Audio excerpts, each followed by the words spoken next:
Hey guys, what's up? What's up, guys? Thank you for again coming back to the another stream. And today's stream, I think I should speak out loudly. I have a sore throat, so I might not be able to speak out very loudly. But today's stream is going to be very special because I am going to do something that I haven't done previously in my previous streams. Those who don't know me, I am a product manager slash game designer. I have been into product management from past 5 years. Then I dived into game designing, and my personal theory is that game designing is somewhat similar to product management. Within product management, you what you got to do is you first think of what do you have to make, why do you have to make it, and then you do some research about it, and then you eventually gather the team, share your ideas with them, and then you eventually build it. And then you maybe look at all the metrics and everything, what worked and what didn't work, and then you reiterate the same process to further enhance your product. In game designing as well, the same thing. You gotta read the market, what you are building, and then how it is going to be, and then for you gather the team, you share your ideas with the team, and then you build it.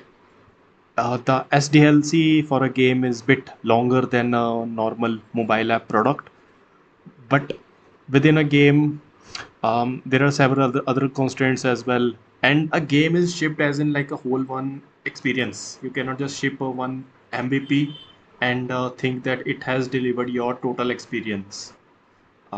Like you just cannot make an Avatar or a Disney movie by just placing normal simple actors with and very cheap VFX. You have to deliver the whole experience. But that is a very big thing. It has got to do with money. Games are built without the other without the financial bandwidth as well. But then that's a whole another topic to discuss about today. So yeah, my point being is that product management and game designing are kind of very similar to each other. Then you will question, why do different product managers exist in a gaming company? Product manager in a gaming company exists because these are some of the people, they have the luxury to differentiate between the people who will take care of the business and then who will take care of the creativity. They associate game designing with much more of creativity, and then the producer part comes in, who is all about the timelines and deadlines. And then product management is the one who is actually taking care of all the um, like impact of the product or the game in a game designing company. And moreover, product manager only exists in live ops games kind of a scenario, and I have not seen exactly product manager in like a narrative or like a single player experience kind of a game studio. The makers of Disco Elysium, I don't think they have a product manager. So yeah, in this way, a game designer and product way are kind of similar. And also today's project is also a bit about game designing. I am not exactly implementing AI into the game designing actually, but I am picking up a game designing project for today. This project is very special to me because this project is about one of my favorite games, and as well a game that I feel could have been improved or could have been made in a better way. Though they have done a very phenomenal job, these guys, but I just somehow feel, and actually a lot of people feel and have given their feedback that something about this game feels missing. I'm talking none other than the game Hogwarts Legacy, the mammoth and the Baychild product of Avalanche, Warner Bros, as well as Portkey Games. I don't know, just guys, like what's the company dissolution and what's the actual name of company right now is. But the thing being is that this game is pretty special to me because this is a game that actually traverses you to the world of Harry Potter, the world that J.K. Rowling created. And then this world actually also gives you a total feeling of like being in that world. Like one of my filmmaker friends, we always have this debate about like a world building from movies to books versus movies versus games. So we also always have this like argument that always say that books are better than movies. So he says that why I'm saying it, because within the book's imagination, the VFX or the like imagination's VFX, or the like the world building that you're going to create in imagination is bit cheaper than building in the movies, or building in like any other world. I have given him the AI suggestion as well, if you're thinking that, but like AI somehow hasn't worked for him. Like he builds very dark, gritty world, and yet he somehow chooses to find something cozy within that world. And I don't think AI can do something like that. Like within it, like sprout of something cozy and warm, coming out of a very dark, gritty world. I don't think AI can build that, or maybe it can. Maybe you can share with me in the comments your point of view. But yeah, that's my point of view. And talking about this Hogwarts Legacy game, and what's it is missing is like what is the biggest feedback about?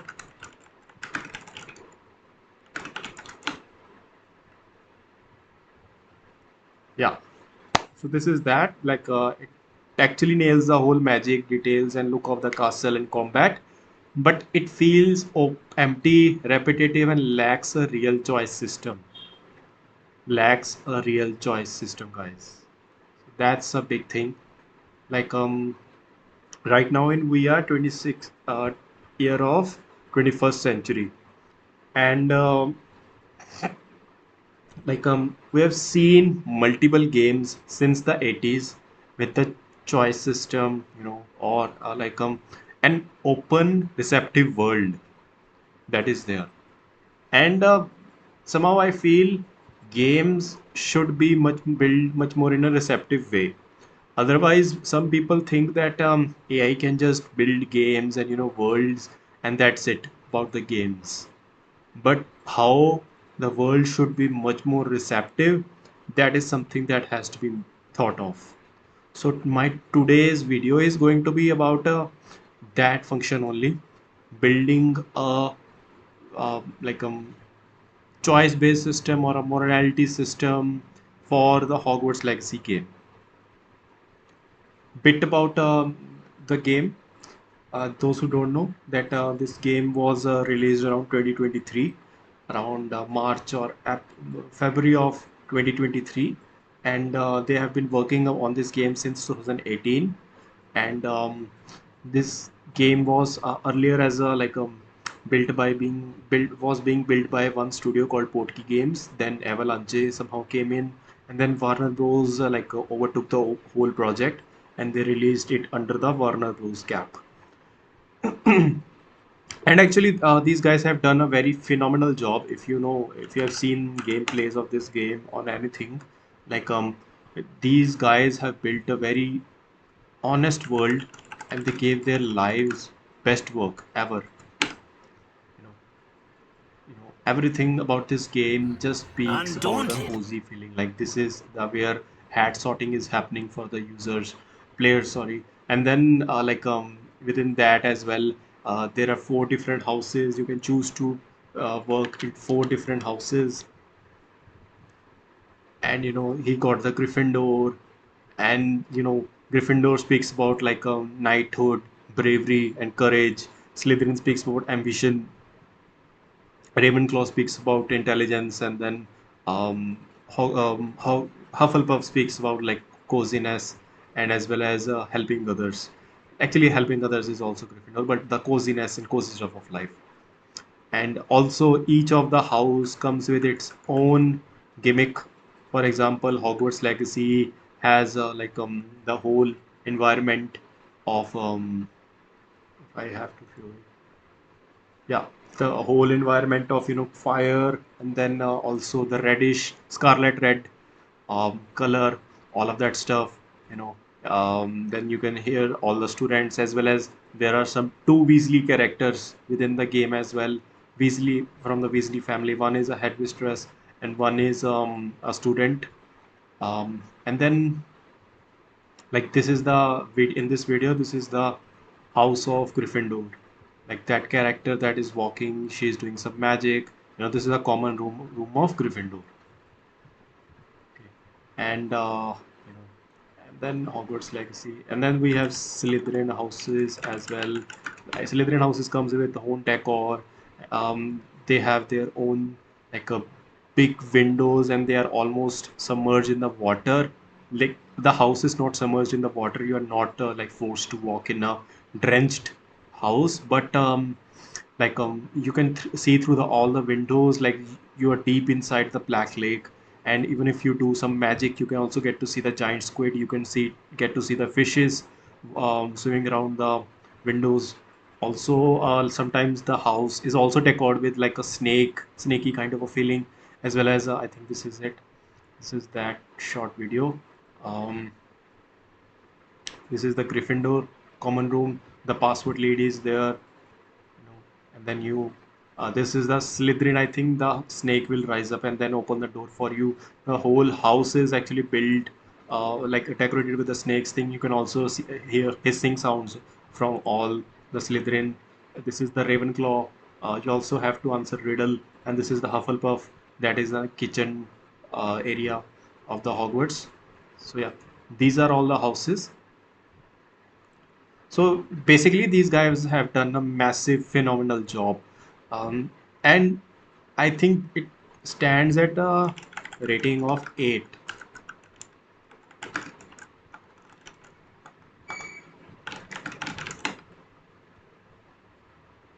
84% or 9 on IGN. So it has 91% positive reviews on Steam. So it's actually pretty good for them. And actually, I'm totally again telling Jared and his team have done a great job. If I have to tell you who is Jared, Jared Burback is the game director at Avalanche. So they have done a phenomenal job. If I have to show you,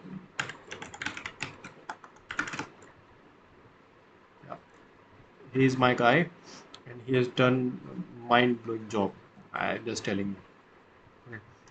And when you read books, watch the movies, you always think of, like, where is the one room, like where is the Dumbledore's office, and how far it is from the Gryffindor's common room, or how much do you have to walk to get to a herbology class, and then where is also the chambers of that bathroom that leads to the way of chambers of the secret. All of that stuff, you get to witness in the third person, and I love that. I love this world.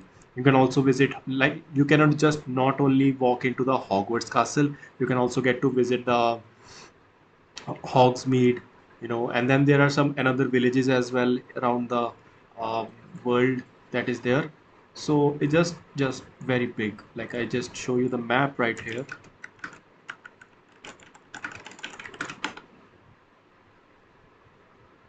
uh, yeah, this is the entire map of the world.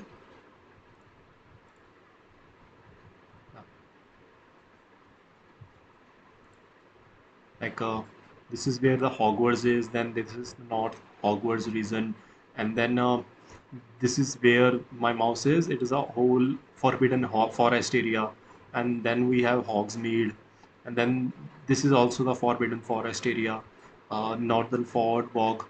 um, if you read the books, you would know, like, some of the characters are from there.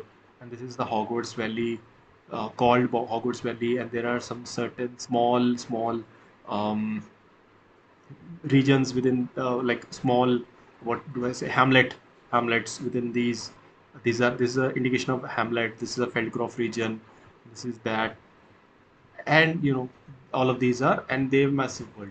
But the overall shortcoming, what I feel of this game is, actually, um like, very early in the game, not early in the game, but somewhere in between, you have given the task or like killing a troll monster, and you have to kill it.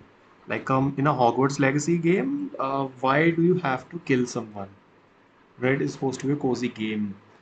But then again, you know b- uh, just bit of background information, those who don't know.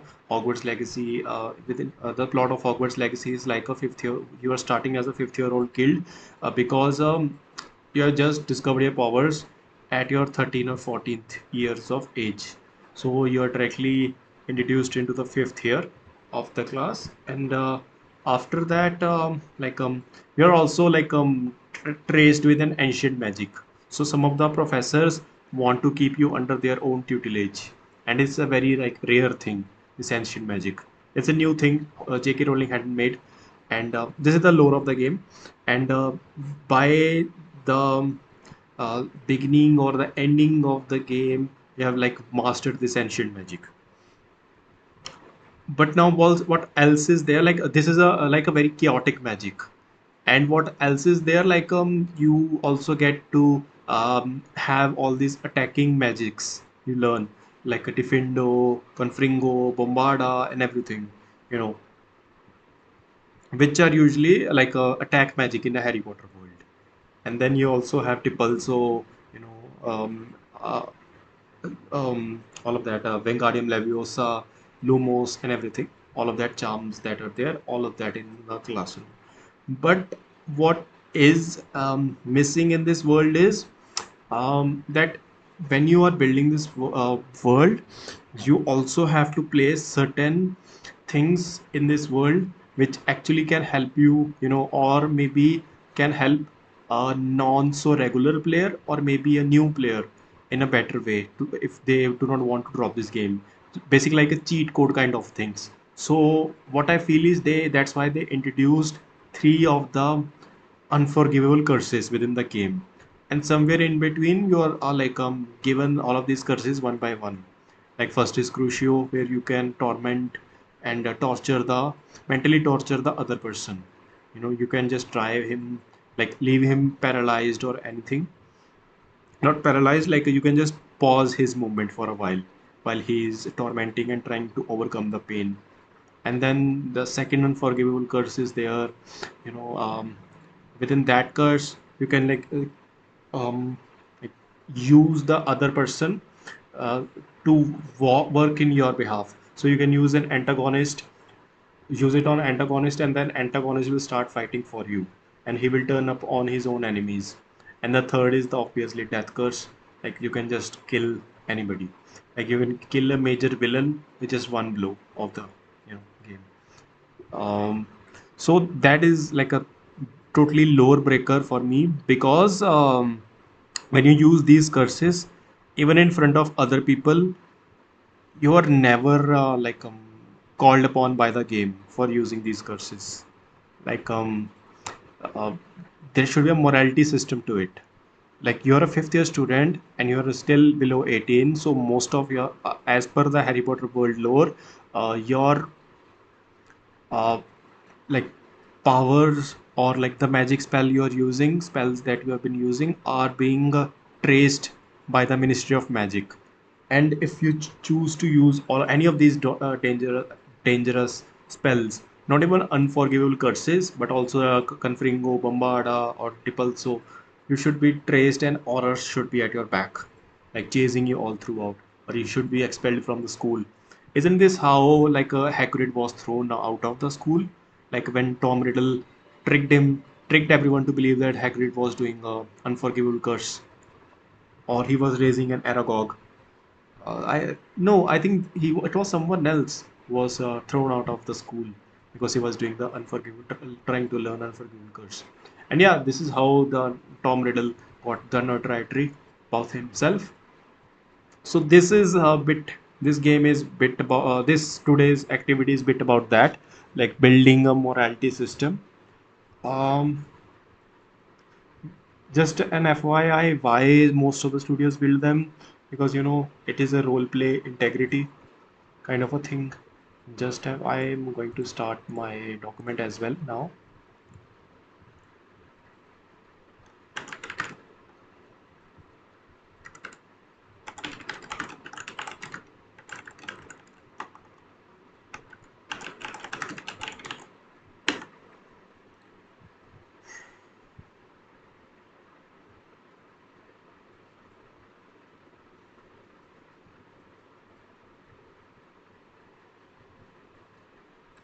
Okay, I'm going to like create a table now.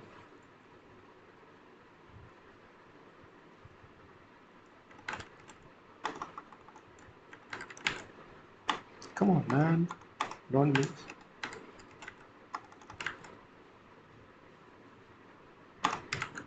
Field and then value. Yeah, cool. We are going to do feature name and then oops, my bad. We're going to do feature name, the document type, and then the product we are building, and then what's the engine or the build that we are doing, what's the status,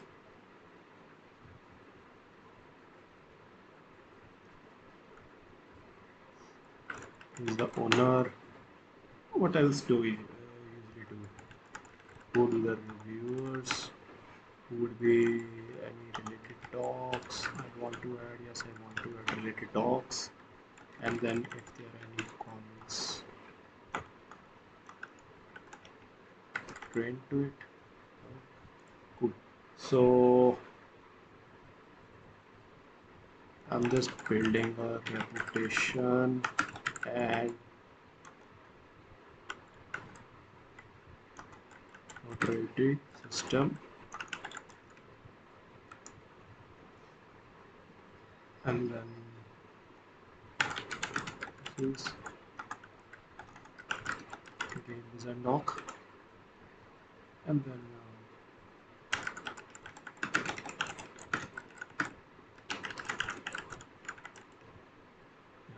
post launch update.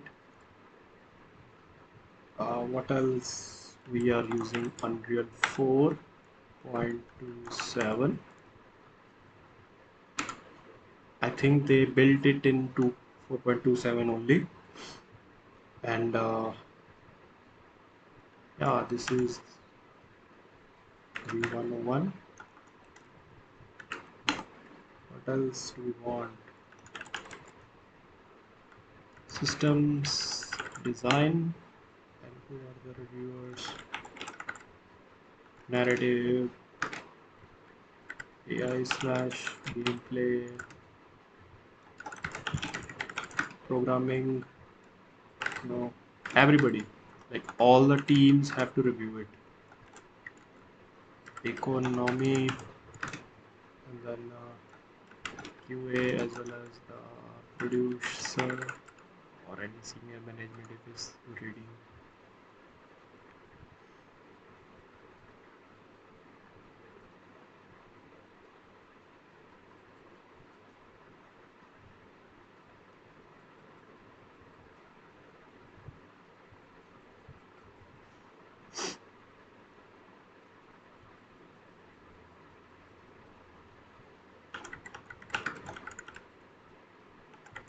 Yeah, actually I want to also show you something.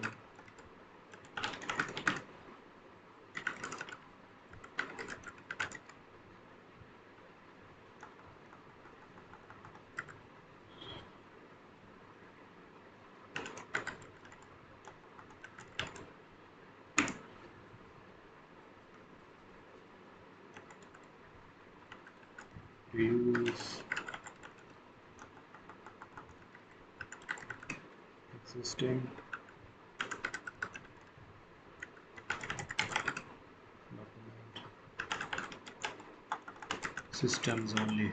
Yes, this is a very big thing that I am not going to do any major change, and moreover they have a very like closed domain. These guys have closed domain, so I do not want to like I do not have the access to their source code repo.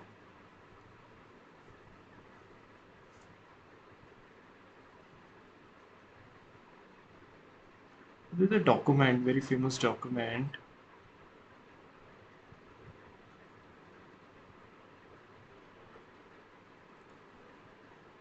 I don't know where is that document.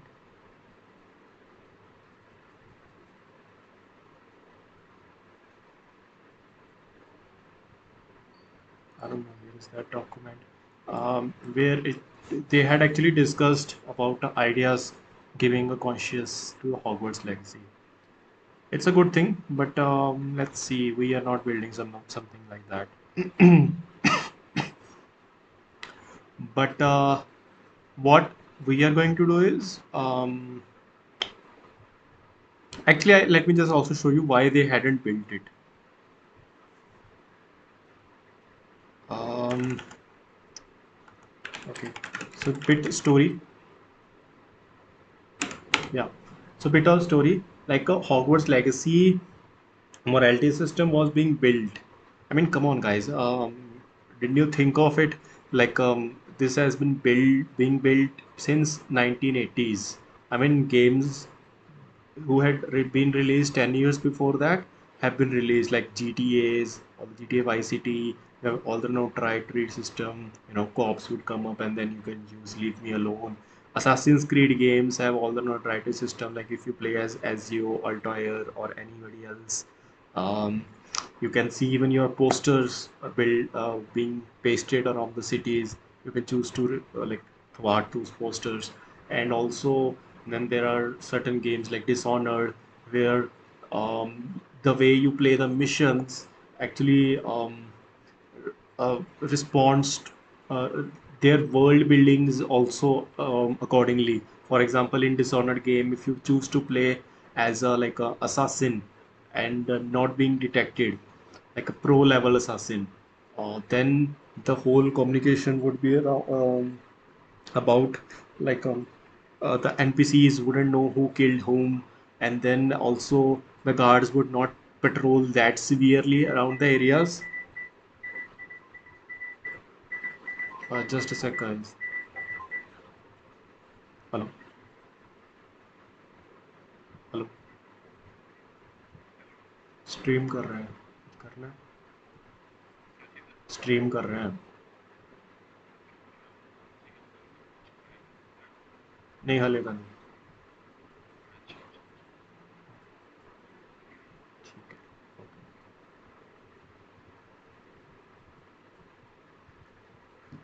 so yeah, anyways, the thing is, where was I? Yeah, so like it was around in the Dishonored game, and like if you choose to play as assassin, the guards would be less attentive of you even till the final mission. They wouldn't know who your character is. Like they wouldn't even spot you if you just walked right in or tried to blend. But if you have been a rageful brawler kind of a person, you have done a lot of murders, you have killed a lot of NPCs. The NPCs would report you. They will detect you and report you. And then the guards would also look more off into the darks because they would know of your tactics by the time. And by the way, this game was released in 2012, guys. 2012. It's a long duration. It's been 14 years now. And don't you think like if game of that caliber can build, like how difficult it would be to just do the same after 10 or 12 years?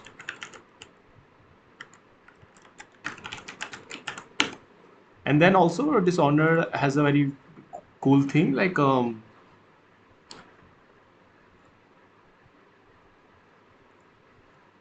Dishonored has this very cool thing that they actually also allow you to like kind of play as the way you play this game actually matters because the ending changes accordingly. Like if you are a brawler, totally a brawler, and then there are three endings to the Dishonored. If you have chosen to play as a brawler, then maybe the whole city destroys, and the ultimate goal of saving the queen is also like thwarted. You do not get to save the queen. Actually, I've saved it, but she dies by the plague. The city is like destroyed by the plague, and rat overcomes all of it. And then also like this my guy, he is just throwing stuff all around. He's making a huge mess. He has killed people. If you choose not to kill people, so these are the ways. Like imagine Hitman, but Dark Souls suit. Okay, and then also if you choose to play as assassin, then the city queen lives and the city prospers happily. And if you are choosing in between, somewhere medium gameplay, like bit of assassin and bit of the brawler kind of a gameplay, then you get to see that queen is living, but the city gets overrun by the plague. So the three outcomes to is Dishonored should take a gameplay, and also within the Hitman game, it is the same thing. NPCs would actually talk in the certain way. Their dialogue lines of the NPCs are all about it. At some point, the NPCs will say, "Did you know who that bald guy is?" Like Hitman gameplay.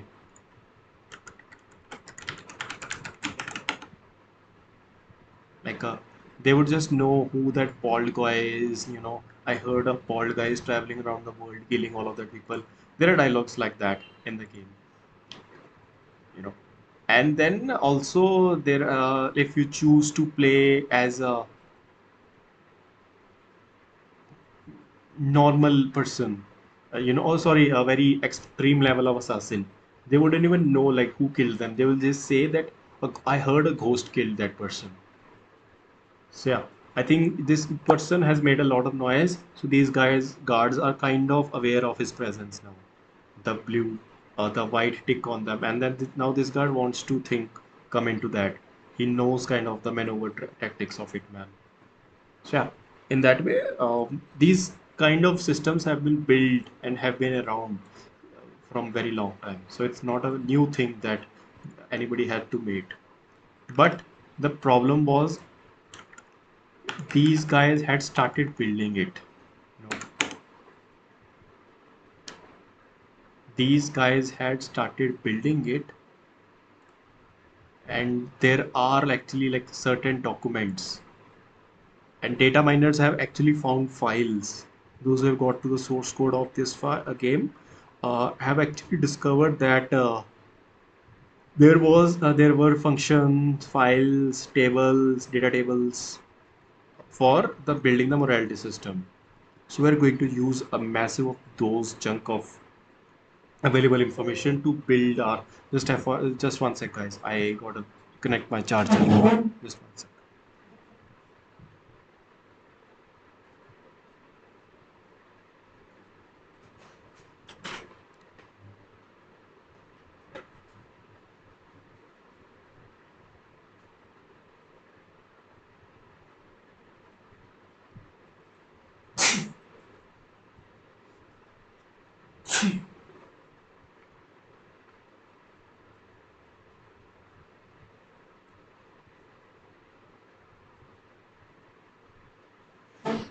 So yeah, so they were actually building it. I have shared something about it though.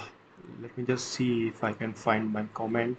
So somebody had actually revealed that an ex-developer or designer, had actually revealed in one of the Reddit sessions that they were actually building it, but for some reason they couldn't do it. My most of the Reddit is covered about all Hogwarts Legacy and the reviews. Lol. Yeah, so this is the story, over a whole story. So a lot of guys have complained about uh, there is no Quidditch, no morality system. The open world feels kind of bland and repetitive. A lot of people have said this. Okay, and he has played it for 7 hours, and some of to get you also get to actually go to the classes, tag nights and get this and fetch that, all of that stuff, and also learn magics, but still the game feels repetitive. So now the story is Dave Ross, a programmer. Dave Ross was supposed to be the senior programmer who was building this morality system for this game, but before he could actually ship something meaningful or build just an MVP of this, he passed away. So RIP Dave Ross. So he passed away, and then leaving, you know, the game to just, with what the functions they had and everything. So actually they had to the roll back all of the features they had built with morality system in mind for it. I think this is the original post where Troy Levitt, he was a producer at the game, now he's retired, actually said that the game also mentions a memorial to Dave Ross in Avalanche credits. So this is the stuff. Like Dave was the senior programmer who with decades of game development experience. So yeah, so Dave Ross was passed away. So that's how we couldn't get it. So we are building just in memory of Dave Ross.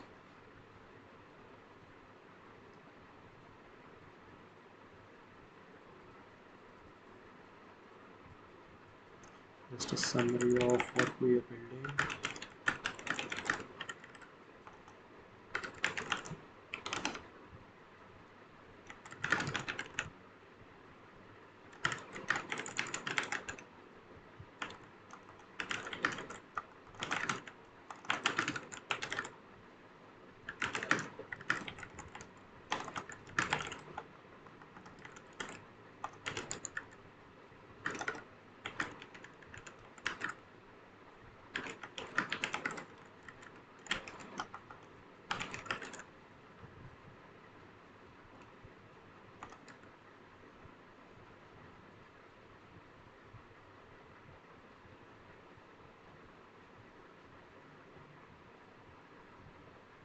So the way we are going to build this notoriety system, guys, is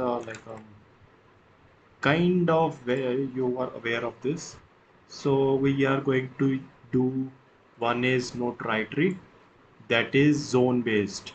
Like I am going to do it as a zone. Like how popular are you in every zone? It's like derived from GTA San Andreas. Okay, and then also a global reputation for the cops and everything. You know.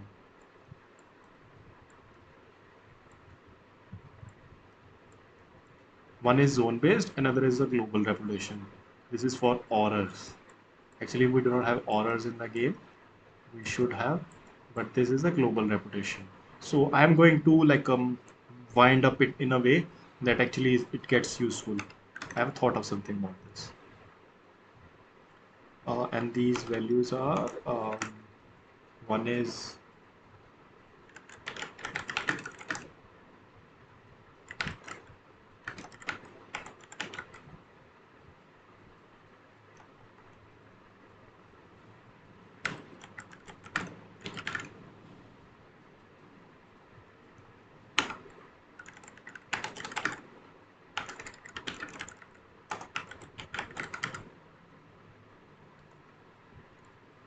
persistent global reputation. Okay, it will be built on the top of Hogwarts Legacy.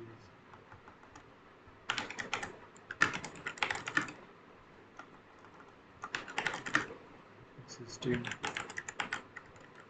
detection, UPC schedule, stats of log database, and also quest editor dialog system. So when a witness background or name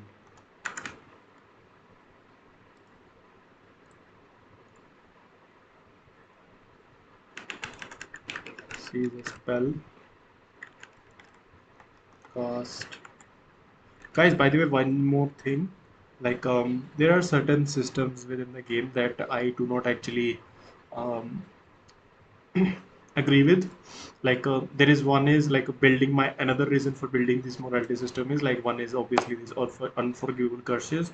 Also, I also want to cover the ideas where the user is actually sometimes what happens is within these all of these Hogsmeades or Feldcroft hamlets, what happens is like a user can just walk within a house, use Alohomora and walk within a house, and while even if the NPC owner of that house is there, um, and user can just choose to walk in and maybe loot their cases, or maybe like go through their rack or like cupboard and everything, and just loot all of the stuff and choose to keep it there for them.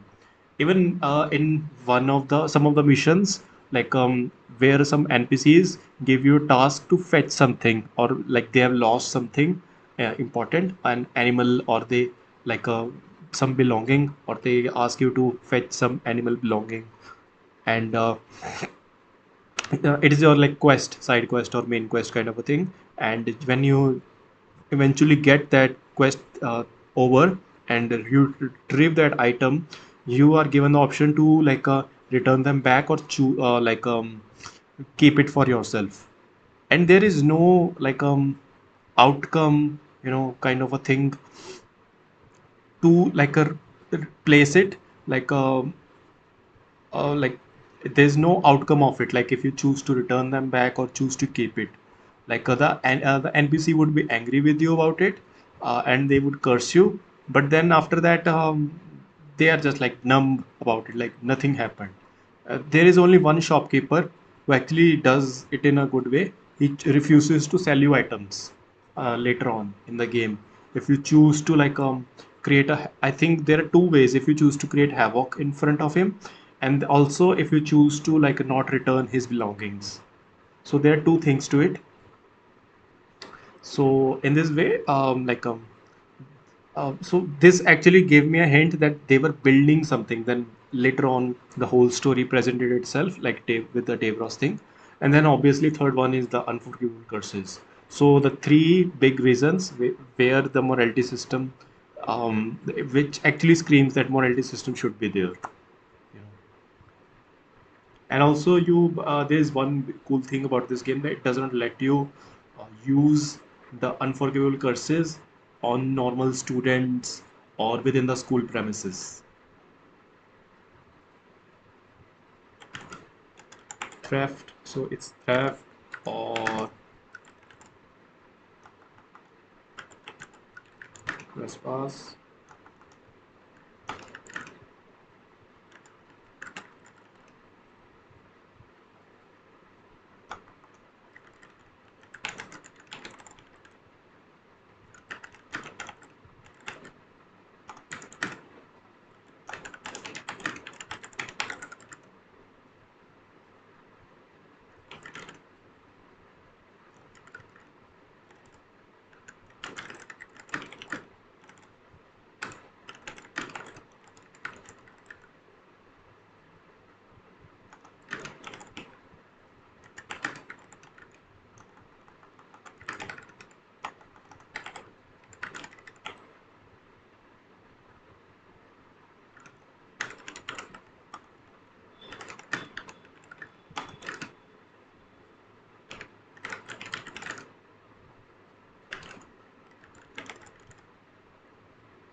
And propagate globally means that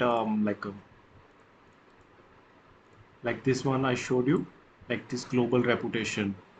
Um, I will use it for companion behavior, not horrors actually. I will use it for companion behavior, merchant. merchant behavior, then also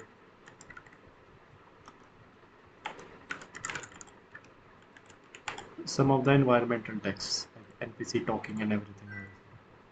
Bit of that. Okay.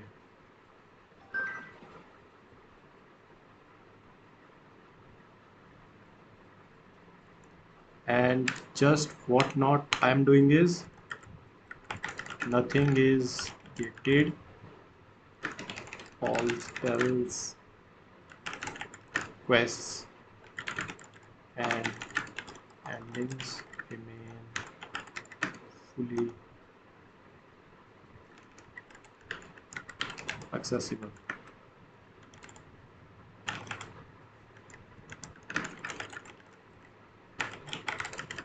regardless of the reputation.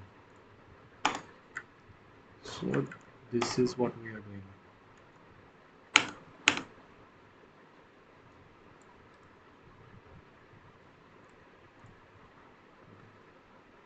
Now let's talk about design pillars.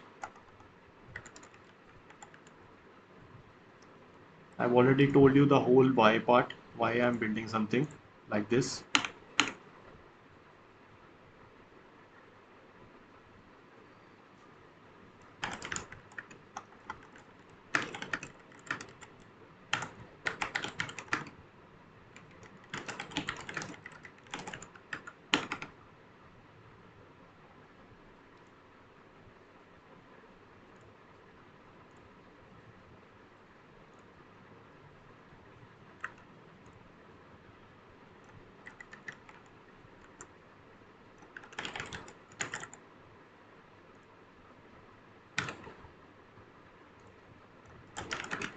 The world remembers,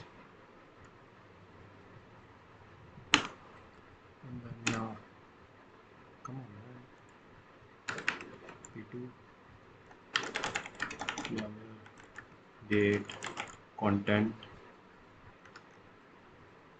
Guys, I just got to be returning some time. I have to go. Hey guys, I'm back again, and just continuing the process that was last left. Like we're doing the design pillars, okay? And these design pillars are something like something negotiable acceptance filters, non-negotiable acceptance filters. And what we are trying to achieve with these is like we're trying to give a statement to the team internally, like what is in scope and what is not in the scope exactly. Like how do you set a design vision with these design pillars are essentially part of a communication strategy to just convey like in what way you are thinking this should work, this mechanic or like this overall feature should work, and what is included in it and what is not included in it. For example, the world remembers, we're talking about overall morality, and if the world remembers, for example, any witnessed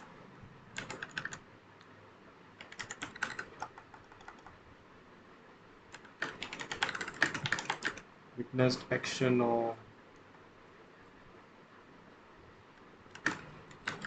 the consequence produces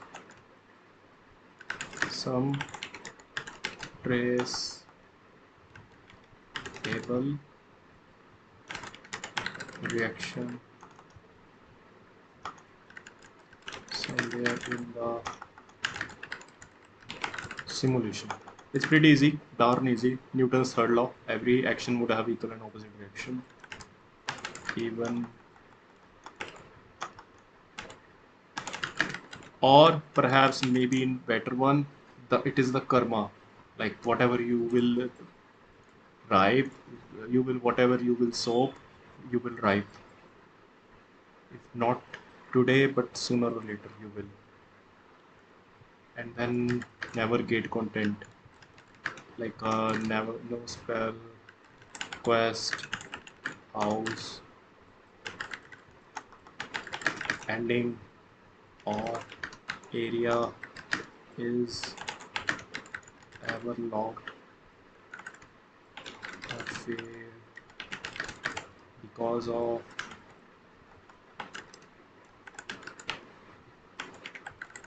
reputation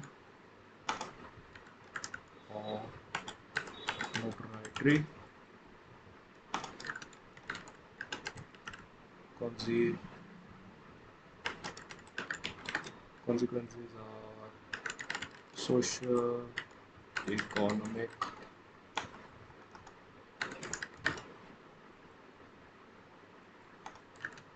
and narrative. I had told you right away, guys, that nothing is gated. Like all spell quest and all the endings, we are not going to touch upon it. Like it would be like, okay, you want to do missions, you're still notorious, you can do it, you continue to do it. We are not exactly changing the world like in the way Dishonored or Hitman did it. We are doing the first ever, so it is going to be like that only. P3 is zero new engine systems. So it is a very broad statement to tell the team like what we are going to do and what we are not going to do.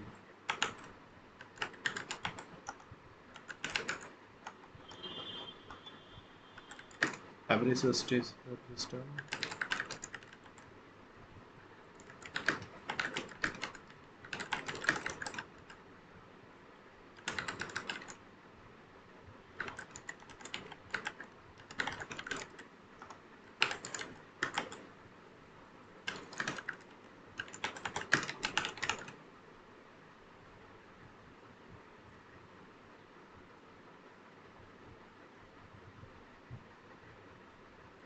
Hogwarts Legacy system.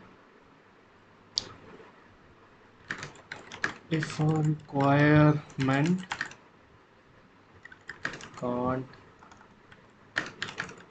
satisfied this way, it is out of the scope. P4 is no longer.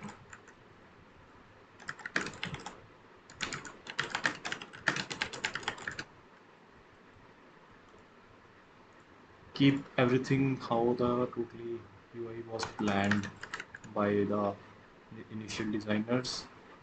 Like I do not want to additional or anything.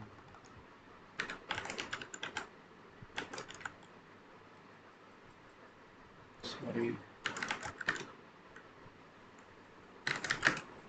Formations.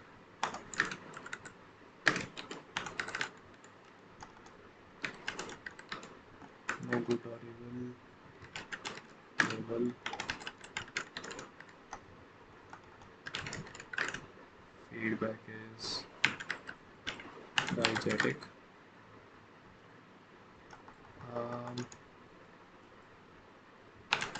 Diegetic spelling is this. Single optional journal page is the only UI surface. Last is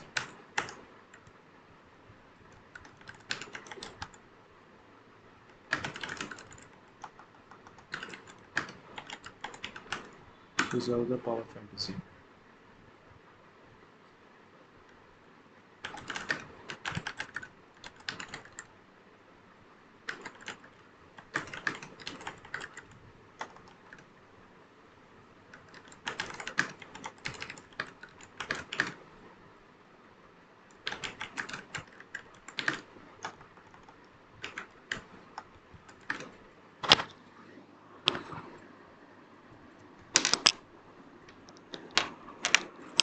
Maybe it is good here.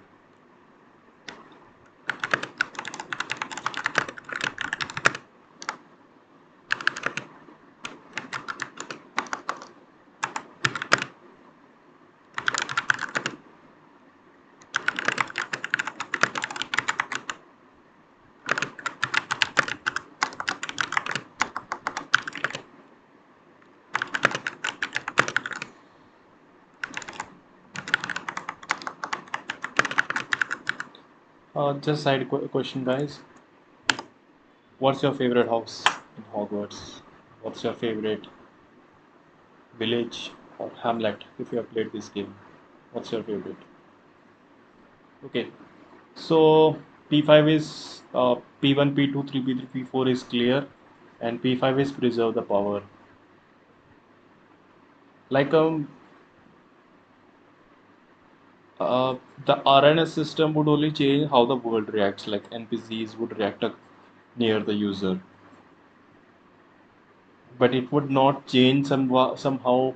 Like if user is allowed to enter the Hogwarts castle or somewhere, I do not want to do that. Like I do not want to hinder the overall gameplay. So that is not the idea. So I just want to build one simple MVP where world reacts, and then maybe build on top of that further ahead, like integrate further ahead systems if you will ask so in feedback. Okay, that is the goal.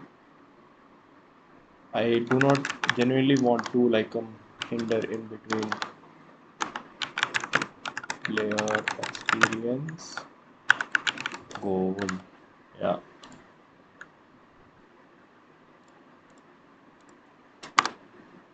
वारी वर्षे कटन गया से cut गए अंधा पतासा वारे वारे वर्षे कटन गया से कट गए अंधा पतासा.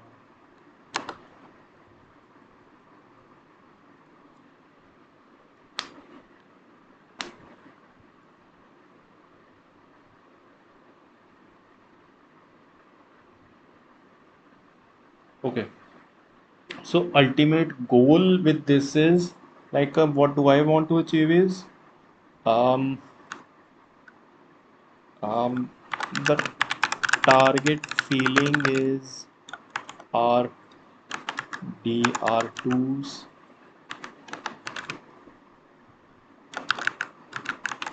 honor system and dishon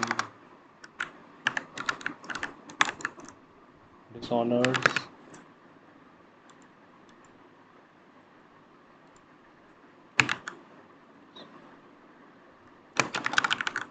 chaos system, which means and not fables morality system.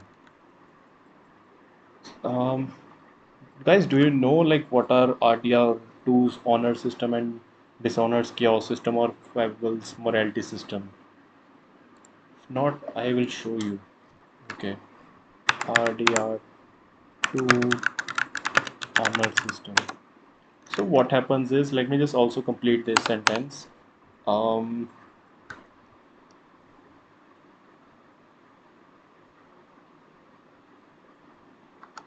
which means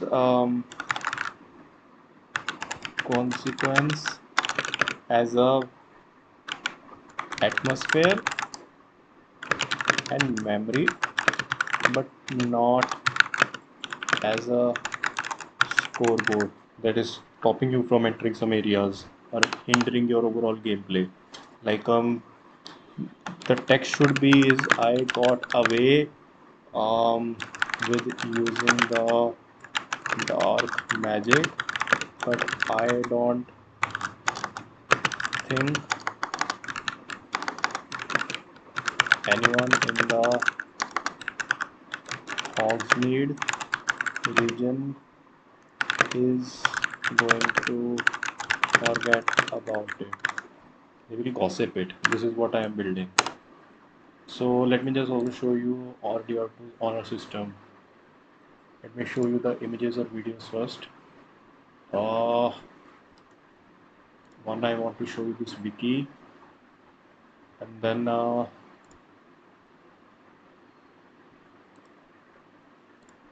this. Let me show you a short video.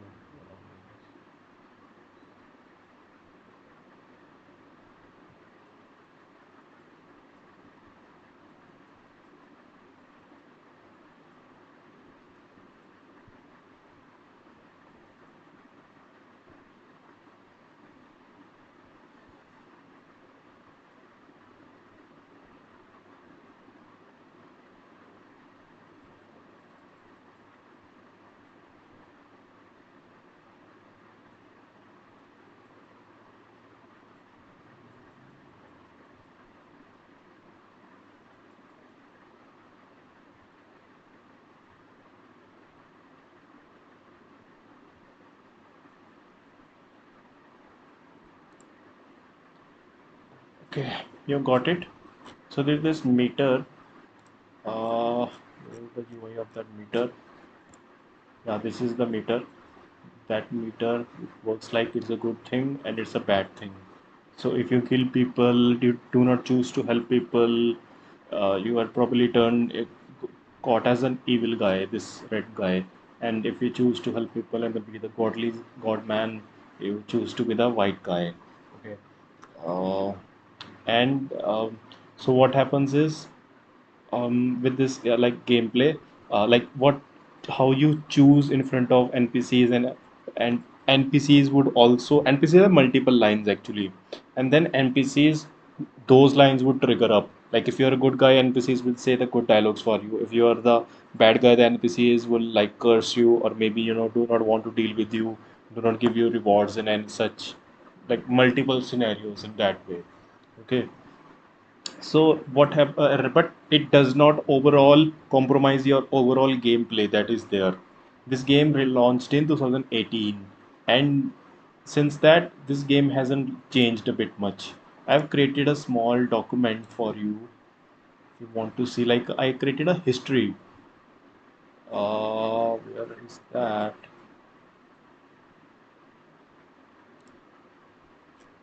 Yeah. So I created a small history of document for you. So, like the first of our first ever morality system was introduced in Ultima 4. Okay, Ultima 4 was a like 1980s game. It was launched in 1985. Okay, this is the gameplay. I should show you the gameplay.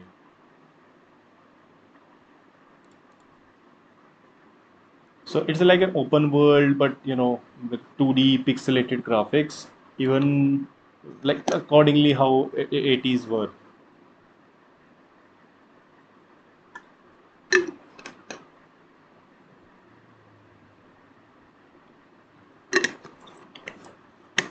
In such a game, you could walk through dungeons and kill the enemies, kill demons, and then also come into cities, visit the cities, and then try to sell your stuff and also help the beggars and everyone. Okay, but there were bit of morality comparison mechanic in this. One is there was the one was in is Ultima 5 4 Ultima game was like a there was a Venn diagram explanation of it, and there is sorry, my bad, something like this. Sorry guys, if it is not appropriate, doesn't seem appropriate. Okay, so this was it, and if I just have to fill it, I'll also fill it right away.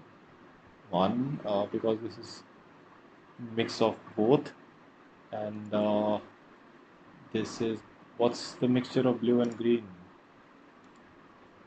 Blue and green mix, something like this.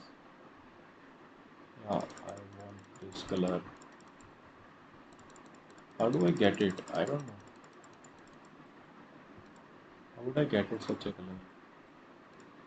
Yeah, and then what's the mix of purple and green?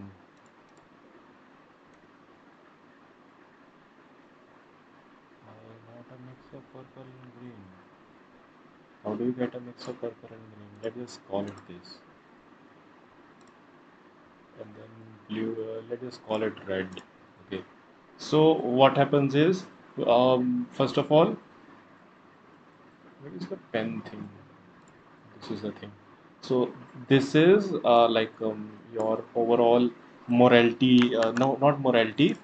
This is how honest you are. Your honesty meter. Okay. This is your honesty, and this is your valor. How brave you are. How brave you are, and this is I do not remember exactly how sympathetic or how compassionate you are.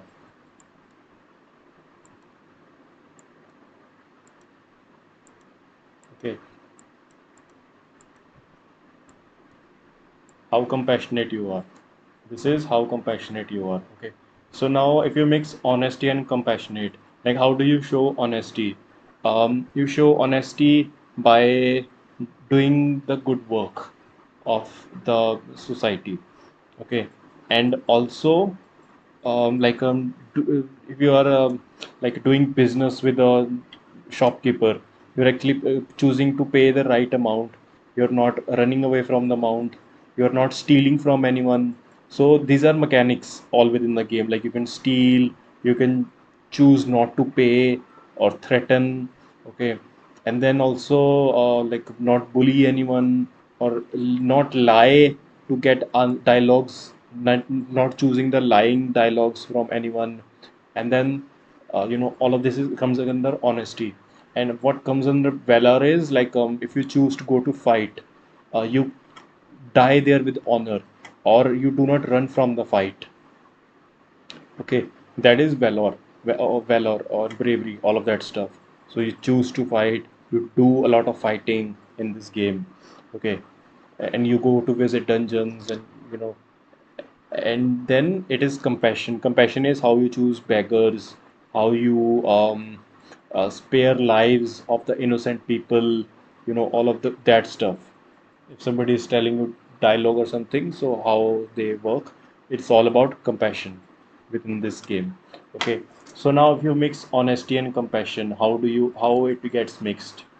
Helping the beggars, and also talking to the shopkeepers and paying the right amount, not stealing from stuff. All of that stuff comes under compassion. And how what comes under when compassion and valor is mixed.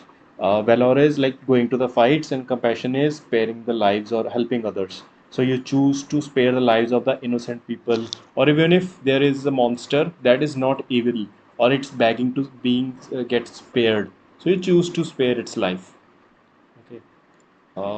If I have to show you a clip somewhere, so I think this is where the user is killing the monsters, and this is a monster, and all of these rest of are the henchmen. This is one another monster right here. Okay, so user is killing. He killed one monster right here. This one he killed monster. Okay, uh, and now what he's going to do is, if I get just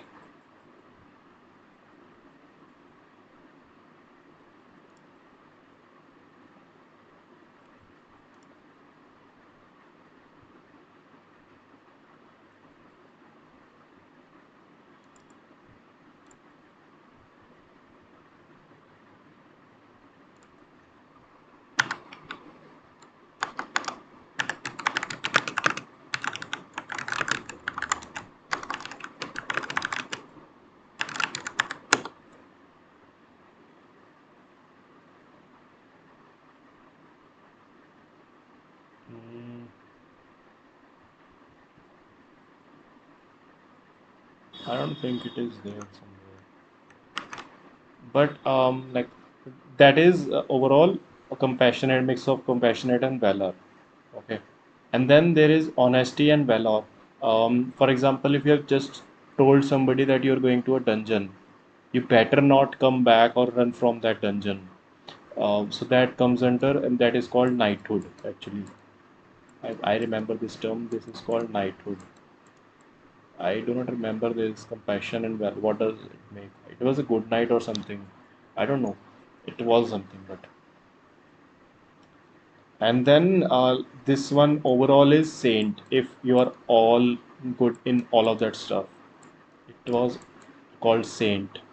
This yellow one. If you're doing all three of them, so this was Ultima's overall compassionate thing. So coming back to it, and then this was introduced in 1985 or before that, and this was binary alignment meter. Like uh, within Ultima, what it was happening is there were multiple independent values. There was not a single value. There were multiple independent values that were there. Okay, and like with this binary meter thing, alignment meter thing, what was happening was uh, like there was a single scale, like if you're choosing to do good or choosing to do bad. For example, in the game Star Wars KOTOR, okay, if you have played this game you would understand what Star Wars KOTOR is. Like you can fight off people and also kill NPCs, so it would judge you accordingly. If you're killing too much of NPCs you will go towards evil. Like it's the force of the Star Wars criteria. If you would be the dark side of the force or the good side of the force. So this is that. Okay, may the force be with you guys. And then these are in the game Mass Effect, of course. You know what is Mass Effect. Um, Morality bar is like you can be a paragon or renegade. Those who don't know, just for them,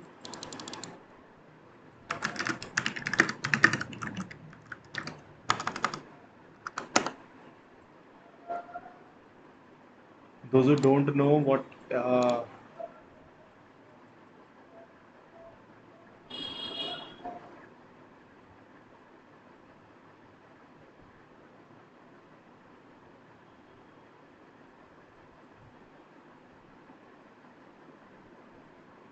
yeah.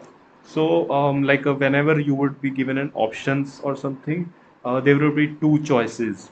If you would want to do like a charm the people to give you answers based on your dialogues, or if you want to intimidate them. If you would intimidate a lot, your renegade meter would fill up. If you would charm a lot, your paragon meter would fill up. So it was like angel versus devil kind of again the thing, evil versus or a bully versus a saint kind of a thing. That was in Mass Effect. Then came faction or reputation system, like within the Fallout system. Okay, separate standing perfection. For example, each different region or a group would how they all see you. It was also in the game GTA 2, like if you remember, or in GTA San Andreas, if you were friends with that particular group or not.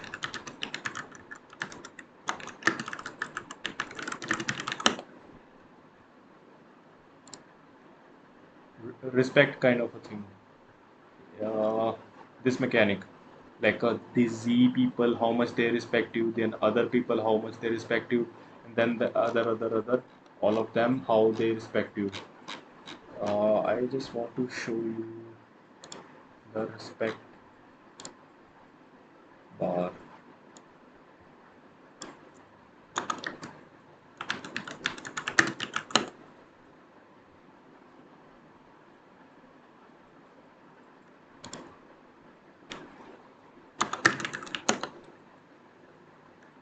Yeah, this is that.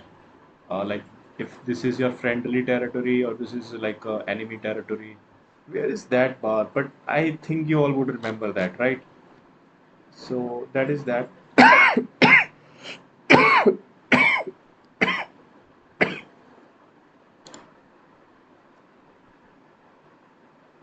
And then came um, Dishonored's chaos system, like how I mentioned.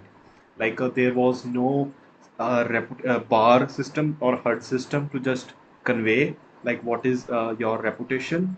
Actually, there was a HUD system to signify the chaos that you caused in the world, but um, there was also like kind of a thing where like you could like manage to disintegrate that chaos system, or decay that chaos.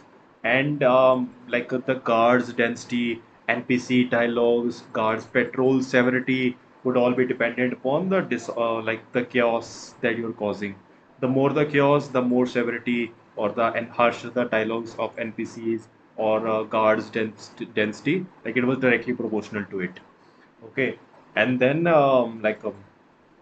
totally narrative consequences, like in the game Witcher.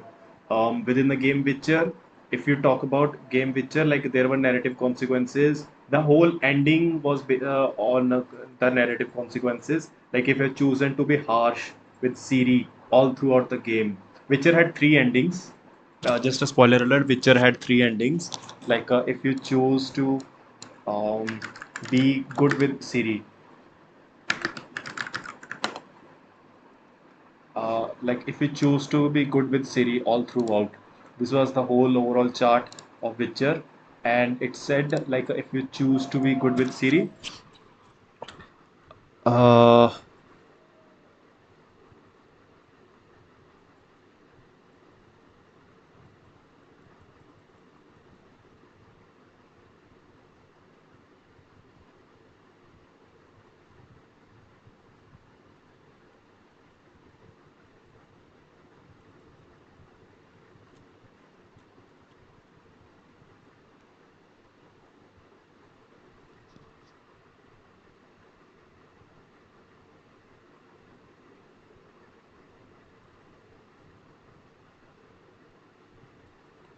actually, yeah. There are. This is saying there are four endings, but I have seen there are major three endings. One is in which Siri is considered dead. Like if Geralt, like you have chosen harsh dialogues with Siri all throughout the game, so Siri is considered dead because of that. Okay, uh, and like Geralt is heartbroken as well. And then there is second one is if Geralt has chosen to romance with Triss or Yennefer all through the game. If he has chosen to romance with Triss, so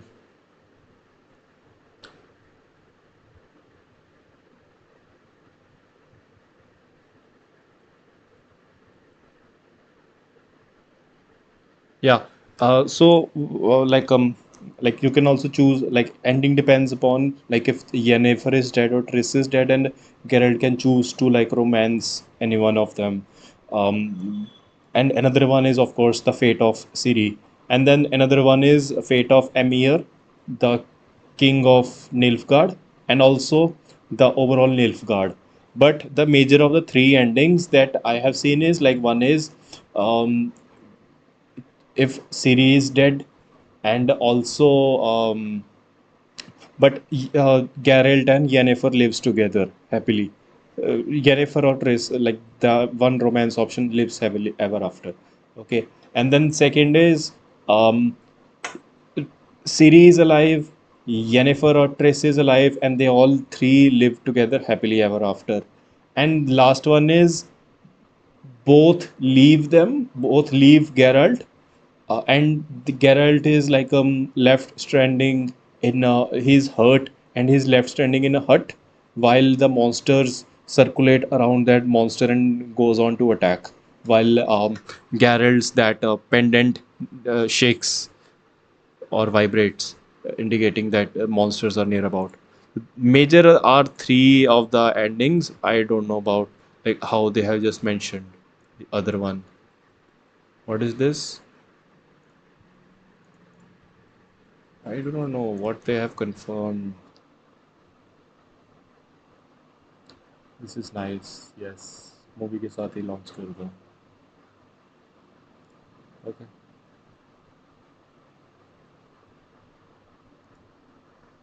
So yeah, these are the that, and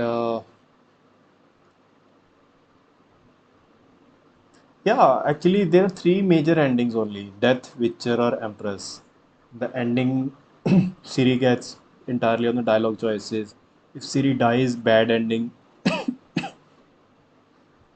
Siri becomes a Witcher. Like the second option when what I told where Jennifer and Geralt and Siri all lives happily ever together, but Siri lives on later on after getting the training from Geralt, and she becomes a Witcher. And then another one is Siri become the Empress. It's a bittersweet ending. Geralt chooses gets to live with Yennefer or Triss, but Siri becomes the Empress. She has a very like a stranded relationship with Geralt. And then there are some political endings like Nilfgaard victory, Dijkstra rules the north, Radovid rules the north, whoever chooses. Who is Radovid, by the way? Playing Radovid. Mm,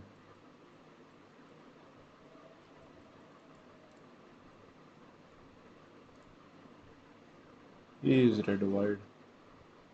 Okay. He is going to. Okay. Maybe not. I know who is Dijkstra. Dijkstra is the like cunning minister, and then Nilfgaard.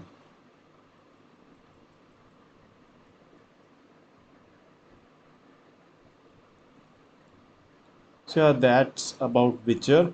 And then last is Red Dead Redemption. I had already told you the overall honor system. I've shown you that.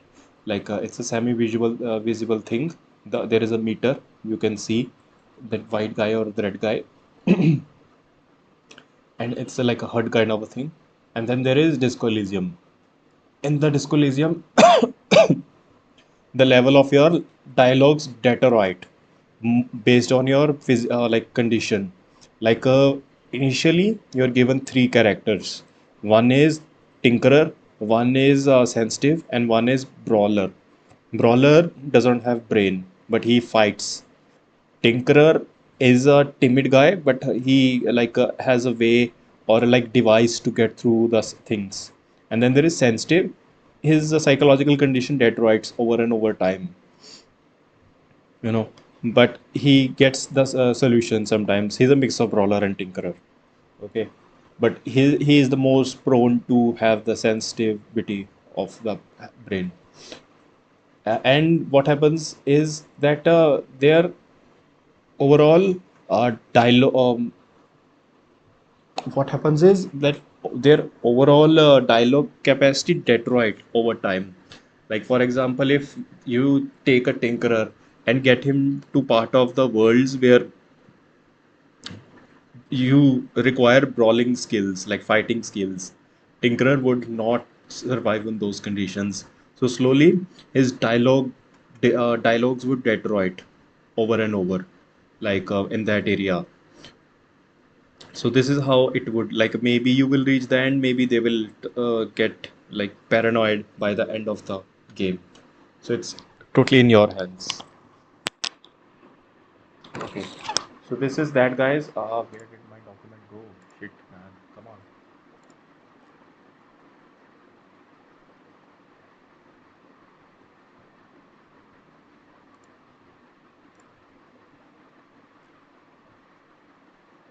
Yeah, this is my document.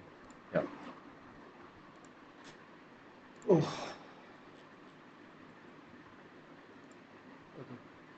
So this is my overall player experience goal, that it is mix of RDR2, but I'm not going to show any HUD.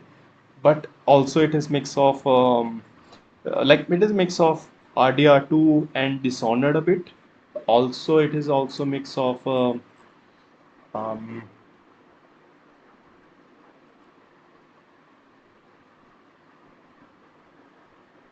yeah, it is majorly mix of RDR2 and Dishonored.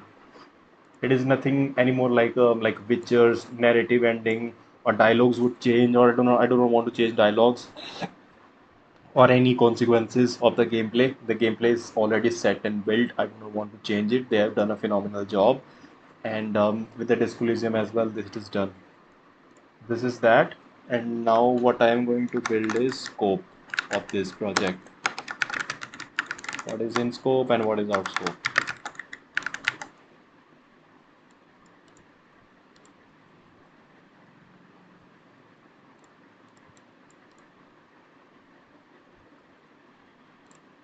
This is my in scope now. Let's see. Extending existing detection tooling to civilian or student or staff blueprint.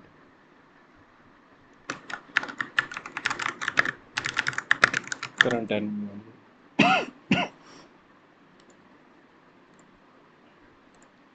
like if there is a civilian NPC around, or like NPC student around, or a staff teacher around, only then they will react to it. Two new tracked values per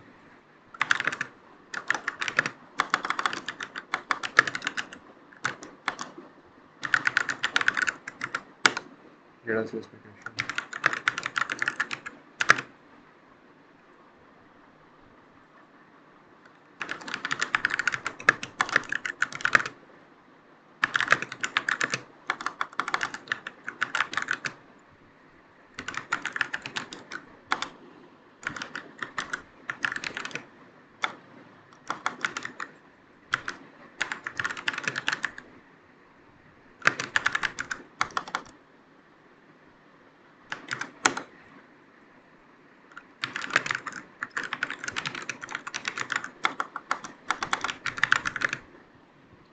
Just a sec, guys. I need to check on something.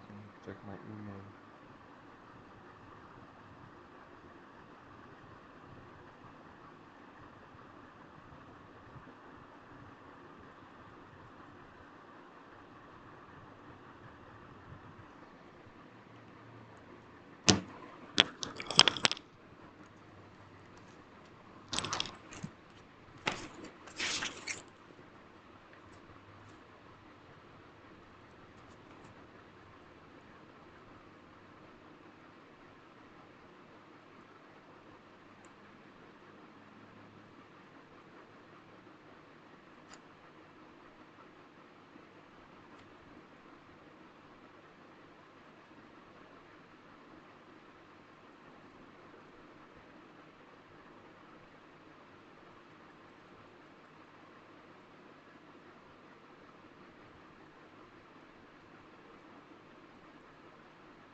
Okay.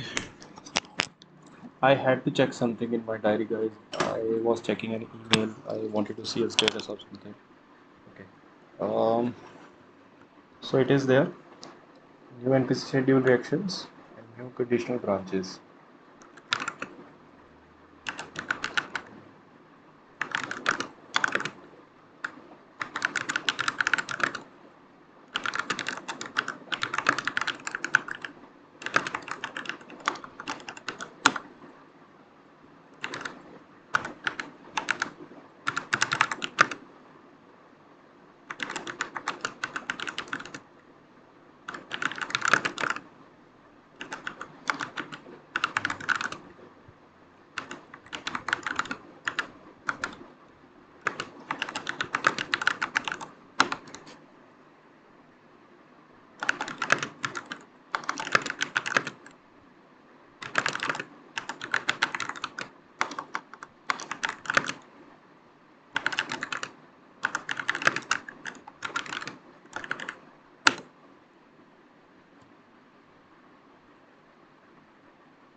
And that's it.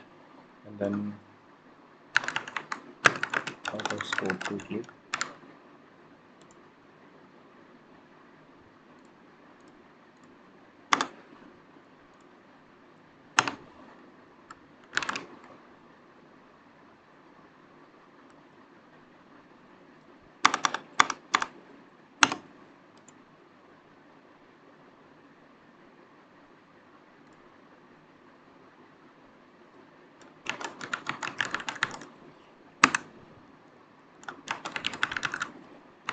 Reason.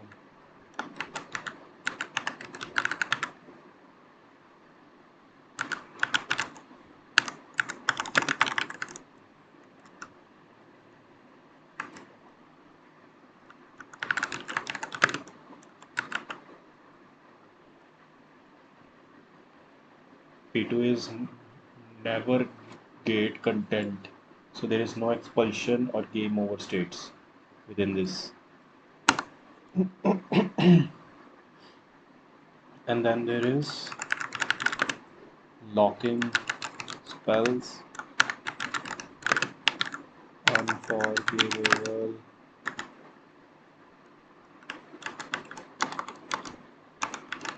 Curses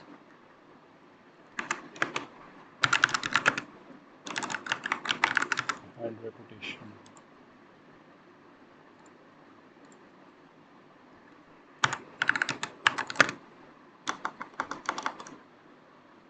Violates P2 and P5.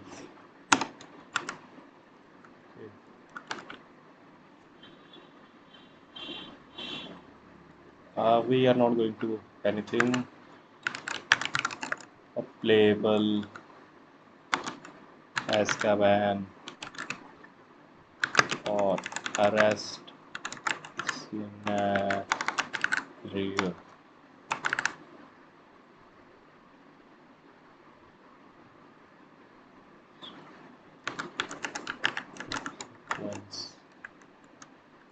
Obviously, I do not want to build a new content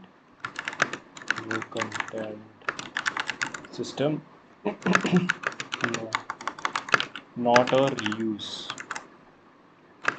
of existing tooling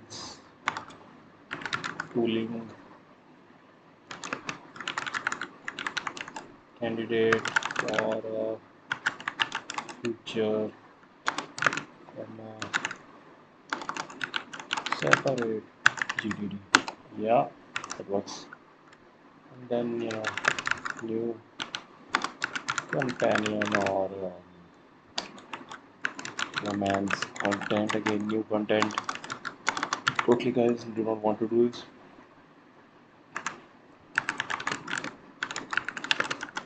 Or system patch. Yeah, got it. And permanent HUD meter.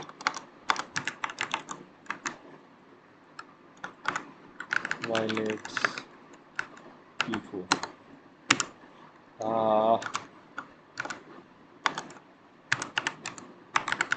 Multiplier or cross reputation. Hogwarts Legacy has no relevant multiplayer surface. That's it, guys. That's it.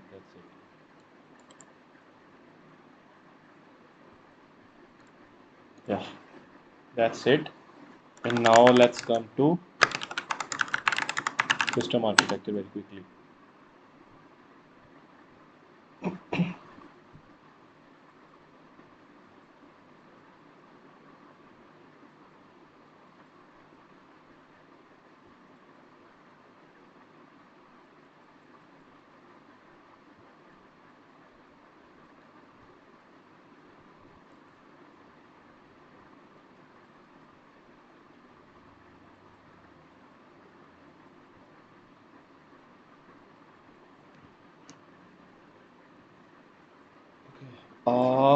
Let me just open a fire up Figma. I'm going to make a small diagram or table out of it.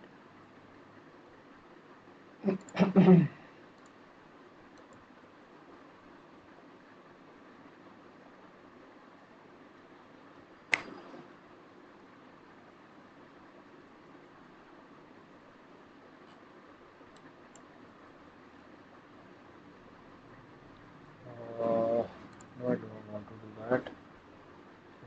Only I have this. Okay.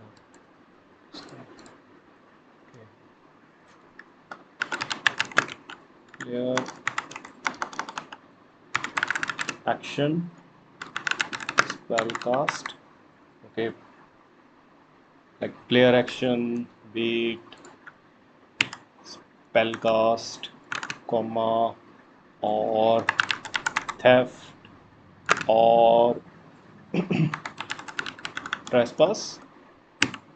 Okay, we are targeting only these. Player has done a bad action. Player bad action, like this kind of thing.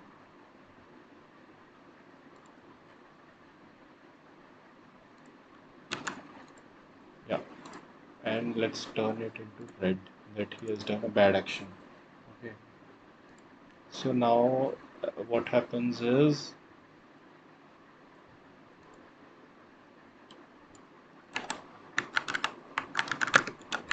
existing detection system.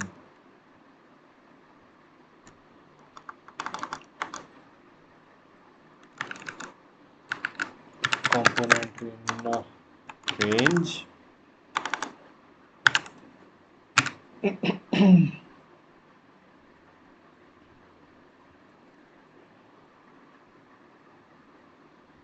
Just side note, guys. I want to put a side note.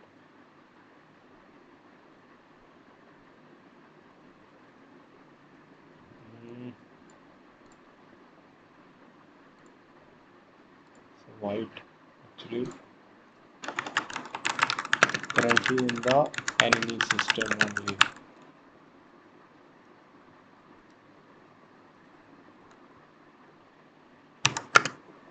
But requires to be extended to the NPC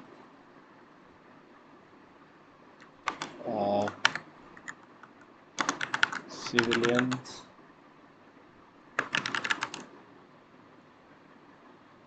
under this spec.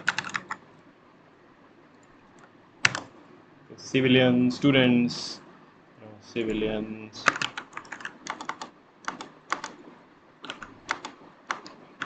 students, teachers under this spec. This is that, and probably you can turn it in yellow, and also you can change the shape if I want to change the shape. I probably want to give it a this kind of a shape, and also because it's a bigger thing, so this kind of a thing. Now I would want to check if there is any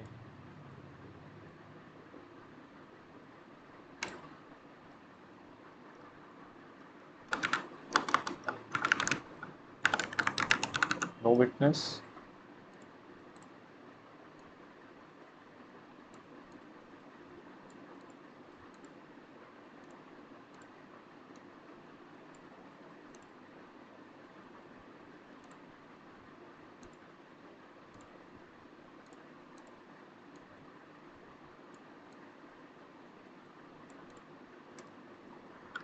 Then witnessed. Yeah.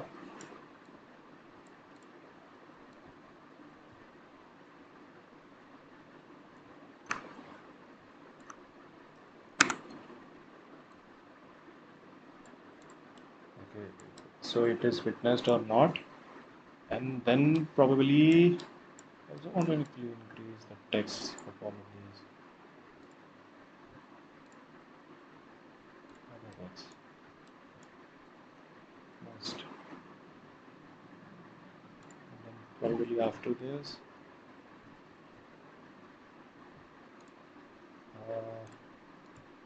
shape is called no state change. It's not witnessed. Then probably I just call the decision making stuff as it's fine. And then again probably this to this again, and what do you say? Existing 3-state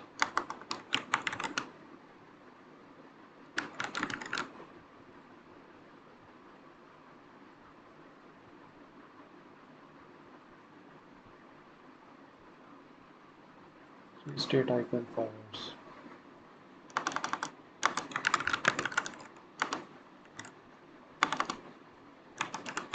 Fires.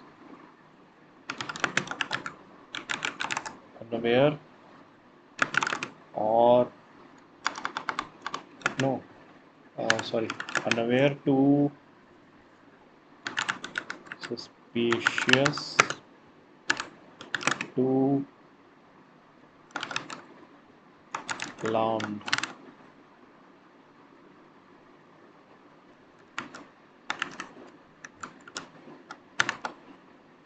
I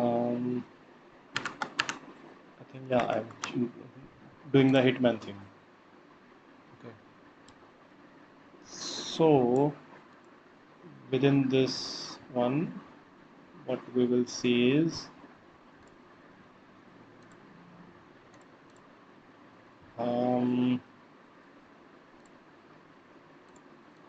probably this.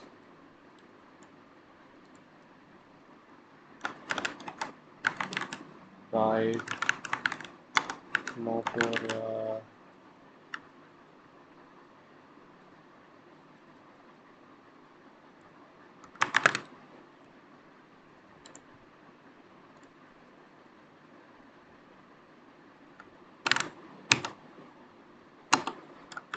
And then stat node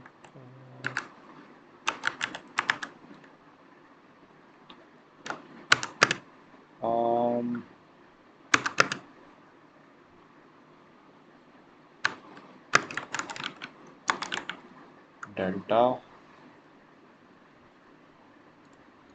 or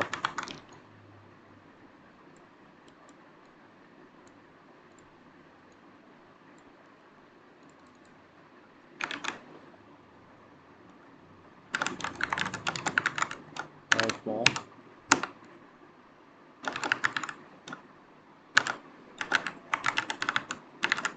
witnessed true.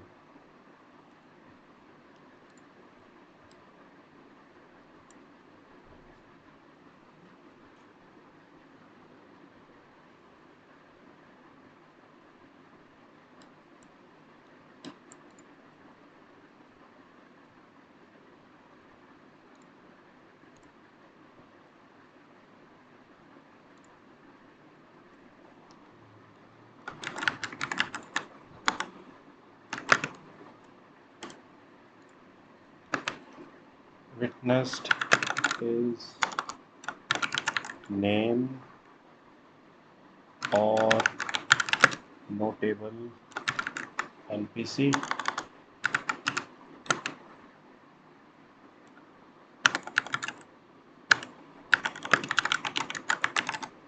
One of character per creator kit.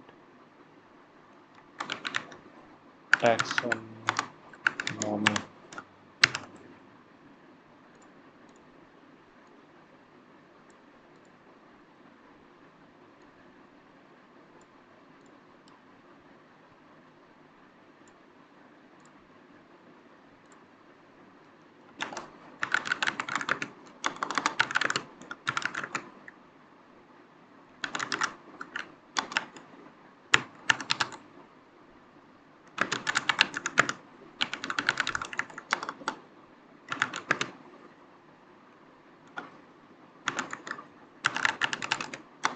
Schedule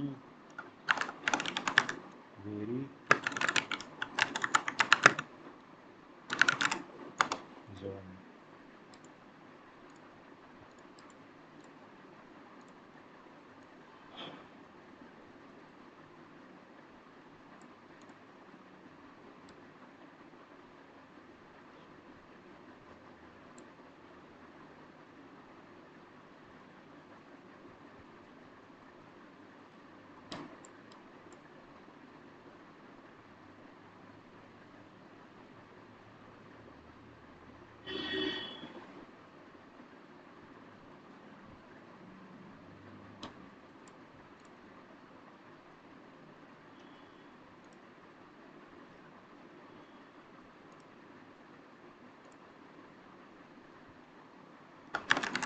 Yes.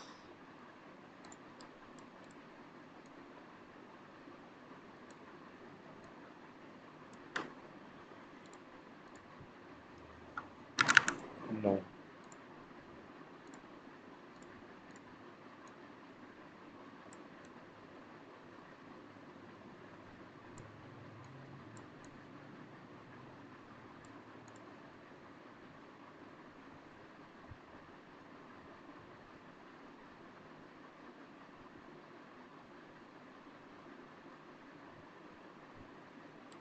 I am going to explain all of it to you.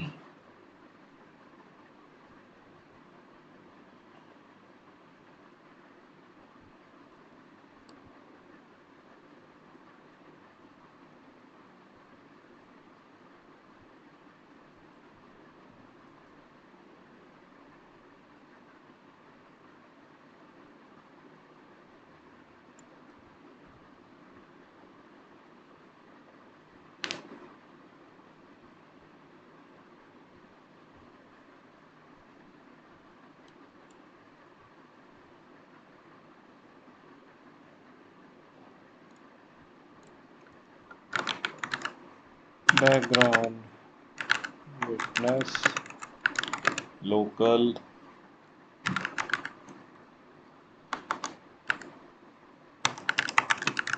literary only.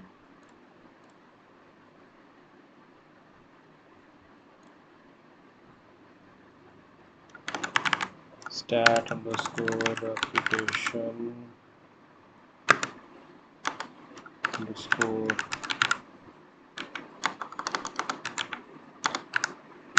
global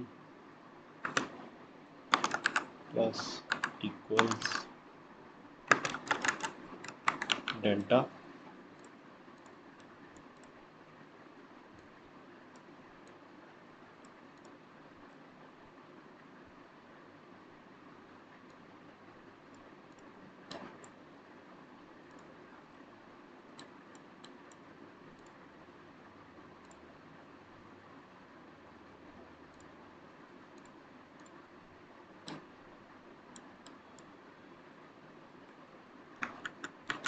No, let's turn it into that.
Logins, new trigger.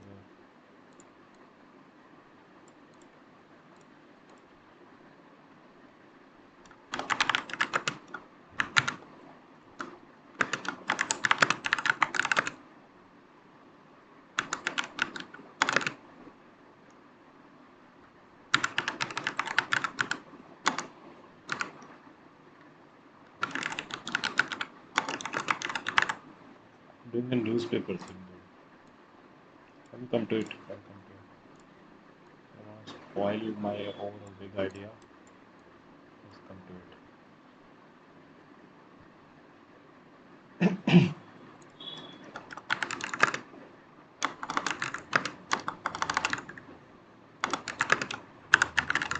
Field guide talks of the castle page updates. Optional player open.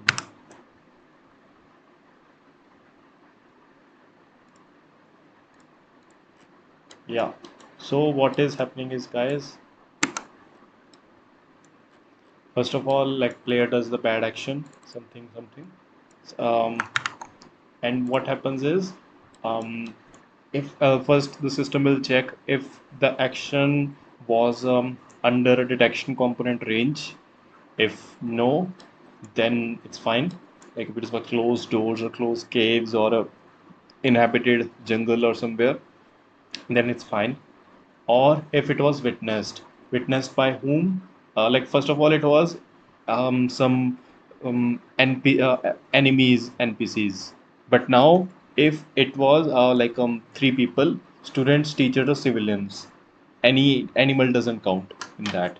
Animals already had a witness, their own witness run program running in, so they can run away from the users for any magic spell done.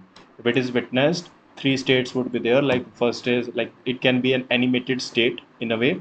You can assign animations to each state. Like first they are unaware, they will just keep carry on their mission, and then they will be suspicious. They will turn around and see, and maybe you can do an animation like this, like where they're shocked, and then maybe alarmed, where they will run away or do something, something like that. Animations can vary, it's subjective. And then once it has been fired, two things happen in the main blueprint.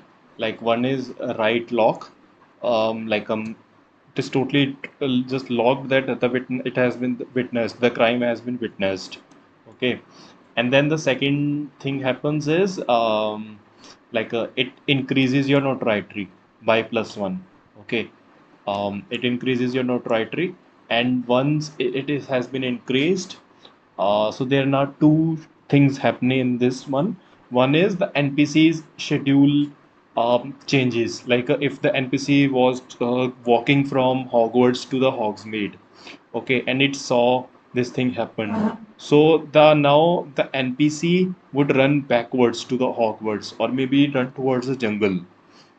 It will not continue walking its own schedule, so it will just run some another direction. So his schedule now varies.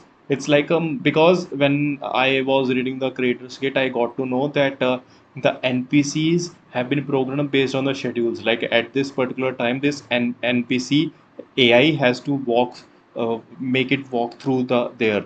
Like even if you try to block the pathway, the NPCs would continue walking in that way. The AI will figure out another navigational path, and it will walk from other way to the uh, given predestination, like that one destination point. So it has to reach in that particular pathway.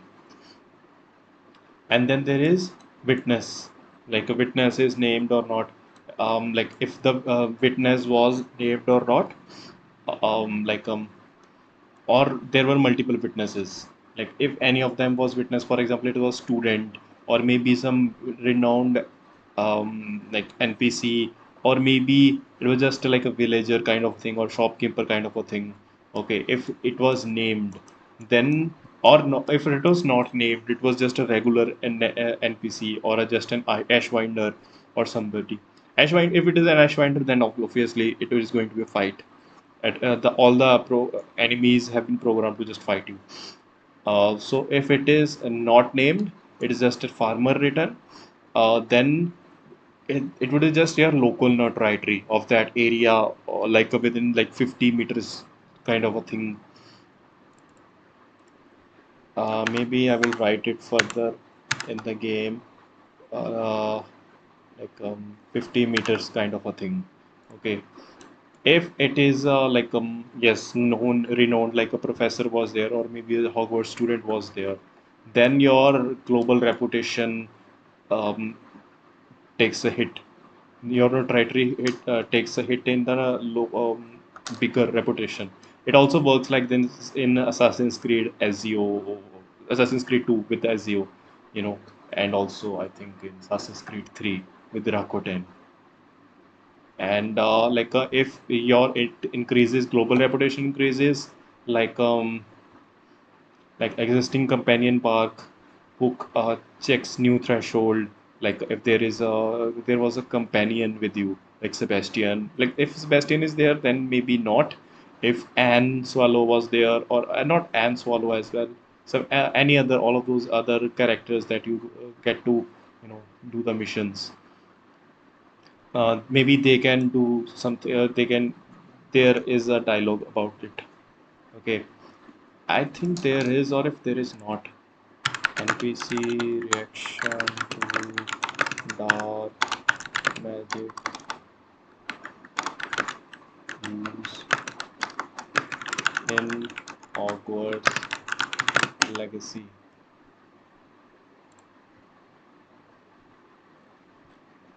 Yeah. So Ashwinders, so you're the student who uses dark magic. It is already there. Goblins, you're the student that use weird magic. Moaning about how he know five people that go like his family and you'll kill them all. Okay.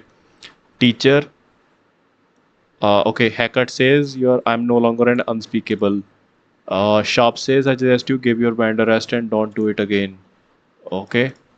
And then looks like somebody study more than a standard or something like that. Let's not go down that path. So these are the dialogues that will come up at this point. Okay. I will just take a screenshot of it all, and then so this is already there.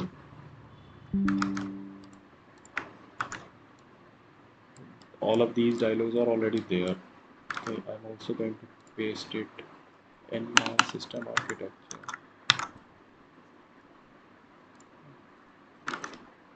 And actually, I can. So Sebastian says the spell got my attention.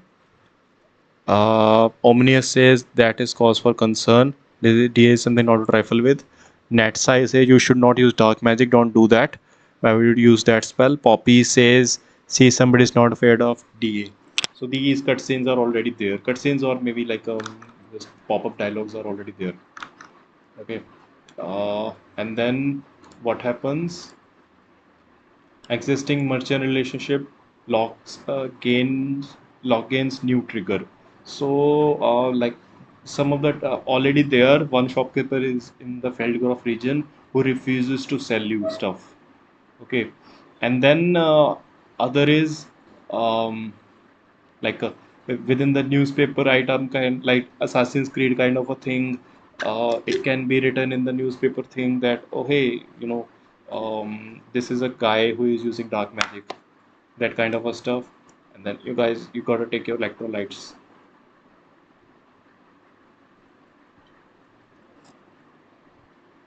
There's a field guide that gives you like a regular newspaper updates. So maybe it can tell you like that this is a player that did it or not. So it's a base optional. It is upon player if he wants to use that field guide or not.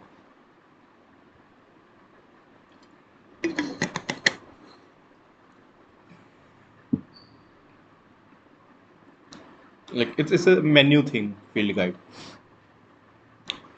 So yeah, this is my so far my output of it. I should probably take a screenshot, but how do I take a screenshot of it? I have to take one of three screenshots. I don't think it can come as like a pic. Do I want to create a pic out of it?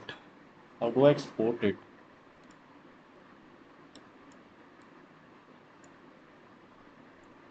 Mm, no, why would you do that?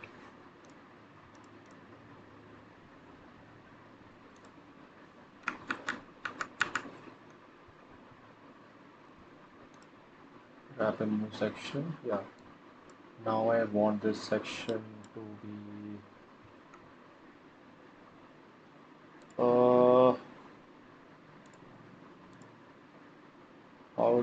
I extract you, buddy?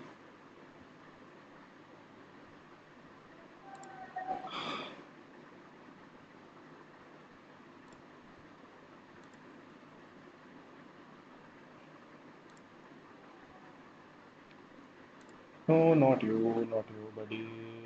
How do I extract you? Want to extract you? Copy as PNG and tada! Here it is. Oh no, not you, buddy.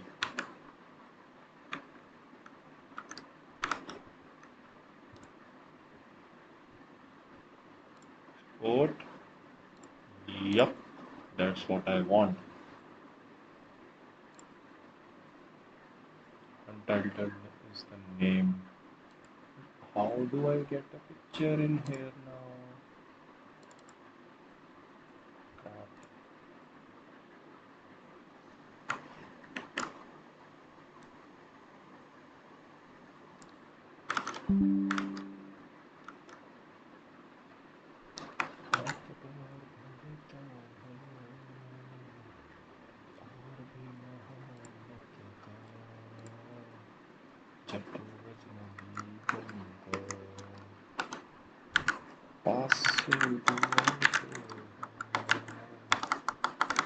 You cannot import. How do you import images in Obsidian?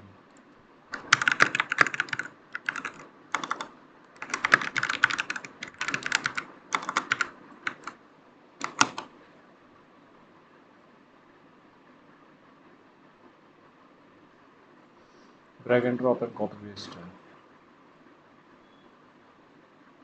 Maybe I will just drag and drop it in here in this file.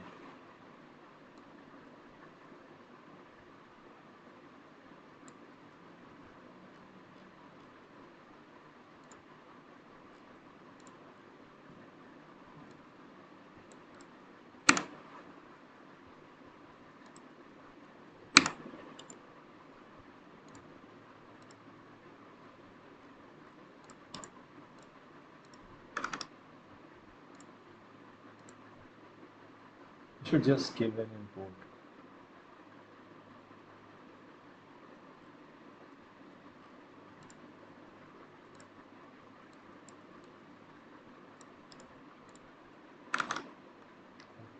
Paste it right here.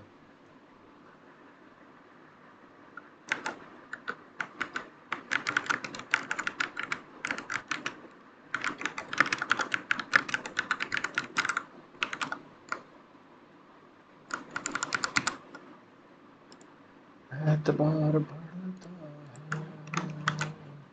और भी मोहब्बत का रोज नबी तुमको पास से गुजरते हैं दिल पे जख्म खाते हैं जान से गुजरते हैं है गमे ज़माना उनको याद करते हैं. Okay, now we are going to subsystem specifications. A bad head can strike you as anything. Okay, one is witness protection subsystem. Add a table.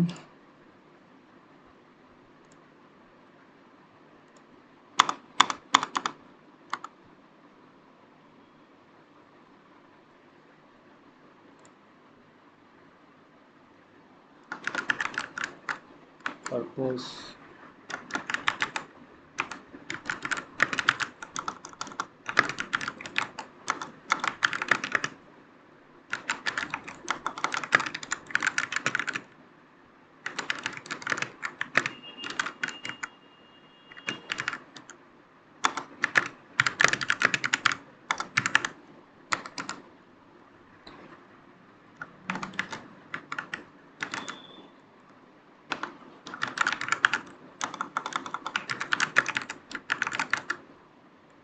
So like technical level breakdown guys.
Same component on civilian slash student slash staff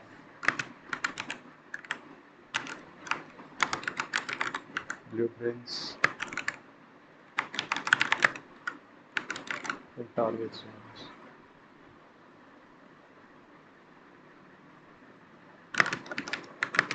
Add a new output branch on the alarmed on civilian alarm in place of hostile image.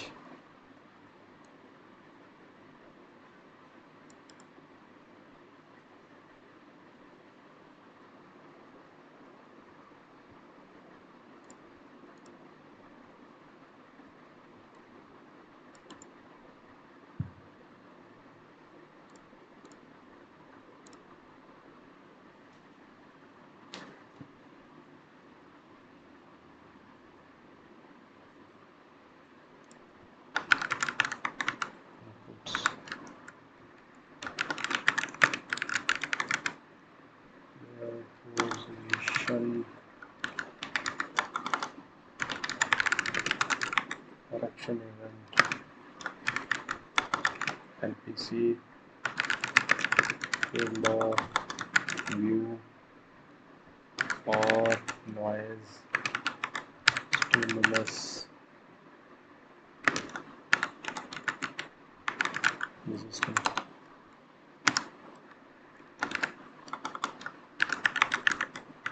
Outputs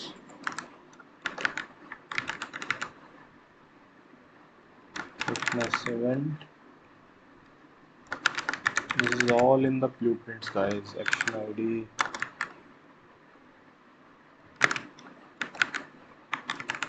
witness NPC underscore ID,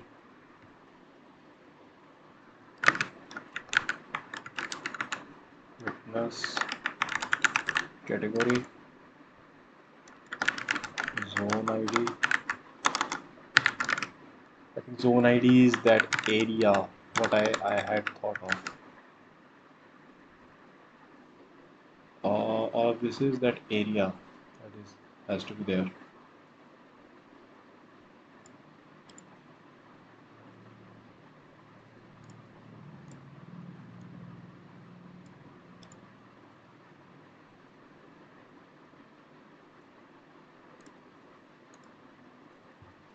Particularly has to be that area guys.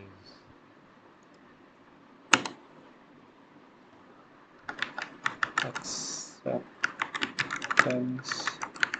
criteria.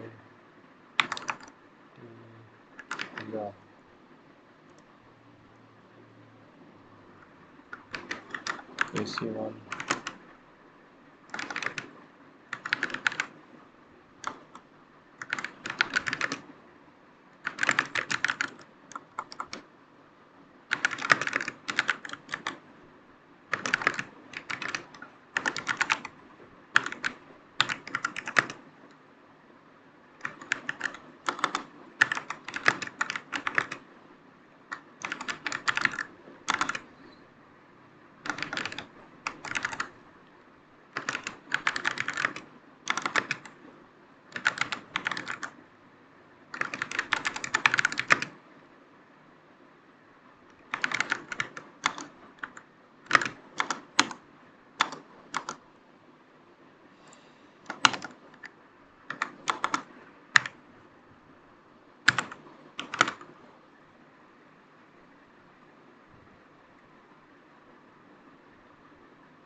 transitions to combat state.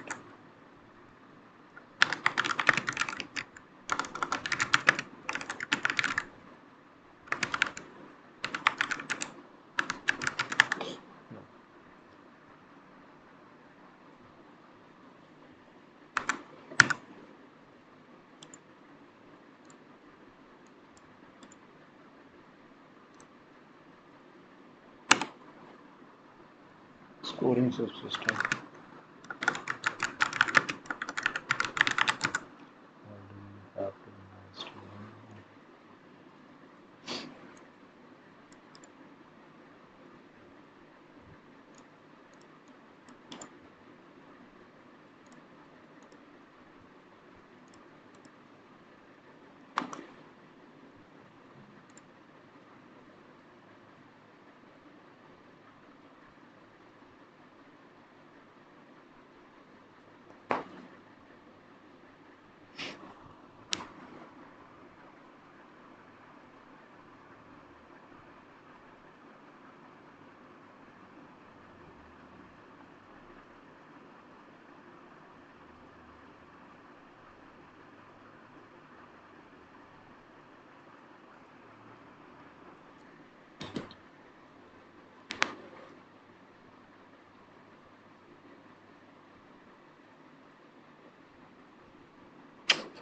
Oh, come on, man, come on. Guys, I am taking a 5 minute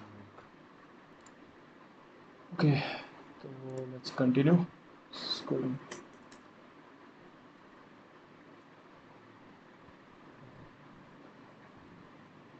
I think we can copy this table only and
sprint to the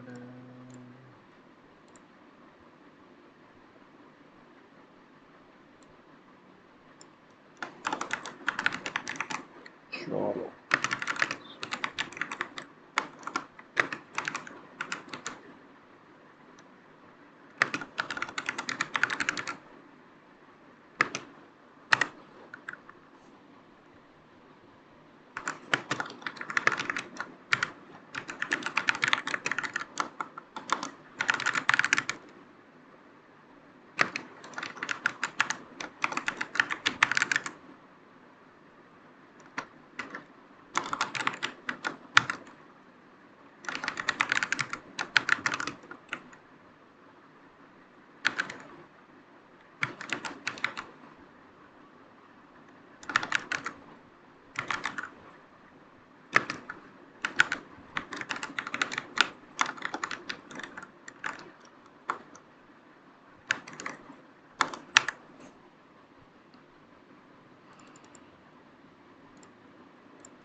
Okay.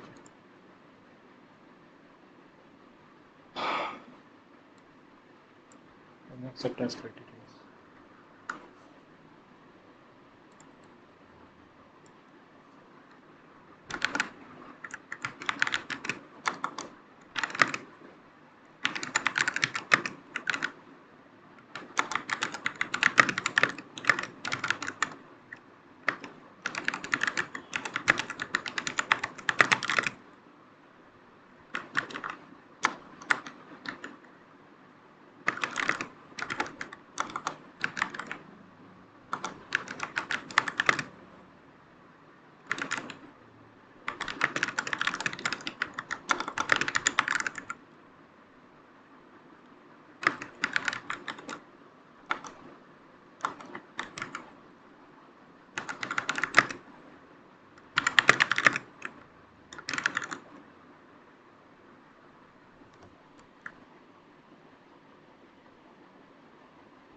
What's the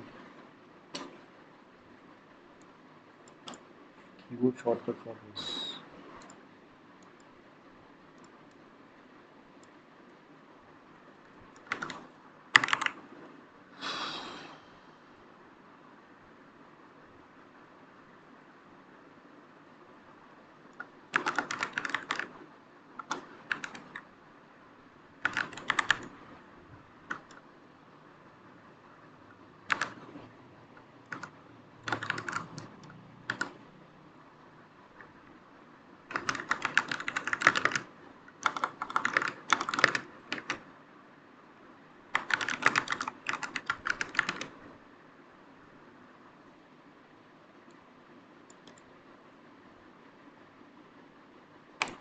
Background.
Just random things that I'm trying to find, guys.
Maybe not for me, guy. That's true.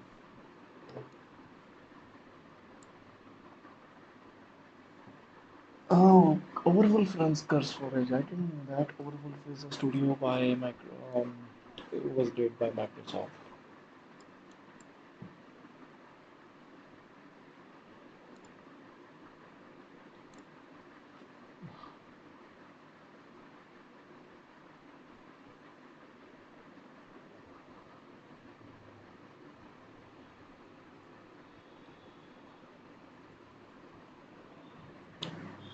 This is done.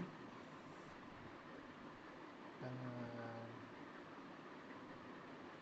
we have economy, people like shopping and everything, and then world dressing, low cost confirmation that world has heard, like NPC barks. You can see here and NPC gossiping. UI says you can talk of the gossip, all of that stuff. And these are there.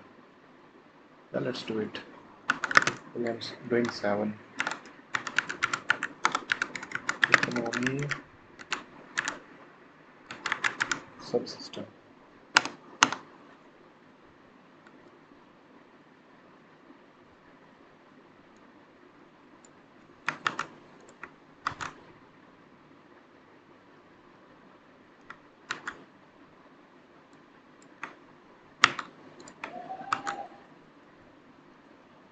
Come on, bro.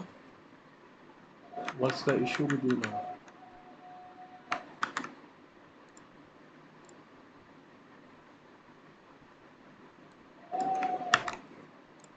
Chalo.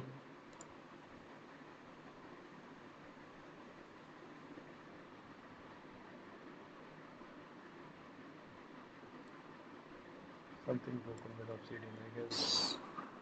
I don't mind.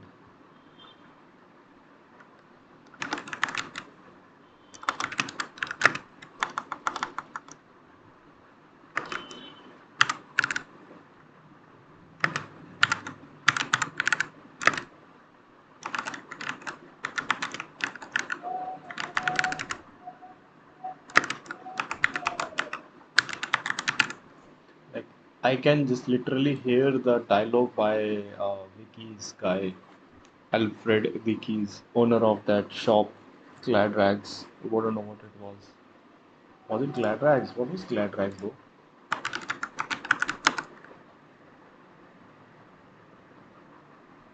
No,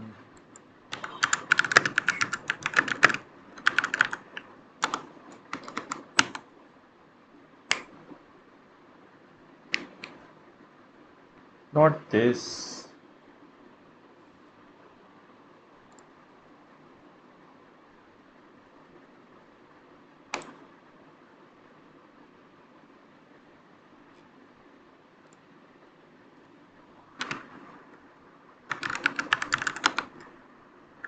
What's the name of Augustus Hill? Yeah, Glad Rags Wizard Wear. Yeah, it's Glad Rags Wizard Wear.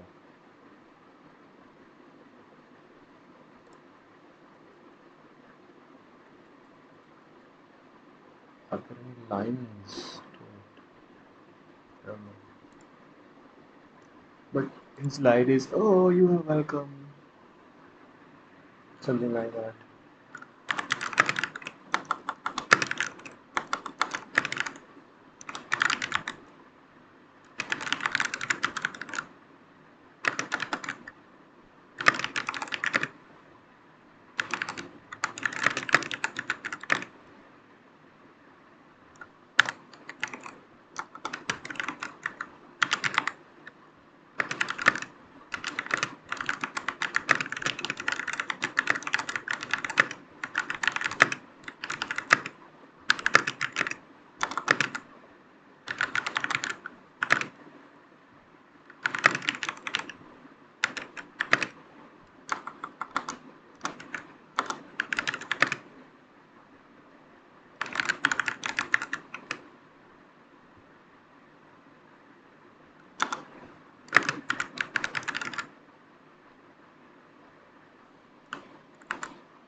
Now world dressing system.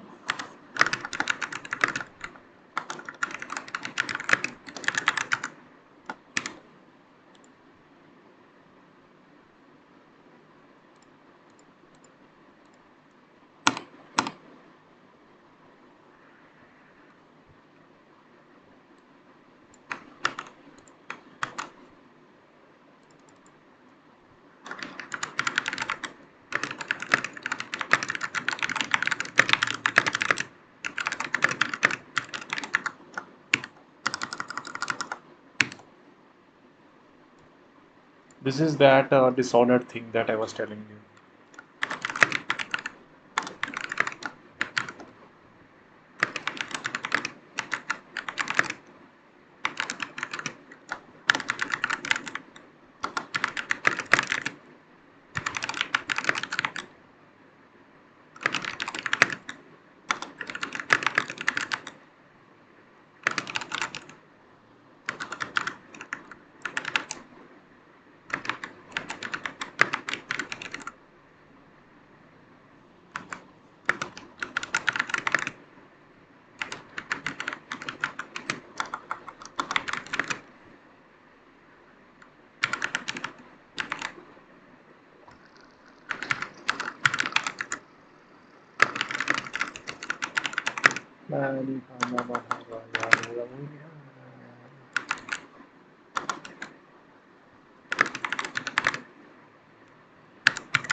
So, we're going to create a little ambience, low-cost ambience, to just show that there has been some rumors about your notoriety. For example, a static DB text editor tool. Eclipse is not told, it's tool.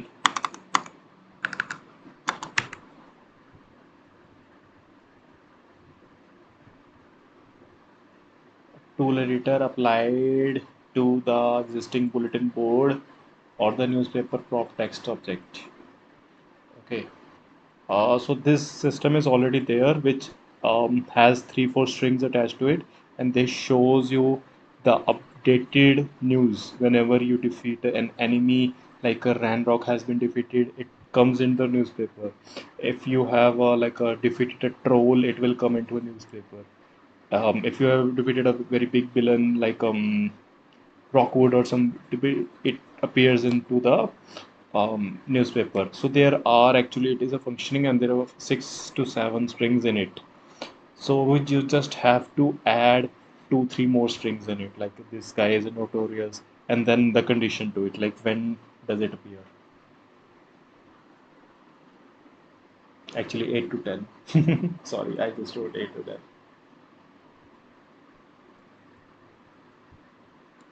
Yeah, and then lastly, this is going to be good one. Actually, I am not so sure. I just want to put it there. I am not so sure. It's called player facing UI subsystem.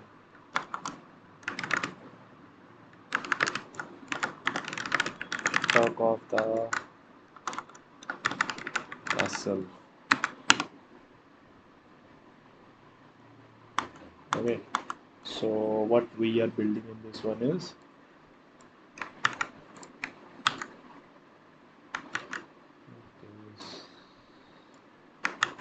now all the tables are going to do it like that. Why the hell they would want to do it like that? I don't know what happened.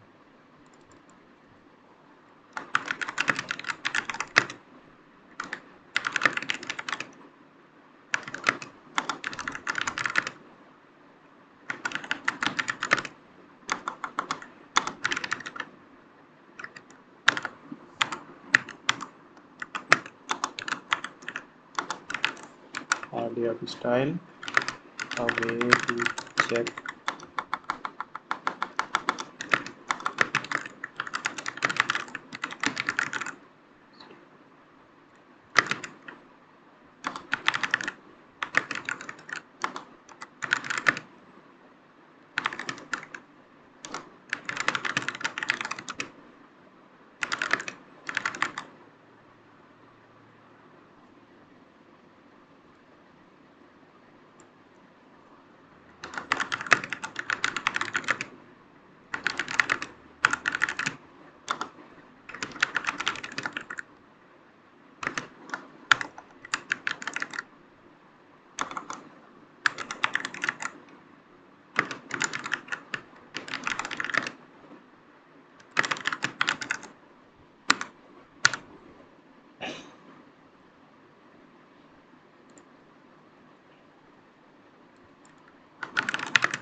Yeah, I'm talking about this. Field guide journal. No, this is challenges actually. Where is the field guide journal? You can actually read all of these journals as well. Where it is?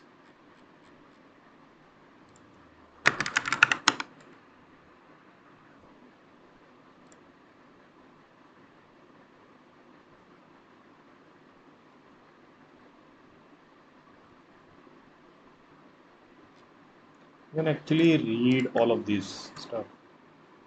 The collect journals you collect all through the um, map. You can actually read.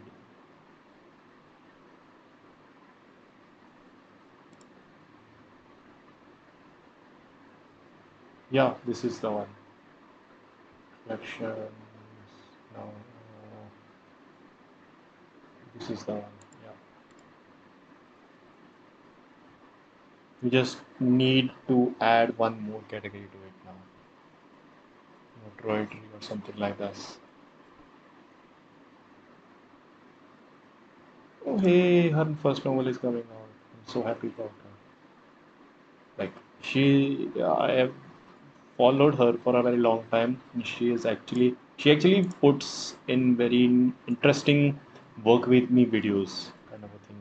She like works all through the day out, and then she's a writer and also a teacher of something, Christian Jones.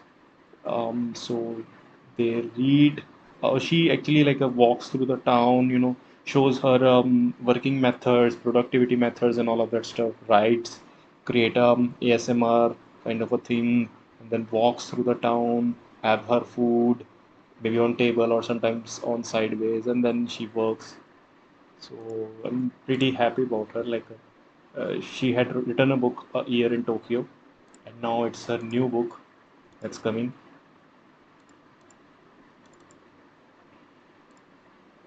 Theodore's tea shop. Yeah, I think she started working on it 2 years ago, or 3 years ago. I don't know. First, it was called Project Teacup. Now she has a new book writing. Like I'm very happy about her progress so far.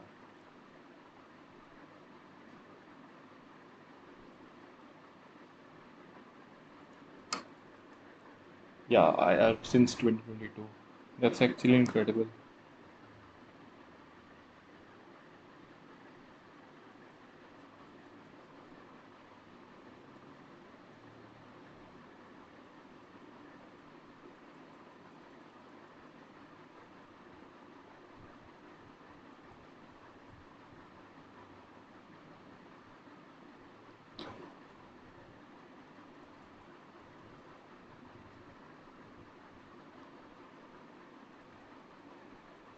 I'm super happy about that. Congratulations, Christian Jones.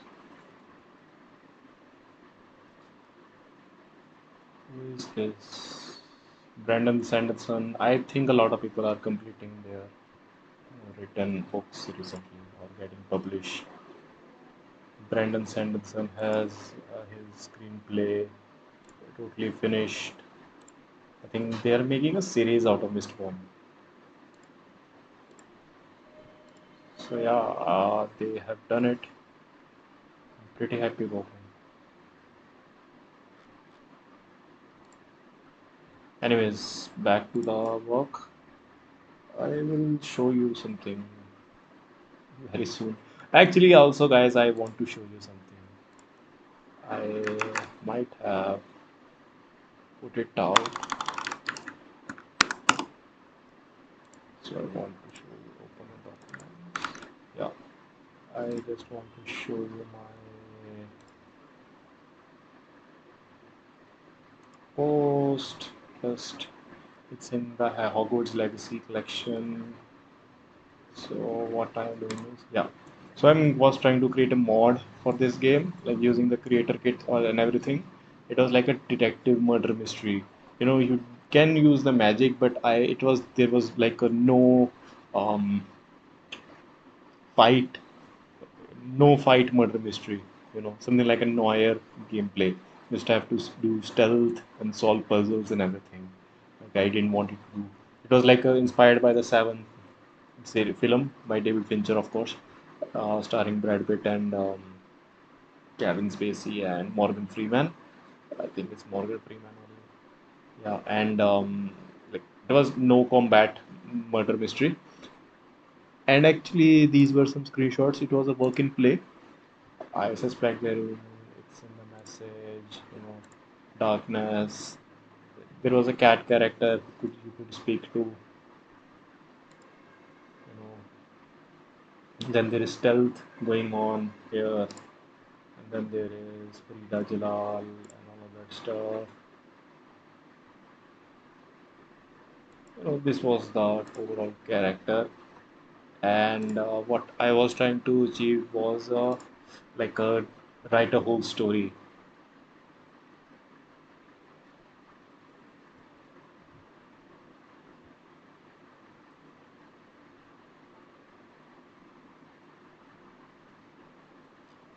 This was that, and this is actually the script of the whole overall document.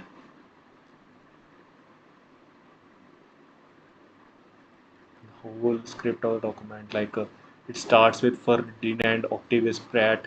Those who know who was he, Ferdinand Pratt, would know. Like he was that snobbish portrait of a professor, very snobbish. Like he will give you a mission on once in a while. He's obnoxious as well. Um, like he claims he has been kidnapped and actually been kept in a very bad state.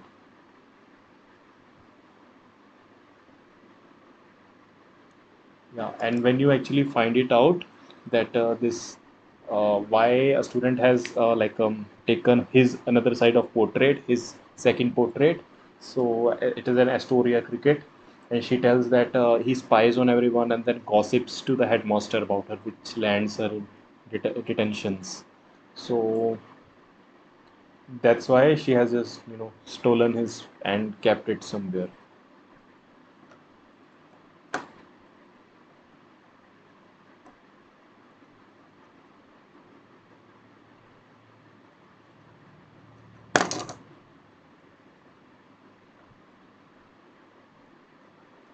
And there are three endings to it. Like you can do choose to keep it in three broomstick. Like he will be very happy with it. There is only a dialogue that he will promise to look the other way regarding a rule breaking. And then there is Hogwarts in, and like choosing to bad attitude. He can be in that tavern. Like it's a dirty tavern. He can. Like, he's snobbish guy. What would a snobbish guy hate? A bad tavern, and then in Sandy you can choose to burn it. That's it. There is no moral repercussion to it. we can probably loop in our system as well. But back to my script. So the scripts features that guy in some scenes, in second or third scene, and then probably uh, it's again the girls' toilet, and also there we have Bloody Baron who is standing guard, and then uh, uh, uh,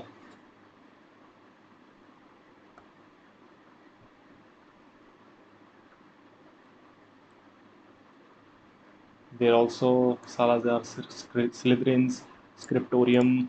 Those who know that Scriptorium is a part of the quests within the gameplay. You can choose to in it, like do a mission, and where actually you learn the first death curse, Crucio, and then again that bathroom comes in, and also there comes a moment where they will actually hear a hissing sound.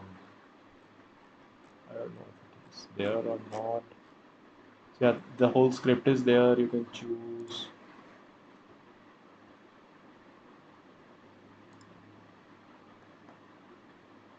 Can you do that? I don't know.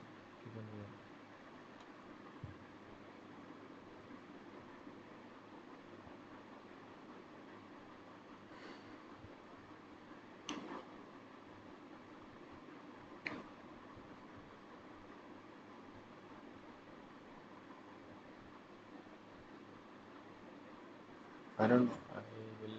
I will let this sit it here for a while.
Yeah, that's that, guys. And moving forward, I would want to talk about data specifications, criteria, and balancing specifications.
What's up?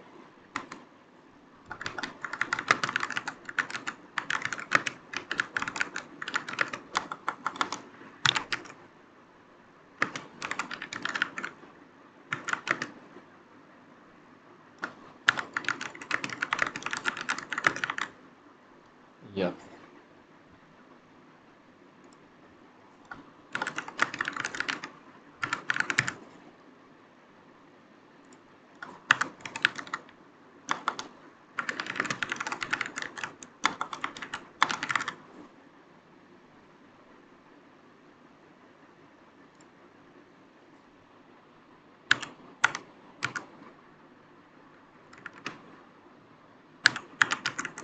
-5 for any if no new.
This is important.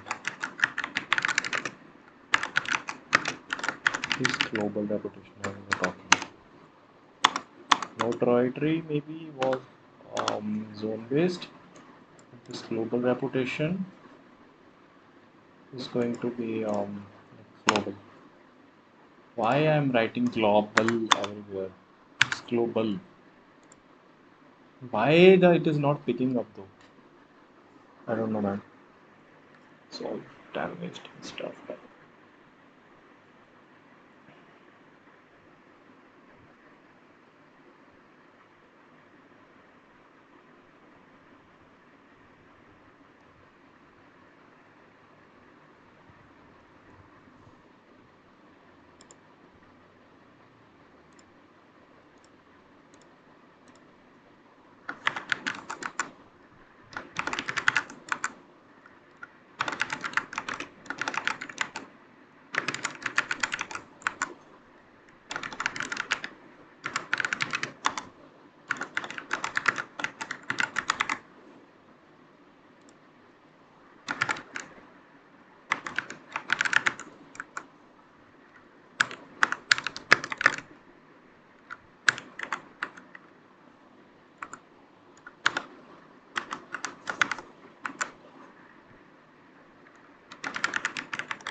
First, let's define the categories only. Himself, and then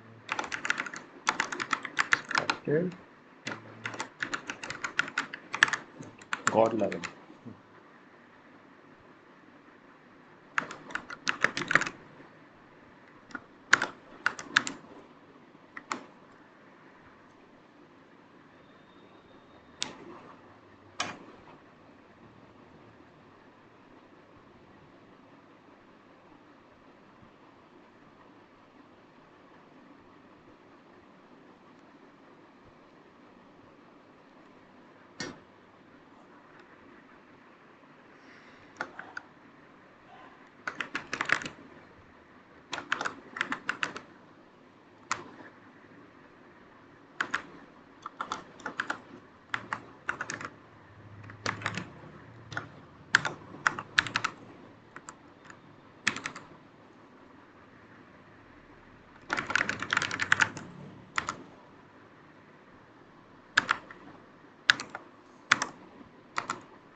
This is all mentioned in the documentations, guys.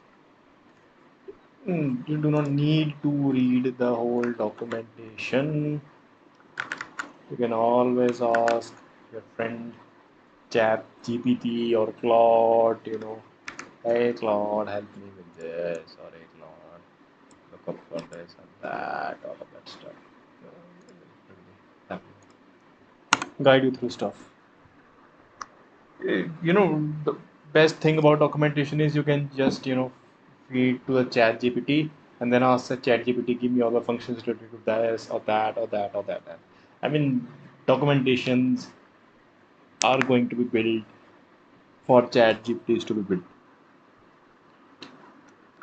but doesn't mean you should rely on these GPTs and everything. It can backfire as well. But now I've seen a lot of people just using GPTs, to rely on these things. So I don't know. It's up to you. What do you want to do? How do you want to do?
By the way, just a funny thing, guys. I just remembered a very funny anecdote.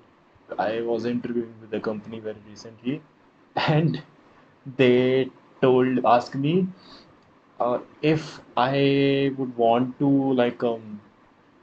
what is the guarantee that what's my plan with that company, like how what is the chance that I would leave this company so soon, or like what's my future plan about this company. So I just said I cannot say anything certainly about this future. Maybe actually I do want to work as a 2 or 3 investment, 3 years of investment, and then she said, ask me then what further ahead, and I was thinking about it only, and then I thought about like what else further ahead can be done about it, you know, and then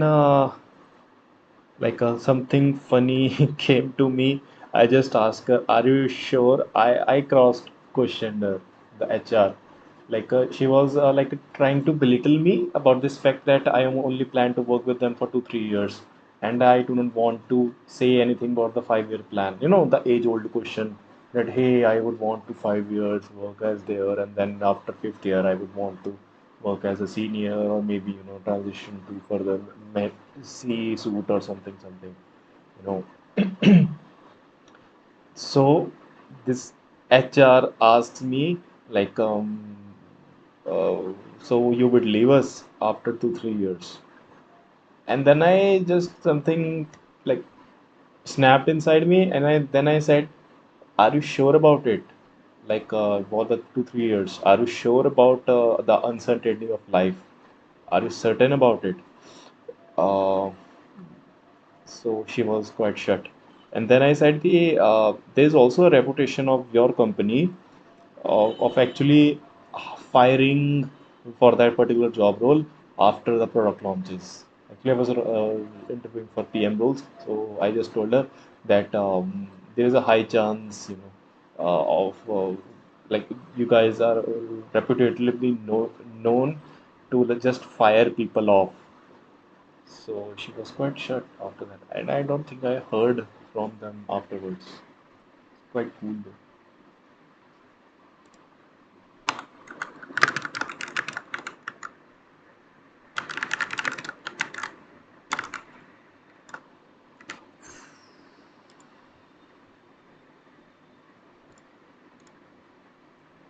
This is interesting one. These are probably like data tables for somebody technical. If you want to skip, you can further skip ahead. There is nothing useful so far. Oof.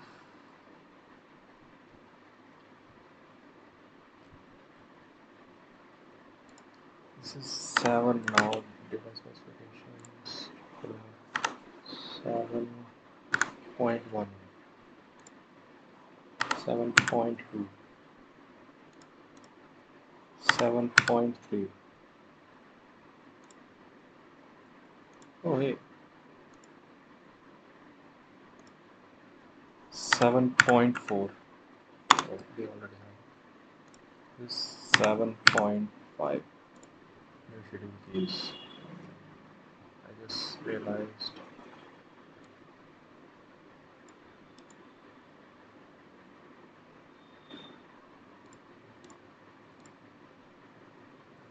it's 6.7, 6.6.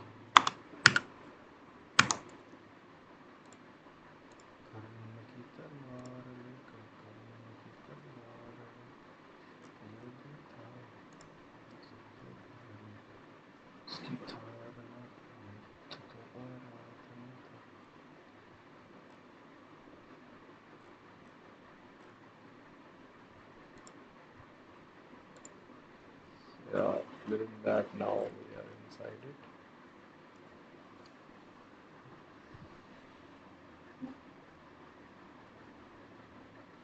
New schedule keys, and then how many we are going to do?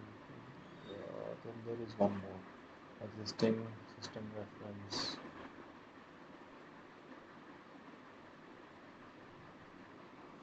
Yeah, let's add it quickly.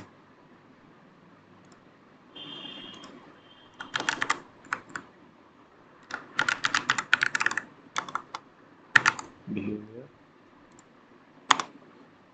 Yeah. Schedule vary.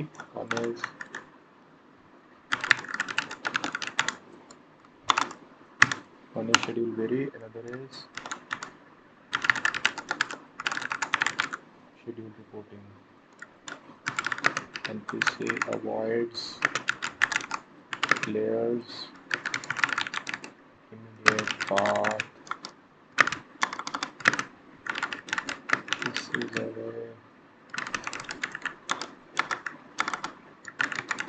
reduced idle interaction pool.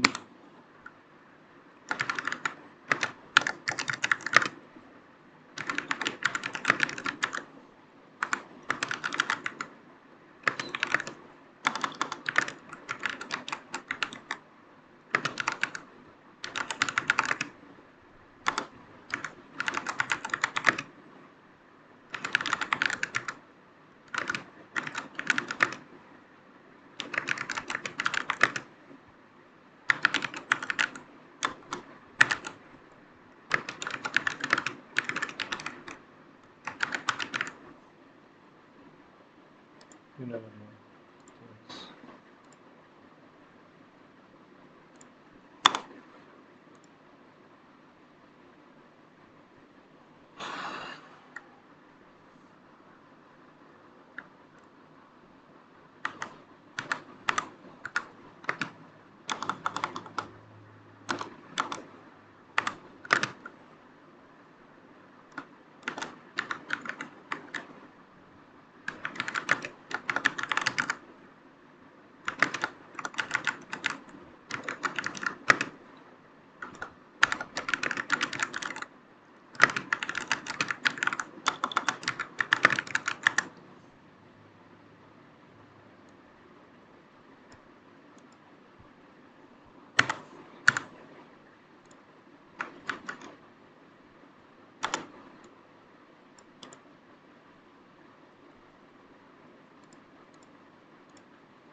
Guys, there's a lovely weather around me right now.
So, guys, sorry, I think I should actually explain all of this, what I have written so far, the data specifications.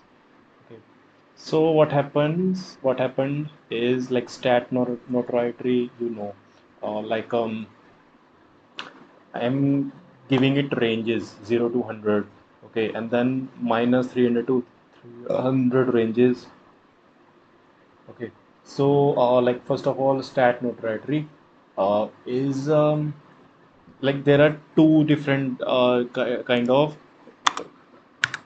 no being notorious or be the reputation meter. Okay, there are two reputation meters. One is notoriety meter, another is global reputation.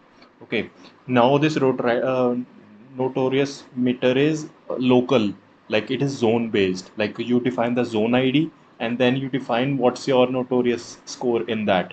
It's 0 to 100 range. Okay, so and also it has the condition like if there is no new event to it.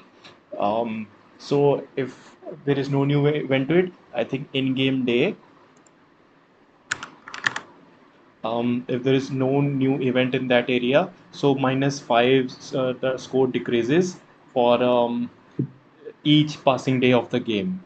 Okay, and the reputation, global reputation is minus 300 to 300, and it persists like even despite you being doing good or bad stuff.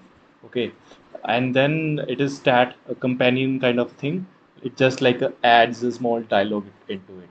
And then there is notoriety tiers, like three notoriety tiers are in side: unnoticed, talked about, and watched. Unnoticed is like nobody saw you doing the dark magic or maybe stealing stuff. Talent talked about is like they give they taunt, or maybe you can hear them gossiping. One shot dialogue box, that's it. And then watched is like though they saw you, and then sh- scheduled reporting function is triggered. Okay, and then schedule vary is triggered, like how I showed you in the table. Like if they saw you, where is my table? Yeah, if they saw you, there are two things equal. One is write log, and then is write notoriety. Um, yeah, these two one.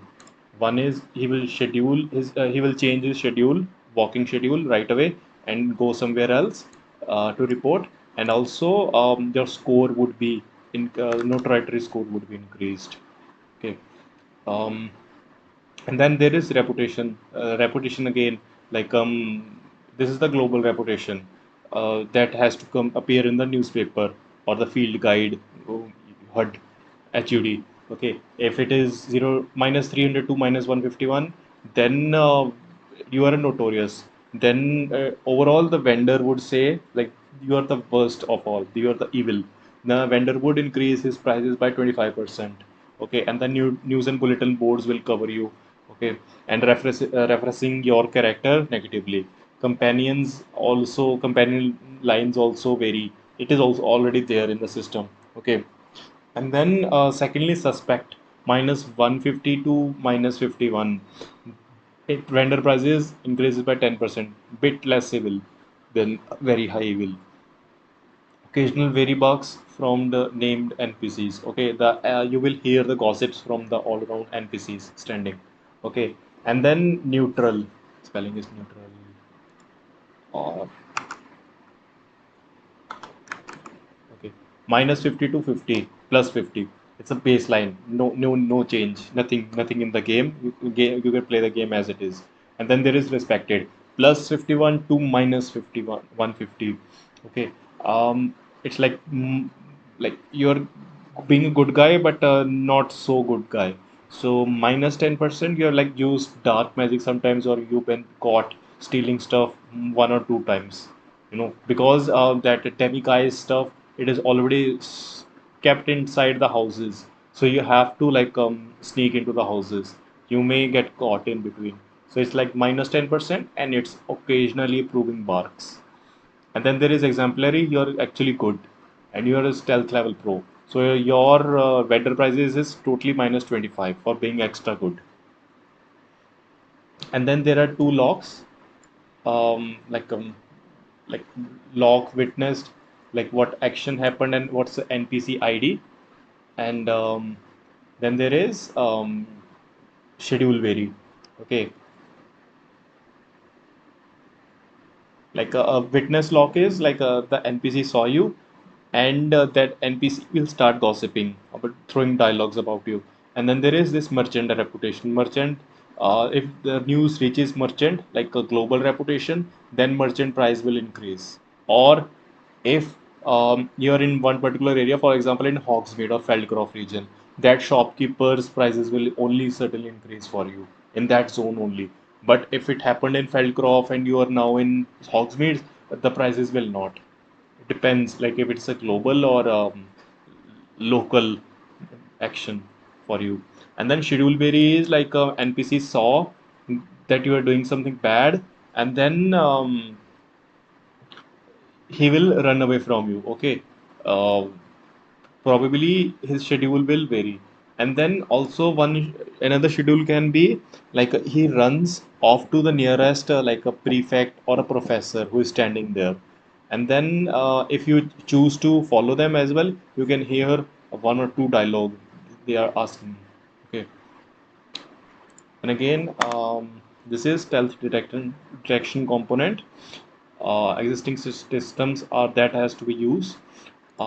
Exist enemy encounter AI. Okay, and then NPC schedule program. What else is there?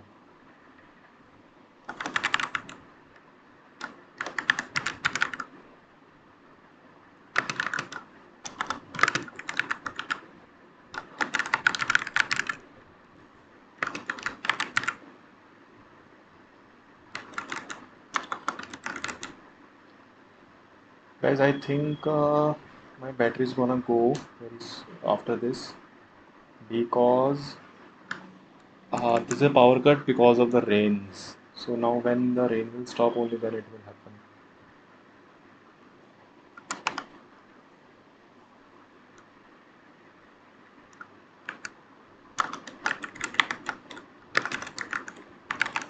Faster is that we are going to use that. We are going to use PP container or loot drop or loot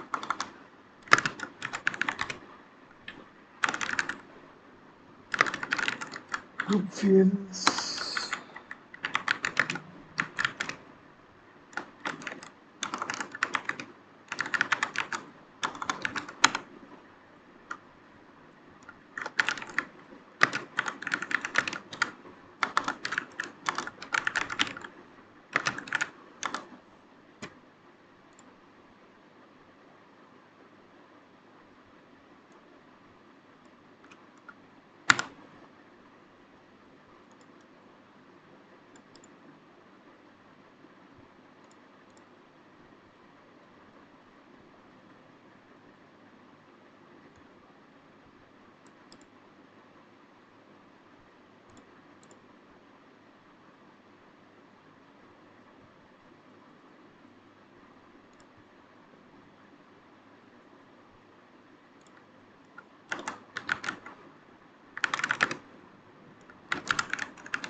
I'm talking about this quest line where you choose to at the end report about Sebastian or not, like, and then you meet Omnius at the end of it.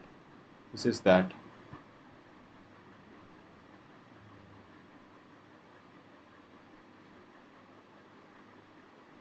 Now next is I'm going to use is base action values. What I'm going to create is base action values, which actually has like what action gives you what score. I am a bit skeptical about it, so I need to rework. I will probably come back on it. Then I have witness multiplier, like how many witnesses can cause you what. And then witness vendor price modifiers, that is already covered. And then I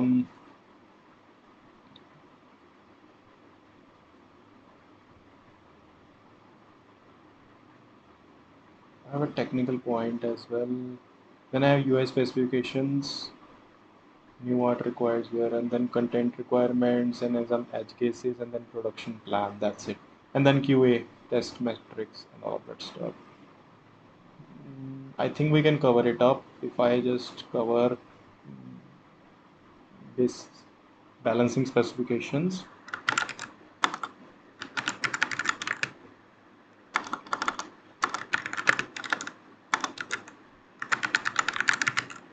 Balancing specifications.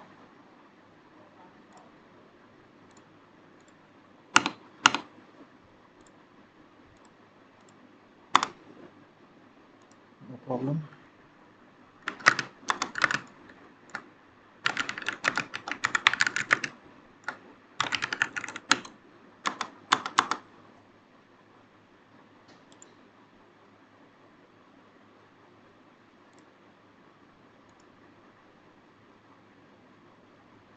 This is I'm talking about like what action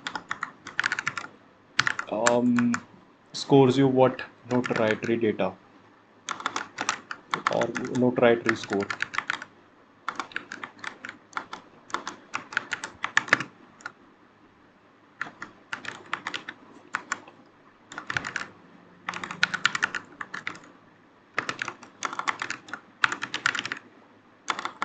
Come on, man, why am I writing global glabble?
For example, we are using confirm quarter data.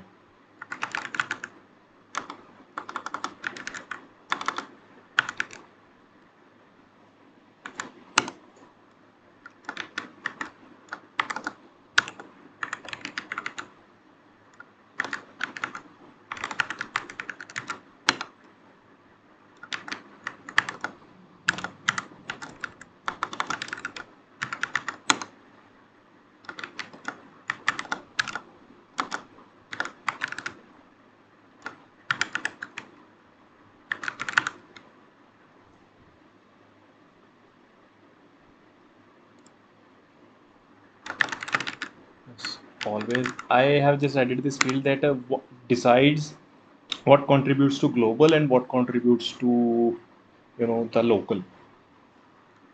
Okay, so unforgivable courses, yes, always. Yes, if name witness. These are the conditions. Yes, if name witness. Name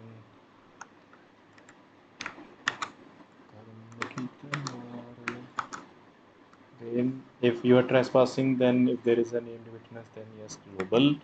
If you are using offensive spell on person like Confringo, if it is a witness, then yes. Um, Class disruption, no, local only. Okay, and then lastly, helping NPCs, you have to counter the like global negative globals with positive globals. So yeah. So now if I have to add scores, minus 40 with this, minus 25 for this, like attacking an unwilling student minus 25, then what's negative else? Theft is minus 15. What else is there? Like again minus 15 for trespassing. Okay, and then offensive spell again 20. Attacking unwilling student probably same. I don't know or not. Class description is minus 5 score. This can be also be added like Dumbledore score for the houses. Minus 5 for Gryffindor, plus 50 for Slytherin, something like that. Then plus 20. That is. By the way, guys, like these base values actually are not mine premeditated. Just FYI, these were actually brought out by a community that data mined the unused game files, like how much was being scored. So this is built. This was the core idea that I was building this. I just got hands over this, and I saw these functions. Then I understood what is to be built, and I'm using all of these functions in the previous sections as well. If you scroll over, I'm using all of this, and then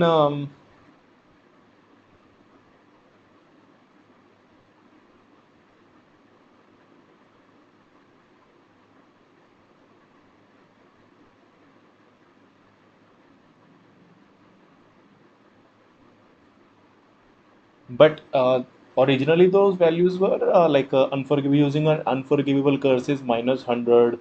Bullying, stopping a bullying is as minus 20. Name stopping is bully is a plus 20, but bullying is minus 20, and then minor misbehavior like minus 10. So data miners found out these four things for on curse, bullying, stopping bullying, and then misbehavior. These four things that were found, but I just reworked my way from accordingly.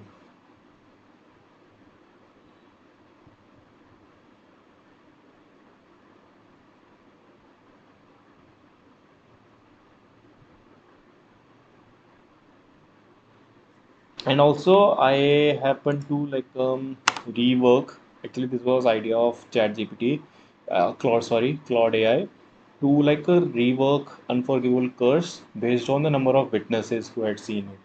Like if it's four witnesses have seen it, then it is minus 40 into 4, minus 160 score directly. The more the mouth, the more negative score you get. Okay. So this brings me to witness multiplier.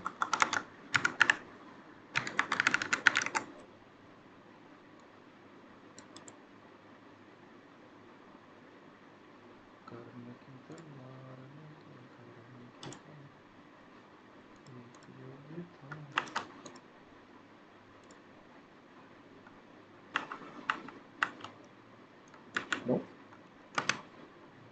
yeah, that is it. Yeah. So what I am doing is final delta base value minimum 1 plus 0.5 plus, should put some spaces.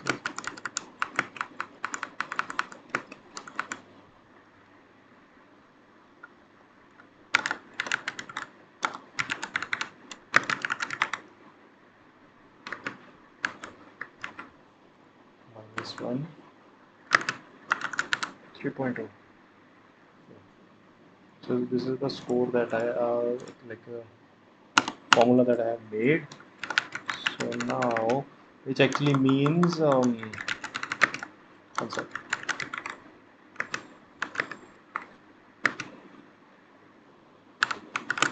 Yeah, talking about this final delta, what score you're being given is like base action value from the above table. This one, base action value into 1 uh, plus like uh, sorry, this is a multiplication, not anything else. Yeah. So zero point 0.5 into like how many witnesses saw it and minus one of it, and then like probably like a what's and then probably finding a prime of this number. For example, if this number nears around like it's a like round off kind of a thing. What I've added is 3.0 is because if my total score comes out to be 2.5 or 2.7, I do not want the final delta to be in those numbers. I want it to be a like a whole number or a like a natural number. So instead of an like fraction or a decimal, I just round it off to like a 3. Whatever is it. For example, if the witness count is 4 people, 4 minus 1, 3. And half of 3 is 1.5. 1.5 plus 1, 2.5. So 2.5 is much more nearer to 3. So it rounds off to 3. Okay. Minimum of 2.5 and 3. So probably it is 3. Okay. And then again, um, so in this way, we are doing it. But then again, like it can come up to 2.7.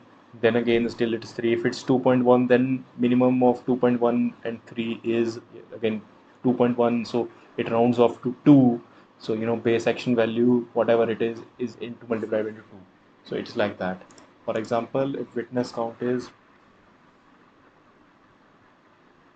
1, okay, so it changes to 1.2. Okay.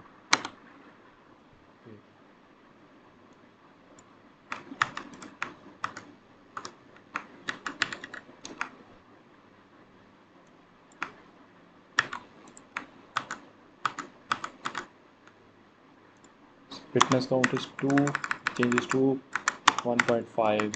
His fitness count is 3, 4, 5. Like I'm capping it from 3 only, by 3 only. I don't want to change it further. 2, and then 2.5, and then it is 3.0. That's it. Capping it till 3. Capped totally. For example, like an unforgivable curse is witnessed by 3 students. Minus 40, now it's 3 students. Okay, witness count minus 1, witness count minus 1, 2. Okay, and minimum of 2 and 3 is sorry, minimum of 2 of zero point 0.5 into 2 is 1, and minimum of 1 and 3 is 1. Okay, so 1 plus 1, sorry, uh, my bad, incredibly my bad. Witness count is, for example, 3 students saw it. So which basically means uh, 3 minus 1, 2. Half of 2 is 1. Again, 1 plus 1, 2. And minimum of 2 and 3 is 2. So base action into 2. And base action is minus 40. Minus 40 into 2 is minus 80. So you are minus 80 level of notorious. And what is minus 80 level of notorious? I just told you. Minus 80 level is suspect. You are right now in suspect range.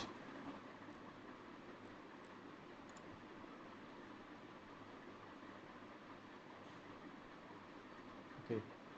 Then there is a vendor price modification.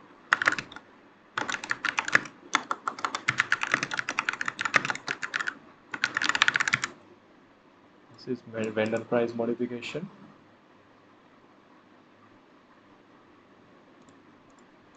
Okay, I've already talked it about here. Where it is. Uh, yeah, this is the one. I can just copy it.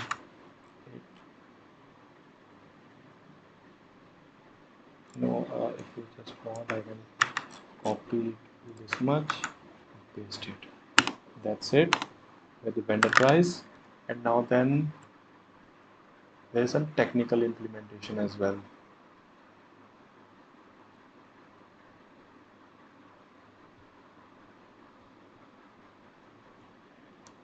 Okay.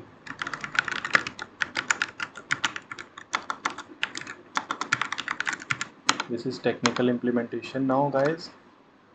For example, I didn't want it to code, but now I would have to code existing on perception update.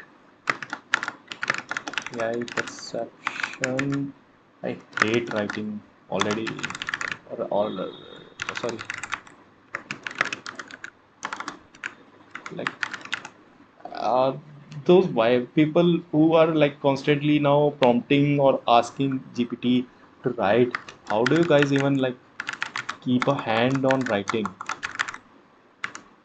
Like I just so badly, severely want to write a prompt right now. Hey ChatGPT, just help me write a prompt. Or maybe an IDE would be a better option. Like I have to write the whole if word or the name of the function. How bad is that? By the way, it has started to rain, guys. Student, staff, condition.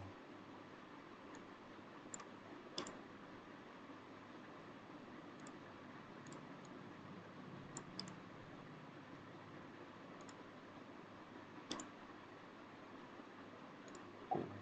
Yeah.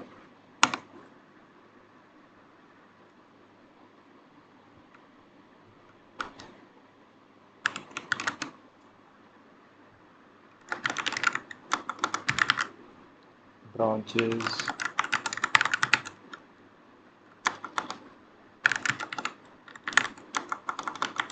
So bad that I have to write the whole code all by myself.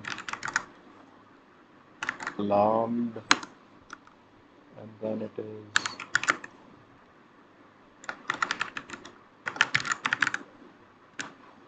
call function RNS register.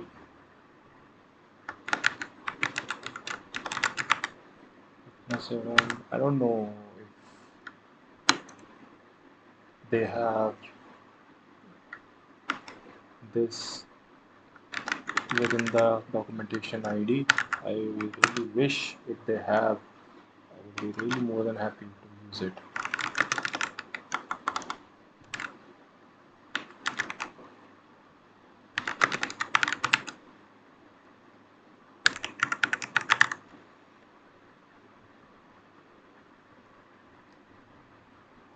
It's a big code though.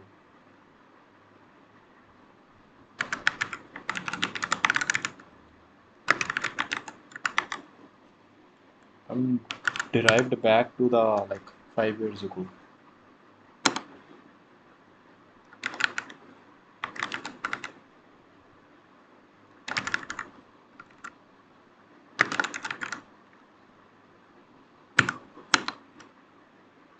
This is all C. If you know C, then you will know the language C, programming language C.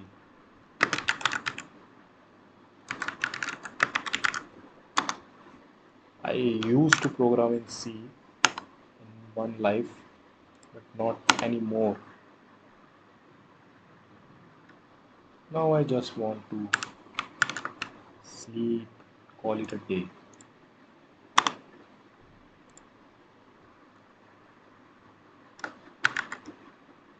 If I have to write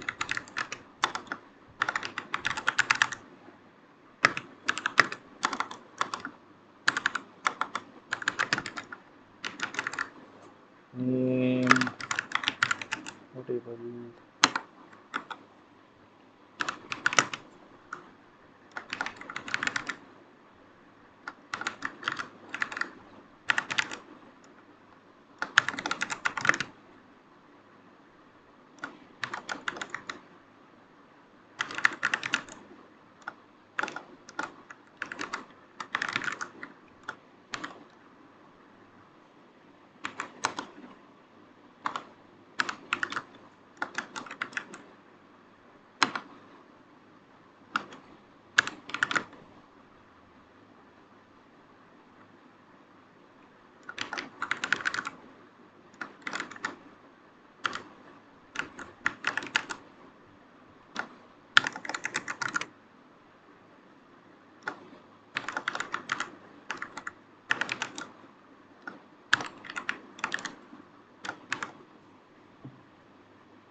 I will add this all in my GitHub library and I will share the link with you.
Pure coding bay, guys.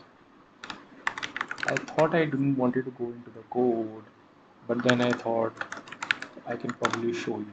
I do a show off, and it's heavily paying back on me. Like I've just written the whole code, and I do not even know if this works or not. I'm just writing it.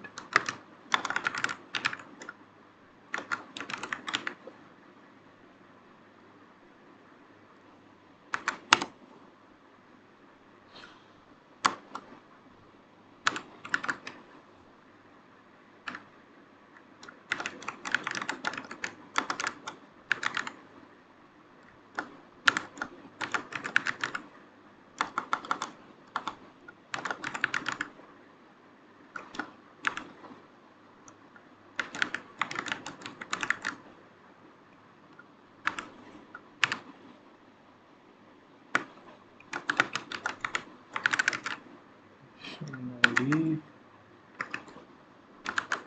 plus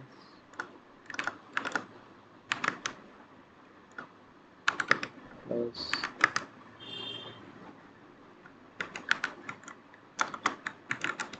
witness npc dot id. This was all code, guys. I should have just copied pasted it. Code from creator kit. I could have just copy pasted and then edited it. But then where is the fun in the show off then? Yet I can read and write the whole code.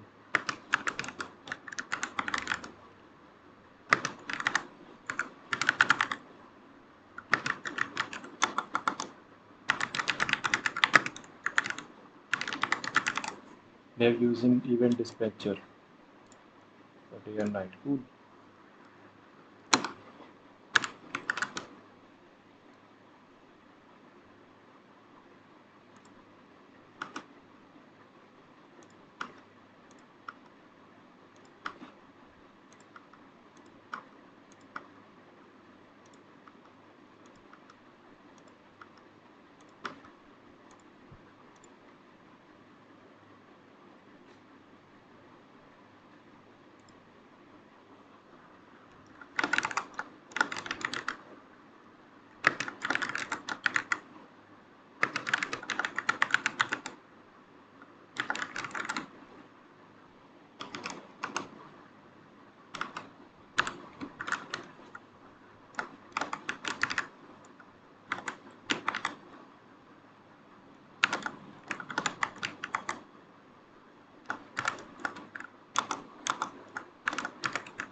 This is the code.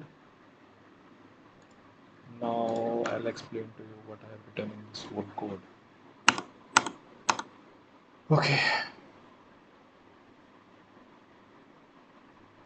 Players ability or interaction context, you know, spellcast, item pickup from unknown container, I mean, or even like trigger, volume pass, or any of it. Um, Trigger volume trespass, or any of it already fires for the quest tracking. So the code is already there, okay, and it achieves purpose. The RNS, our system just subscribes to that purpose. So this code is already there. When I was telling you that this code is already there, okay. Um,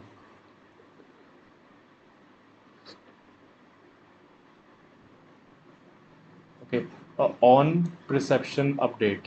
Okay, if the AI has just seen it, we just added within this AI. Like the AI of all the NPCs is already there to detect you, but it's just that it is logged for the Ashwinders or all of those antagonists or goblins and everything. Okay, it is just logged onto that. You just increased that. You just unlocked some more people. For example, you just unlocked it for everyone else. Okay, they had actually made an effort to lock it for everyone. You just unlocked that, undid their effort. Okay, with the code. If action is now class, now you just added it civilian student or a student. Okay, it's a new condition, and then if it is detected, alarmed, then RNS register witness event that they have seen something happening, and what is the action ID from player's active ability context action ID. These action IDs are there. uh, what is being done, what is being witnessed, okay, that action ID, and then witness NPC is declared as self, and then zone, like what area of the map it is being triggered, and then if the witness category is named or notable, like like it is like a global event or like notorious event, and then if the user will like break his assigned schedule or report it to anyone else, or he will actually go to like like go to like run away, and then maybe you will hear him gossiping about anyone. For example, if there is an NPC who's seen you doing the death curse, if that NPC will run to the town and then start gossiping to other people about you, you will hear him gossiping one or two dialogue box, or he will actually go to and make an effort to find a professor or nearest prefect that is there. Okay. And then RNS register witness event. Again, lookup based real value, action ID was action ID, and then compute witness multiplier, and then write staff and anything. And then existing day and night cycle tick already drives NPC schedules. RNS decay step piggybacks on it. RNS decay just like told you, by the day with the coming days the score would deplete by -5. It's a like a local event. Okay, so like local event as in like just a hamlet saw you doing dark curse. Actually, dark curse is a global event if there were any. Like these are like class description or something like that. These are some of that stuff. Okay. And existing dialogue condition evaluation. Um, like there is no special evaluation passes needed for this. Like it already re-evaluates like logs or stats when a conversation begins. So it is already again already there. So this is all the whole technical specifications. Now I am going to go into UI UX specification, and also like the one particular feature of the talks of the castle field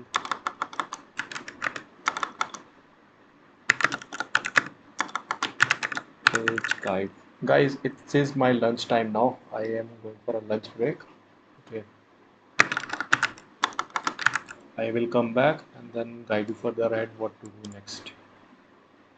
I'm gonna pause my video for this. Okay, and actually this is going to be very small now. Now we are already there. Content requirement and then edge cases and then a launch plan that is there only. And then maybe UI UX if you want to do those success metrics and risk mitigation, all of that stuff is already there. Just very small stuff now. We are already there, near there now.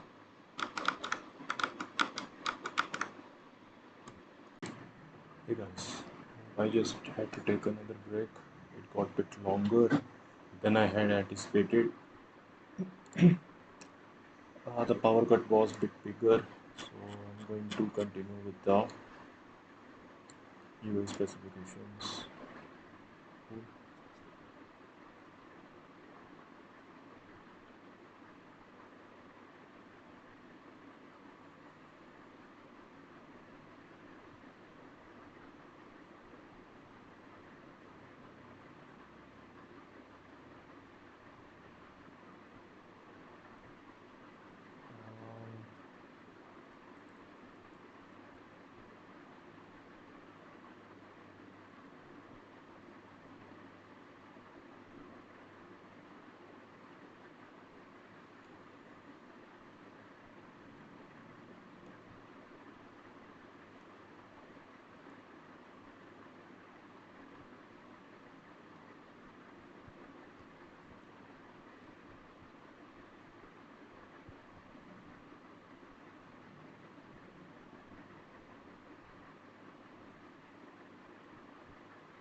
I am trying to find my notes where I had written the UI fact.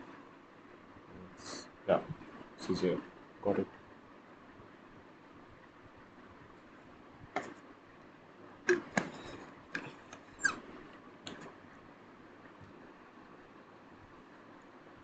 Alright, let's create a table.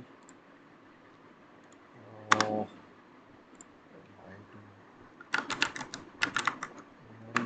element spec element point. We are given the existing field by UI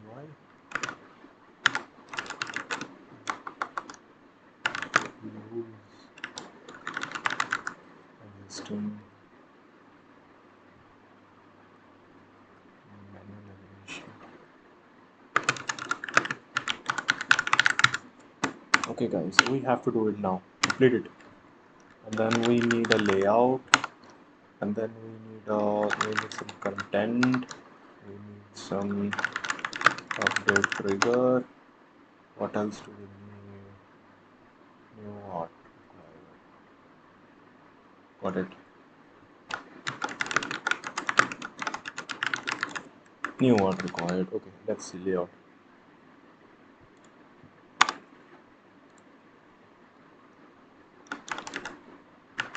Uses journal page template illustrated border comma body text block.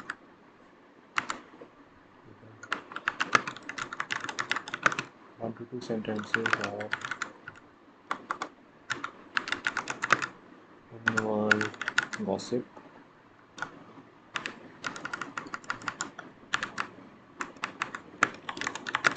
text selected from a pool keyword, pool key to current reputation bar,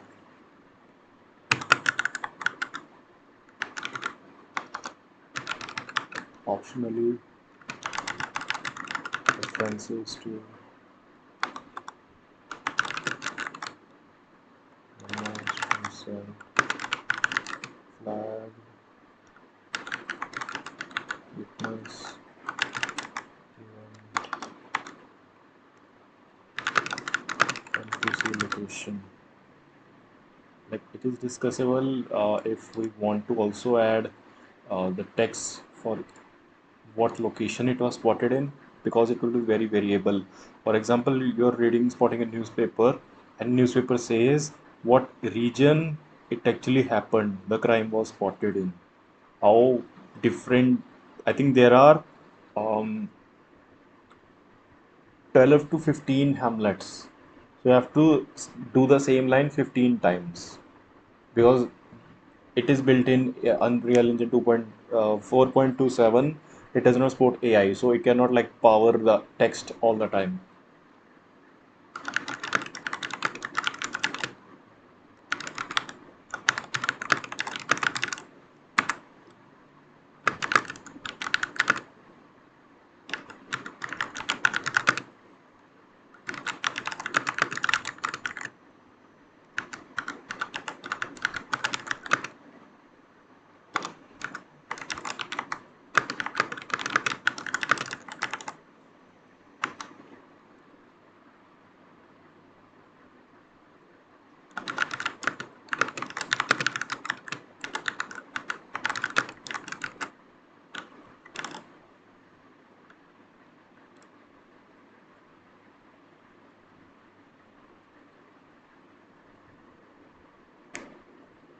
I can give you an example of this text. For example, in the greenhouse, someone in the greenhouse swears that they saw um, the player do something which they shouldn't have. Professor Garlic hasn't sent anything to his face yet.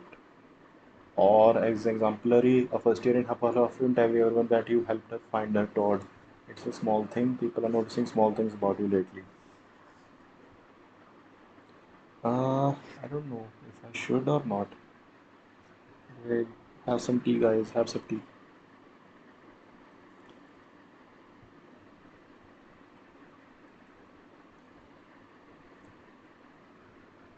Hmm. It is actually very good tea. It's good for the throat.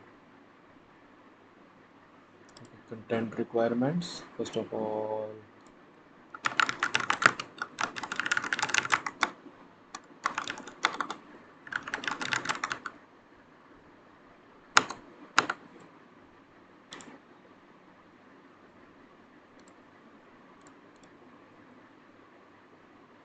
this much is fine.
guess it is pretty clear, guys. Where is the cradle? 42, 60 lines was existing companions.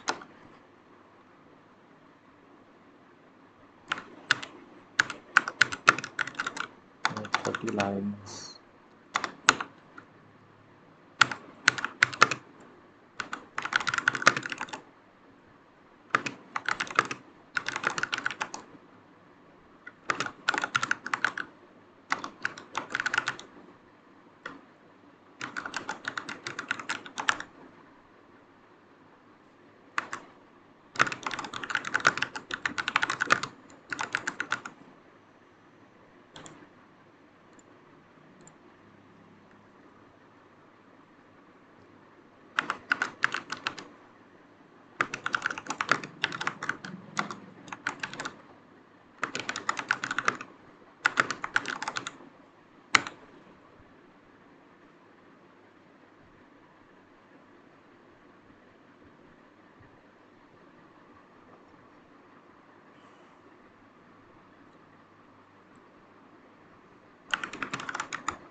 Okay, content requirement is clear, guys. So, like conditional companion dialogue lines, 40, 60 lines.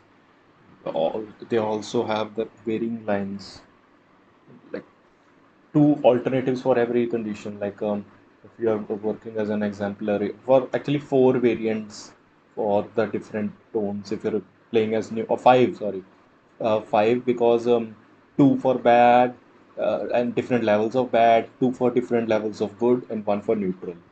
So in this way, five variants of a single line.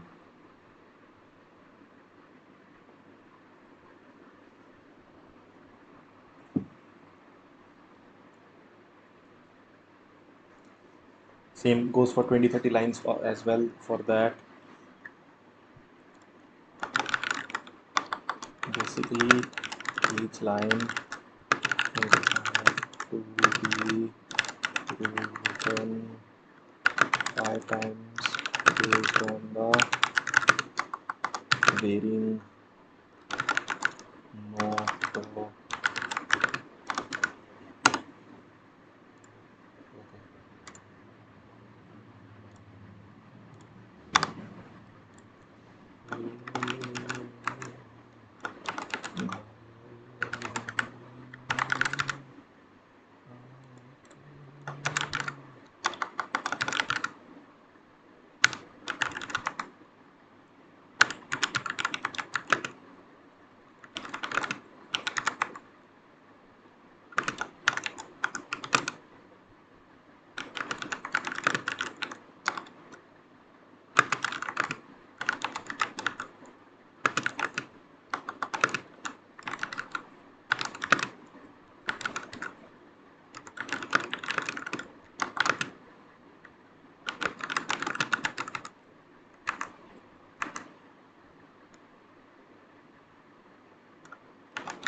By the way, I'm reading this book called Project Hail Mary. Have you guys read? Suggest like what's your favorite part about it?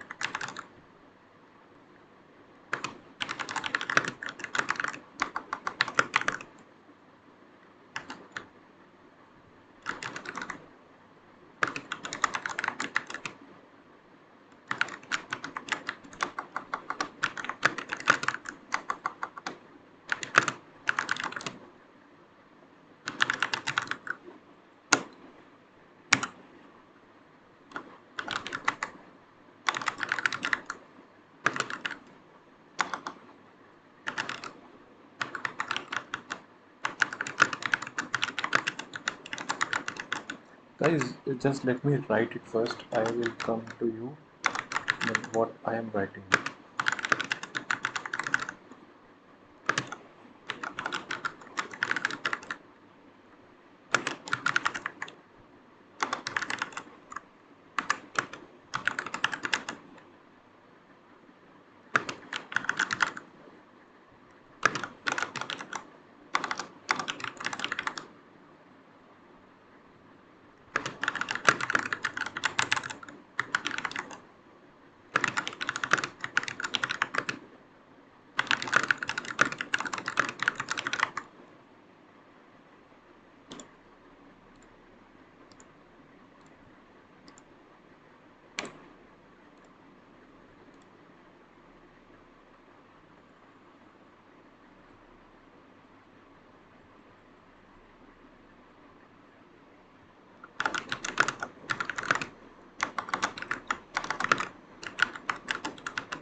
Okay.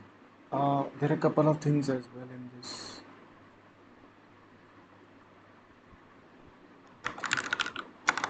But first, I want to discuss these three, uh, but not the ones.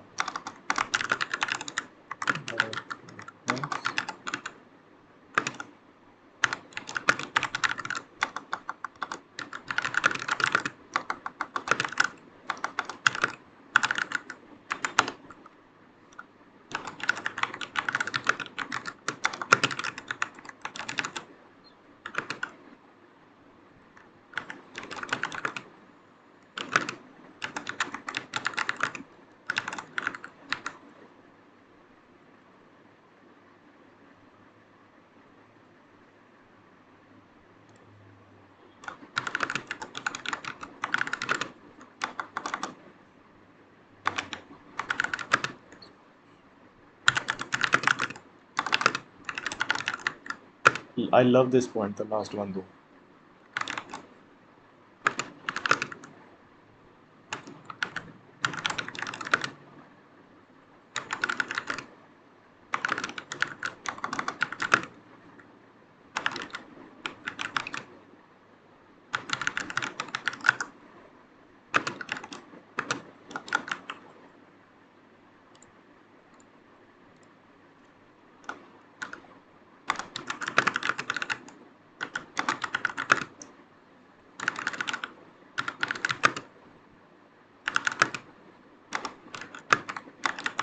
Protection,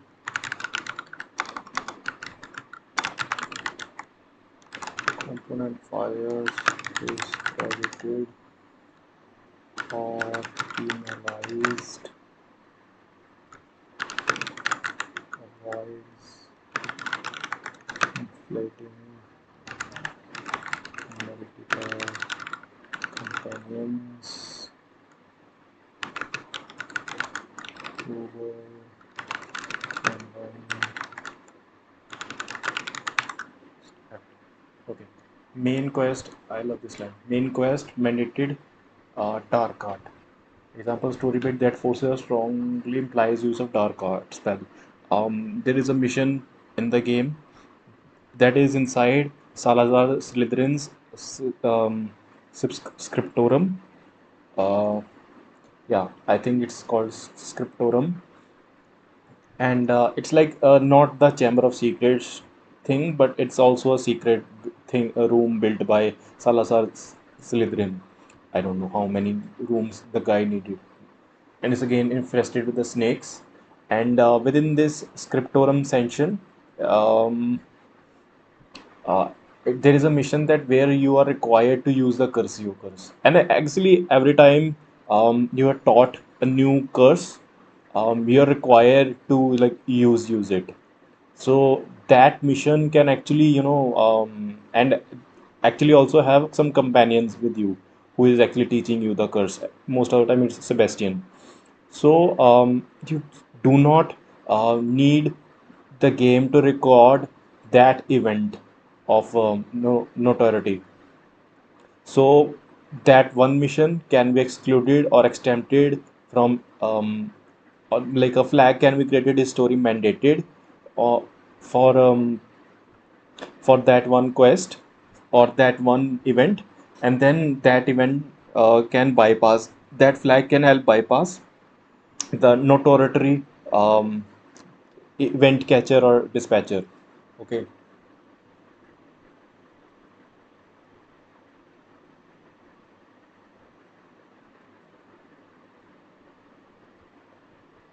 Okay. So which means that one mission would totally be out of the box or maybe sandboxed from the our overall global catcher of the notoriety if there is a like witness to it. Okay. And then there is sanctioned duel or classroom combat exercises. So sometimes, like these encounters require you to practice offensive skills. So again, another flag can be created, story mandated. These are much more like a story beat flags.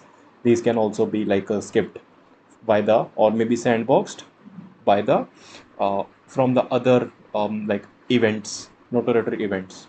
Okay, some same NPC witnessing the same action repeatedly in a short window. Yeah, this is one thing that GTA has conquered very well. That if there is a one NPC, he has encountered you doing the crime multiple times. It doesn't mean that your notoriety would increase again and again. It would be triggered again and again. Like that if guy was running, like you did curse on one person, and then this npc saw you, for example, yeah, this npc saw you, and then after quick few steps, this npc spotted you again doing second curse or maybe third curse. So probably it should not be triggered two times. So lock witness, action id, and npc id, that's why I was focusing on npc id at that time. Like it prevents the re-triggering of the global data delta. And also probably like action id would differ bit in between. If I just keep the action id, like if you're doing the same thing again, then probably it should, like I am doing action act underscore unforgivable curse. I do not want it to record it the second time because there are three curses. I can do the same thing three times.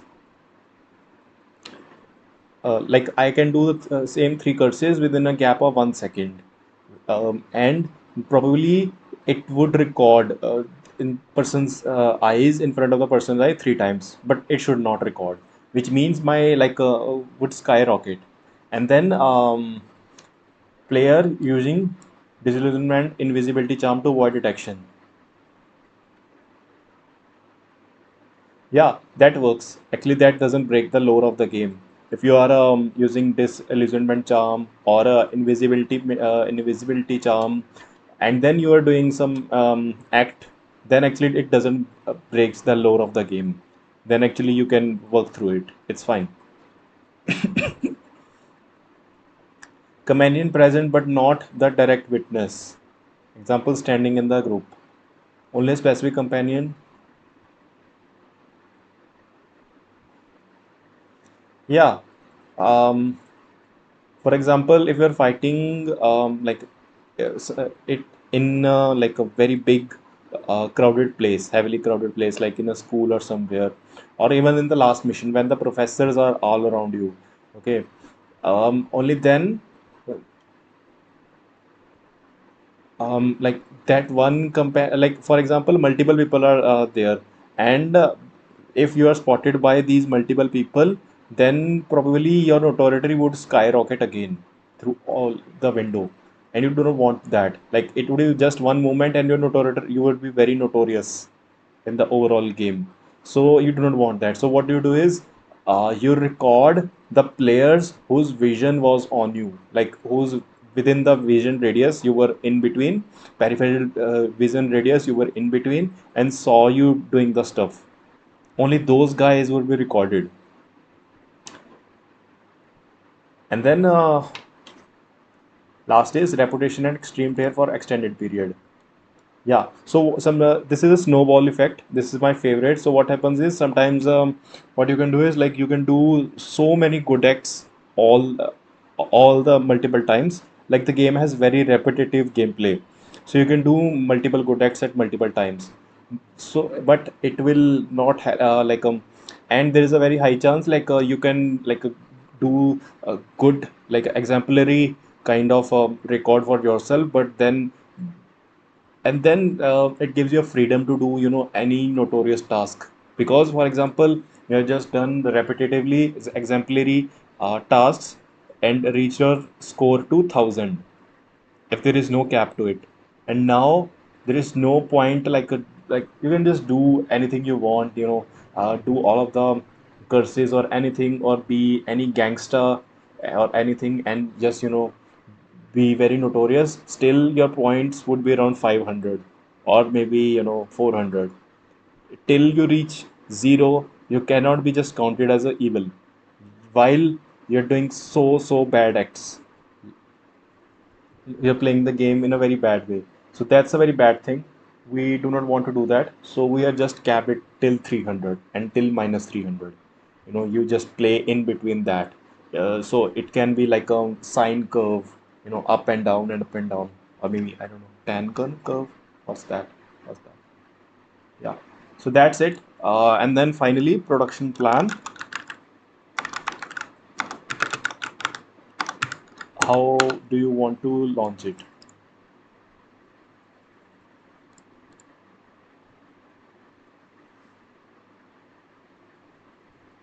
Um, let's create a table for it.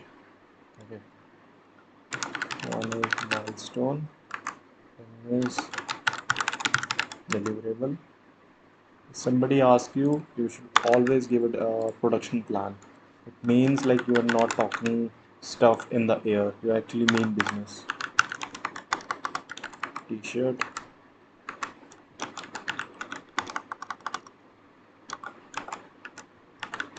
reuses. M0.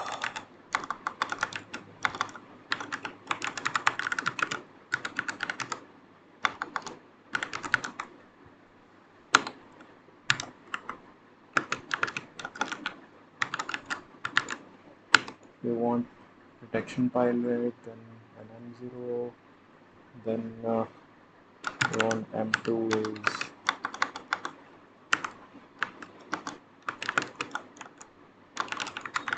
reaction, and then M3 is dialogues,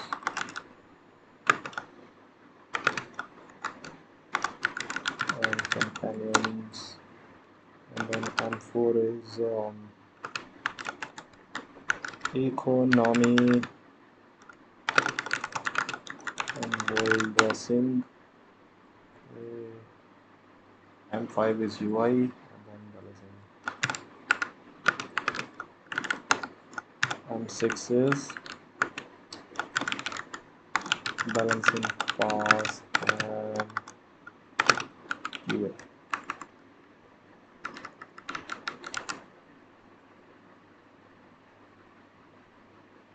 Civil unit of English. Civil detection and 2, 3 zones. No scoring yet. Just validating. AC1 and AC2. Acceptance criteria 1 and 2. Okay. Effort is small and the uses existing action component. Yeah.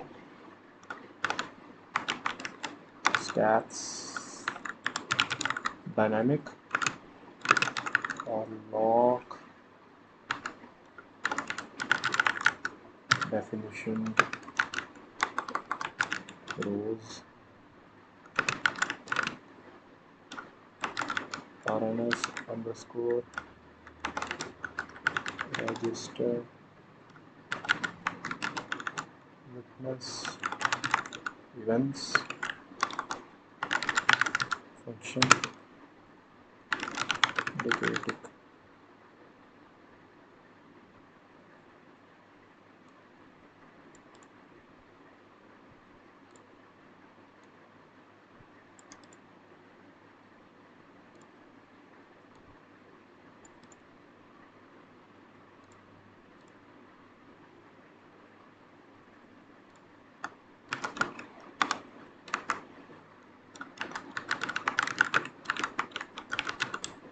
Database SDA or night click.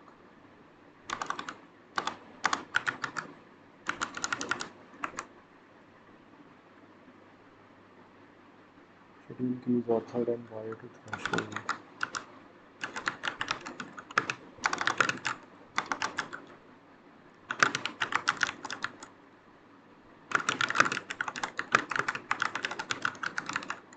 Thresholds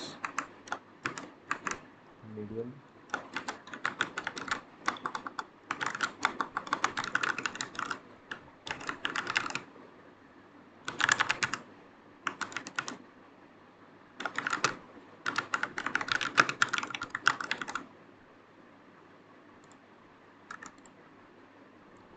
branches, hierarchy, existing, trees, view, text pass,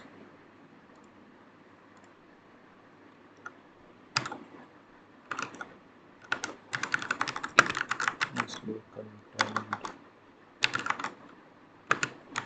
cost,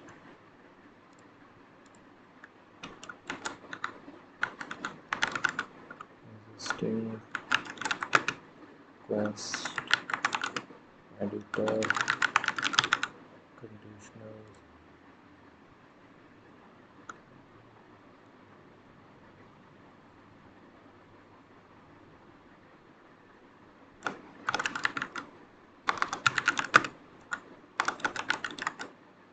noise,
sorry,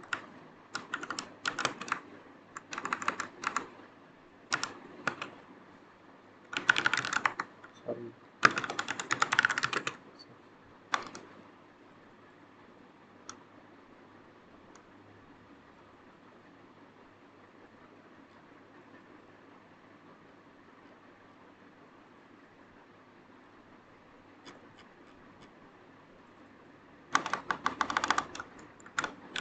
licensing, specifications,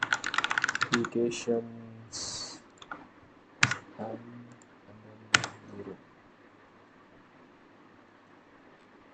So this is the production plan so far, guys. Effort size is small. Lastly, like dialogues and companions, all of this is going to be a very large size. Otherwise, it's very going to be very small. Okay. Um, team assumed is like one system designer,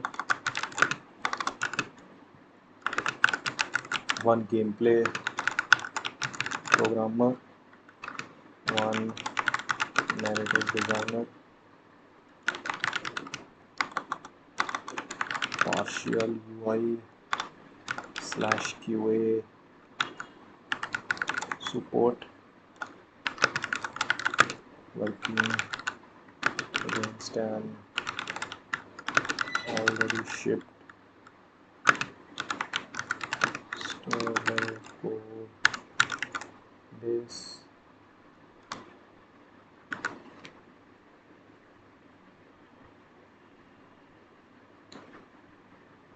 I just need like these 4 or 5 people. Mostly it's a narrative work. The biggest is the narrative task because the writing in the line. Though he can use the like, chat GPT reference or something, but there has to be someone who has to cross check that lore is not being accountable. If the lore is being broken, and chat GPT is breaking the lore or not. So it's something that they have to constantly review and review.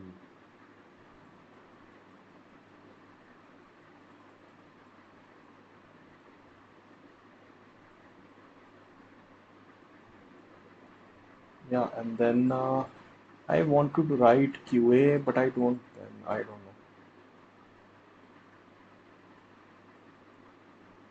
I don't want to. I just want to do the success metrics now.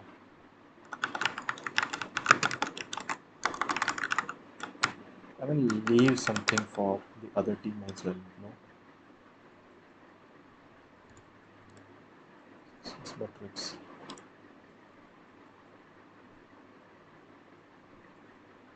Quickly tell me, guys, in the comment if I should or not. Metric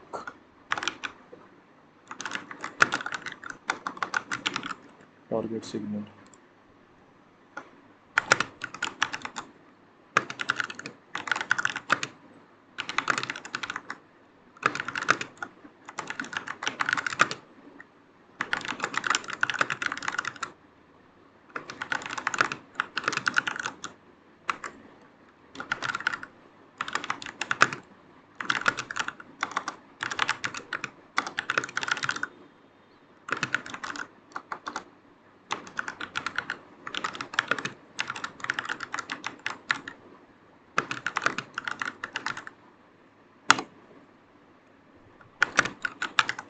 Ooh.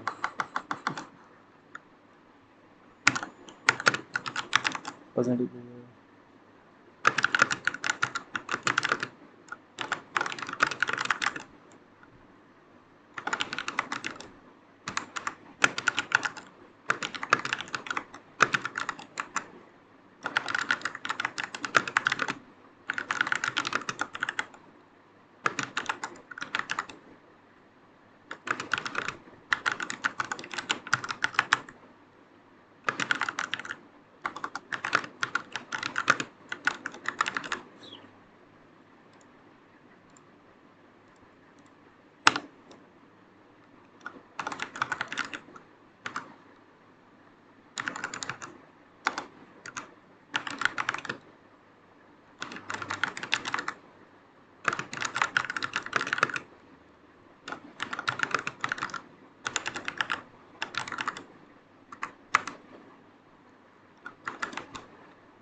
Okay. This is the last, then I am going to take a break, guys. I want to take a break 30 minutes ago. This is the last. Should trend to 0. Validates decay logic. Isn't leaving NPCs permanently stuck. Well, okay. Uh, Percentage player who trigger at least one reputation tier change within first 10 hours indicates the system is being organically encountered. We do not need special promotions to it. Percentage player who opens the talk of the castle page at least once indicates the optional UI surface has discoverability without being forced. And then review or a community sentiment mentioned of no consequence. Directional decrease post release versus baseline. Like the community that has been very specifically talking about that there are no consequence, and those people who have been giving this feedback that they can do anything and it feels no consequential everything. So like a directional decrease, maybe you can talk to them further ahead, or maybe you can promote within these groups and then see their feedback about it. A support and bug volume tied to schedule reversion should trend to 0. Yeah.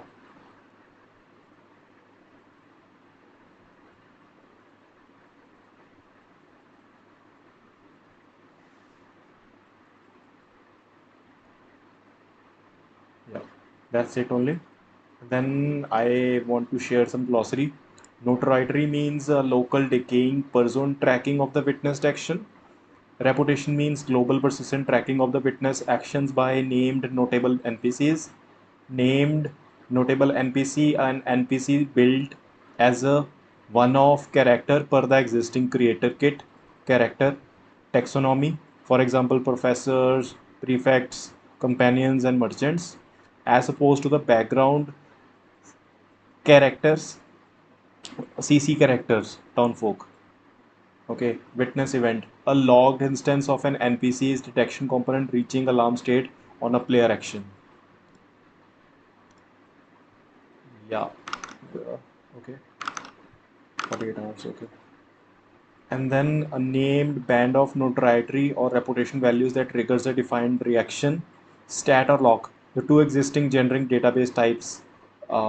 Stats dynamic, that is an integer, and then lock definition, again a boolean, used throughout Hogwarts Legacy's quest slash blueprint system.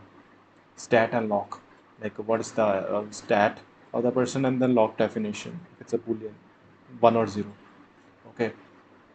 Tier name of named band of notoriety or reputation values that triggers a defined reaction. That's it, guys. If there are any open questions for review, like there should be some questions like, should the stat reputation global be visible anywhere outside the optional field guide page? Example, a single adjective in the main pause menu as a title.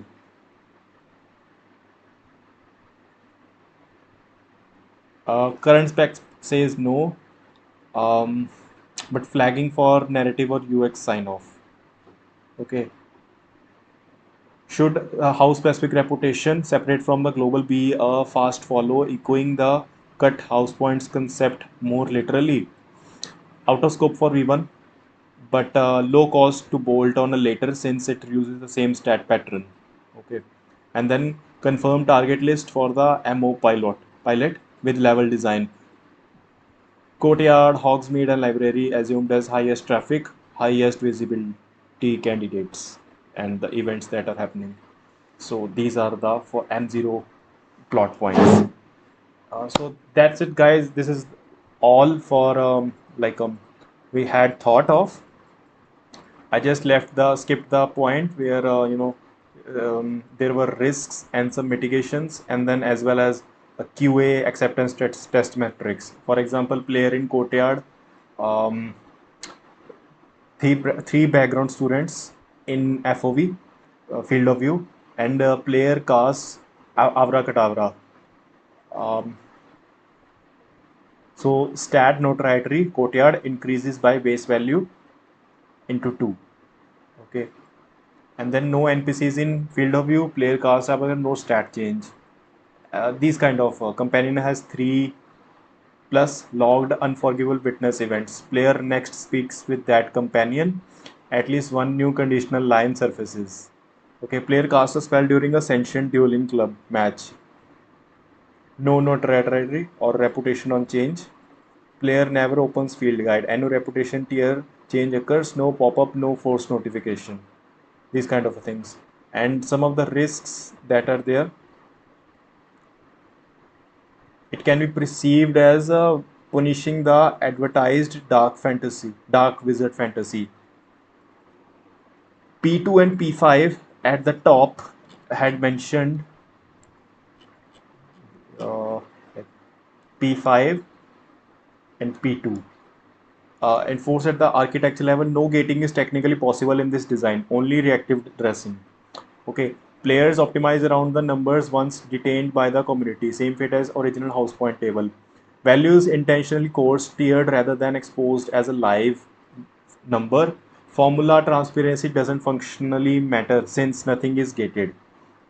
Um, and then last is reaction system feels inconsistent because it's zone limited, not campus wide. Explicitly scoped as a phased rollout, zone list is a config table, not a code limit. So coverage can expand post launch without further engineering. This is the same thing that I was telling you, the snowball effect.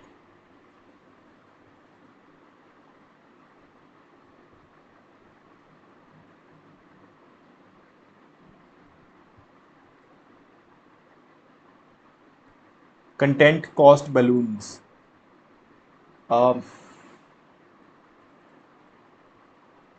most we are trying to cap the volume. Most reactions route through existing bark or text system rather than new cutscenes or quests. Balance values feel arbitrary at ship. Explicitly framed as a first pass seeded from Avalanche's own cut data, it M6 includes a dedicated tuning milestone and that balancing specification that we had mentioned. This is talking about that. So this is it, guys. This is it with the building a morality or a consequence based system for Hogwarts Legacy. I've given the whole explicit, detailed game document. This is a GDD, game design document for morality system of Hogwarts Legacy, and it actually does some level of covers most of the points and as well as the edge cases that are there, and the main focus of this exercise was to not build something entirely new, though we had increased something like a narrative, but engineeringly we are trying to do minimize the engineering task but more increase more of like creative task or narrative task. Maybe you can also increase take chat gpt's help and everything to redo all the texts in like different variants. You can use chat give one neutral text to chat gpt and then set that, hey, I want that you're despising, you're talking in the same about the same context but in a very despising way. Or then you can set, hey, increase the despising by 2x, and then again same, like you are talking about a thing but in a very appreciative way, and then increase the appreciation by 2x. And then in this way you can write one line, but although different four different versions of it can be written by chat gpt, but like in a very appreciative or like critical way. So how this is how you can use ai into this game to just increase the overall text. But then again you also would need somebody to like constantly recheck all these lines if the lines have been written properly, thoroughly or not. And bit about ai is not exactly, guys, going to eat away the jobs or if a narrative designer. Instead what it is going to do is it is going to act as a pen for you.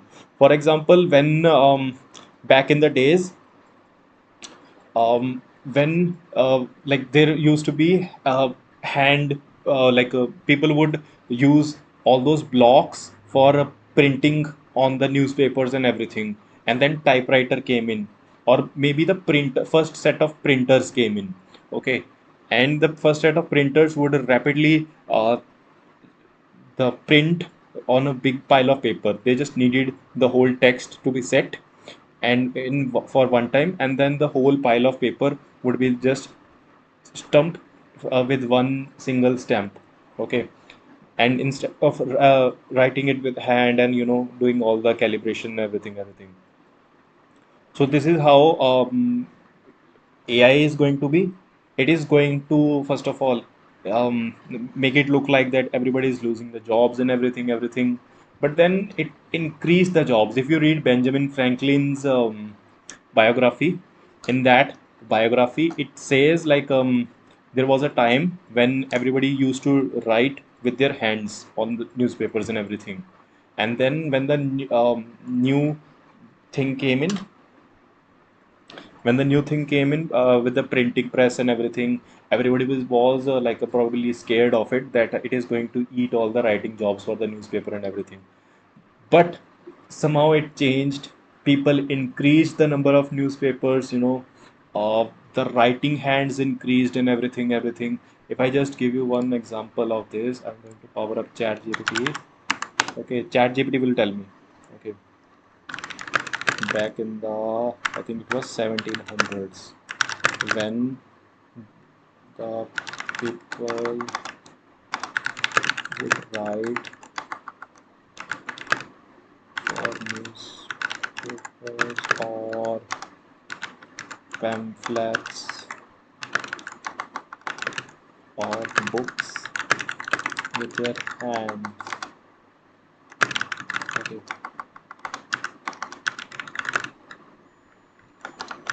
but then the new tech of the printers came in. What was the panic caused by the introduction of new printers? And then what? And then how much job losses were there? Just read with me, guys. Just a sec. Let it be from the comment story. The biggest printing revolution did not happen in happened in the 1400s. By 1700s, the printing presses were already best established. It changed on the specifically the 18 or the arrival of steam power printing press. Okay, for large scale printing, production were labor intensive.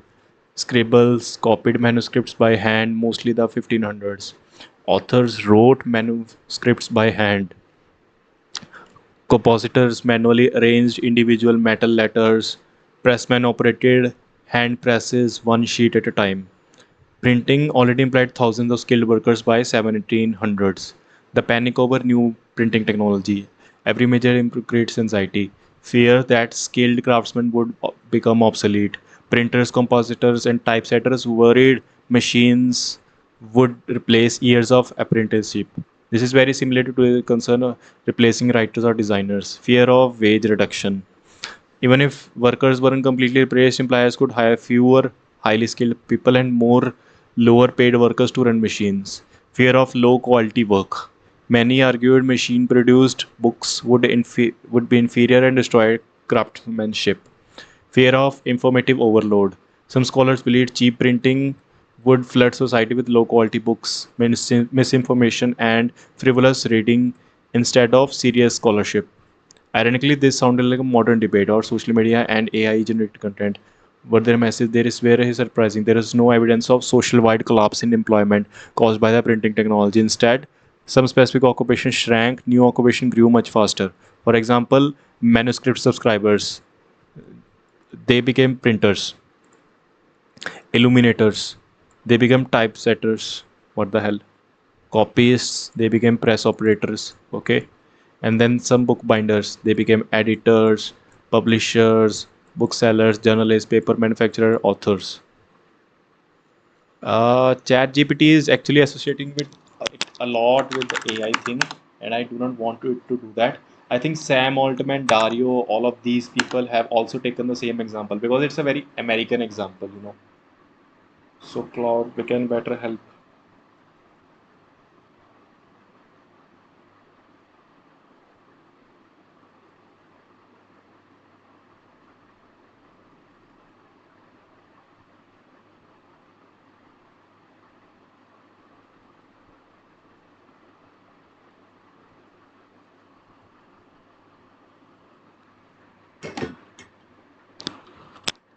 Okay. Quick note of the timing first. Yeah, whatever. Wave one, press. With the appearance of Gutenberg's printing press, rooms of monks were put out of the works, perhaps the first technology layoff ever recorded. Okay. The copyist had to wonder, was their profession about to disappear? Probably yes. It looked like so. Before books were copied entirely by hand, monasteries had a special room called scriptorium where subscribes would work in silence, carefully measuring page layouts and copying text from another book, with illuminators adding designs and embellishments afterward. There's something like again, how engineers are left alone and all of that stuff. So Gutenberg's press came in, and you know how like exemplary or like how well appreciated Gutenberg's press is. Like they have a whole dedicated book website to the Gutenberg with free source software books in it. Okay, subscribes guild smashed presses and intimidated printers. It was essentially mob violence against the new technology. Okay, in 1476, a group of subscribers attacked and destroyed a printing press set by Johann Heylin, a German scholar. They feared the new technology endangered their livelihood and status. The uniformity of copies of Gutenberg's Bible led many superstitious people to equate printing with Satan because it seemed magical. Printers' apprentices become known as printers' devil. In Paris, a typographer named first was charged as a witch. As a, there was also an intellectual pushback. A notable critic was Abbot Johnson Tremurius, who in 1492 wrote in Peace of Scribes, arguing that copying holy text by hand was a spiritual exercise and that the ease of printing would make monks intellectually lazy. Why the AI is just attaching it to the current AI conundrum? I think everybody is just reading about it. A lot of people are reading about it. Trade had grown up around printing. The hands, compositor and typesetters who arrange individual metal letters by hand to build pages. Then the link time machine arrived and threatened them in turn. Okay, wave two. Okay, so this is right now we are talking 4 centuries. Okay, it's kind of strange. Not years, even 4 centuries we are talking. Uh, As a text, the job losses were dramatic and measurable. Which cast the text as a single metal slug in real time in a labor intensive practice of placing individual letters by hand. Okay, was dramatic and measurable. Use burden on labor reported that the introduction of hot metal composition, someone sitting at a keyboard tapping on a letter instead of setting them at led to reduction in typesetters. 60 to 80% of job loss. Okay, the jobs came back and then some both times. The panic turned out both right and wrong simultaneously. When jobs disappeared within the burgeoning printing industry, printers, typesetters, and booksellers became integral part of the new economy. Okay, creating jobs that had not existed before.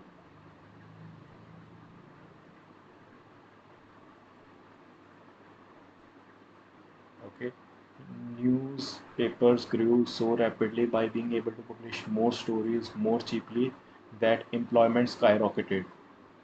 In comparatively short time, more compositors were employed than formerly. The report noted. Before Gutenberg Press, there were barely 30,000 books in all of the Europe. 50 years later, there were 10 million printed in 236 European cities. The explosion of demand created far more work than the technology eliminated. So, pattern both. Okay, what were the new jobs that were created by the introduction of new printing methods and what jobs were eliminated.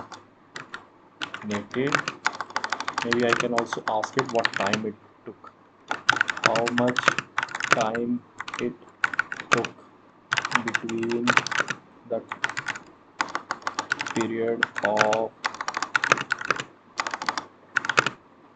panic from a period of unemployment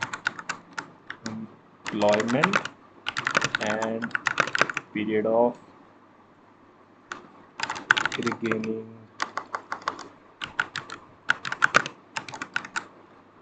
employment.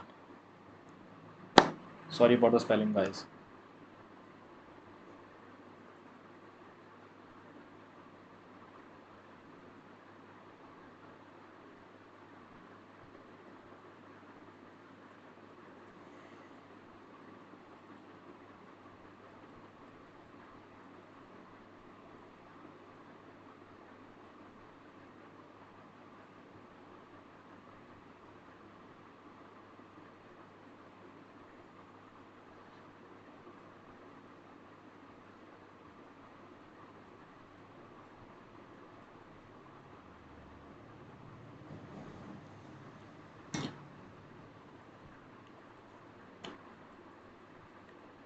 So idea is, guys, I just also want to understand how much time this panic would be there, and by how much time later we will get to see a normalized face. Like same thing happened with printers, same thing happened with computers. So how it happened? I hate when Claude makes these tables. Jobs eliminated, manuscript subscribers, illuminators,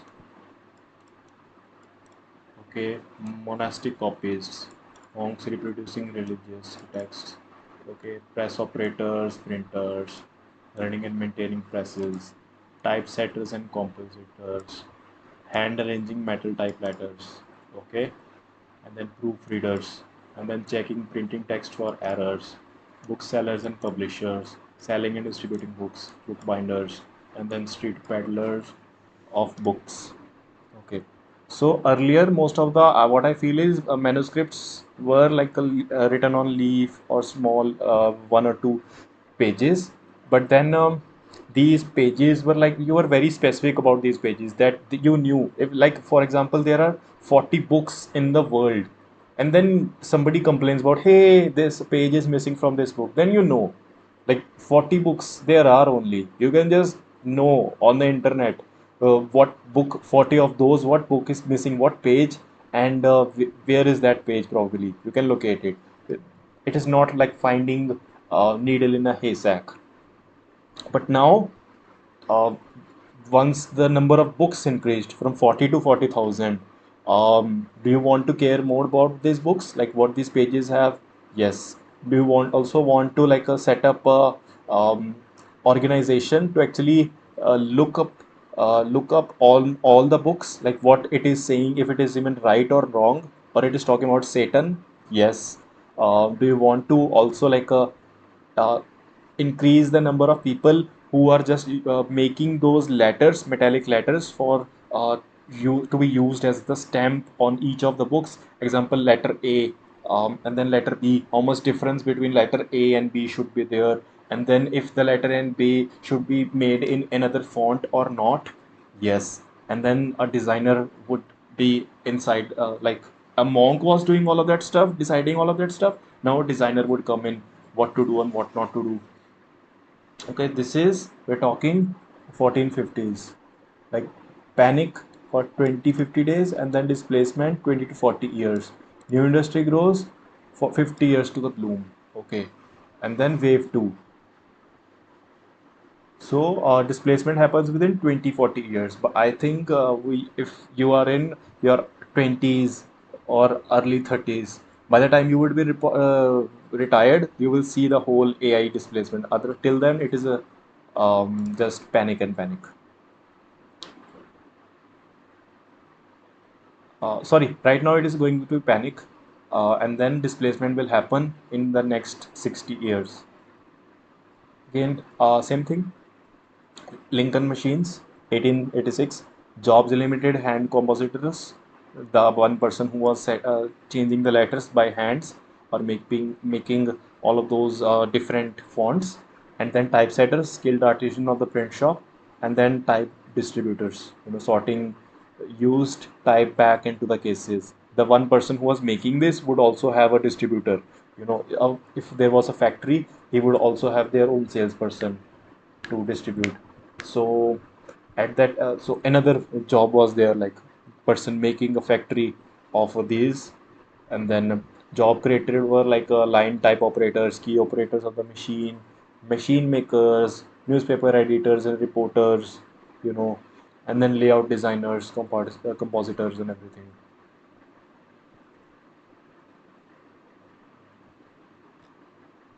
But yeah, they recovered actually very fast. Like the panic was 5 years, and then job loss was again 60 to 80%. But they came up very fast again within 10-15 years. Slow displacement, slow recovery. Linotype machines, faster pain, faster recovery. So yeah, let's see, guys, where do we land on it? Like the AI can produce, but then you will also need the AI to work in a specific way. I think a lot of people, with the increase in the open source models and everything, this AI power is not going to be in hands of two single people like ChatGPT or Anthropic or X. A lot of open source models are gonna be, and it will be like AI in everybody's pocket, like a calculator or a phone thing is everybody's pocket. So it's just that, how do you jump back on the systems? That's it, guys. That's it my take on AI. Um, I don't know, probably this printing thing took 10 to 15 years. When computers were introduced and internet boom came in, same thing happened. 10, 15 years, the hand accountants with the books and ledgers, when it shifted to Excel, took around 10, 15 years. They also took some time to perfect the Excel and also to train people on Excel. Even today, people are not trained on Excel how to do all the functions, everything. So took around 10 to 15 years, and then probably it will take some more time. So yeah, that's it, guys. That's it. And actually, even if you decrease the lesson number time, the impacts also decreases. Like the addition of these computers did not impact accountants that how much we had thought of. And with the age of Apple, when Apple mobiles came in, we all thought that it will replace the photographers, videographers, and everybody. But it didn't even that much. It didn't flinch. We all thought movies would be made in the mobiles. Now the big DSLR cameras would not be used. Still, GoPro is flourishing, and DSLR is flourishing. So I feel this technology is going to deteriorate by itself. For example, this is the graph. The more time period it takes, for example, this is the time period and this is the recovery. Okay, and this is the displacement impact. Okay, so the more time period it takes, the more recovery it takes. Okay, so this is the one, and then this is one. And then again, second time it happened with the 1920s, the typewriters and everybody. Again, this happened. Okay. Now with the internet thing, when Excel came, accountants came, this happened. Okay. Now then iPhone came, this happened. So this line is actually also the kind of displacement. This line is also displacement. So the displacement is also happening very less on here. Like at this point, the displacement would be 10 something. At this point, the displacement would be something around 70. At this point, maybe 90. At this point, maybe 150 or something percent, obviously. So this is that the displacement, red is displacement. So now with the AI thing, when AI is now coming, I they just gave you. I think they have given us just 2 3 years, right? They gave us barely 2 3 years. So AI thing they gave us 2 3 years. It was came out in 2020 to end of 2022. So gave us 20, since 2023, and it's already now 3 years now, and they are telling that it will replace everything and all that stuff. So probably their displacement would be also very less. We'll adopt the new ways of the AI. That's it, guys. You need not to panic about this stuff and carry on the good work, and let's just all leave in the hands of God Almighty. That's it. Uh, do if you have any questions, do drop me in the comments. Always there to happy to answer. And I hope you will all play the Hogwarts Legacy game and see the marvel of it that Jared and his team has created. And I wish you the best. Thank you for watching this channel. Bye.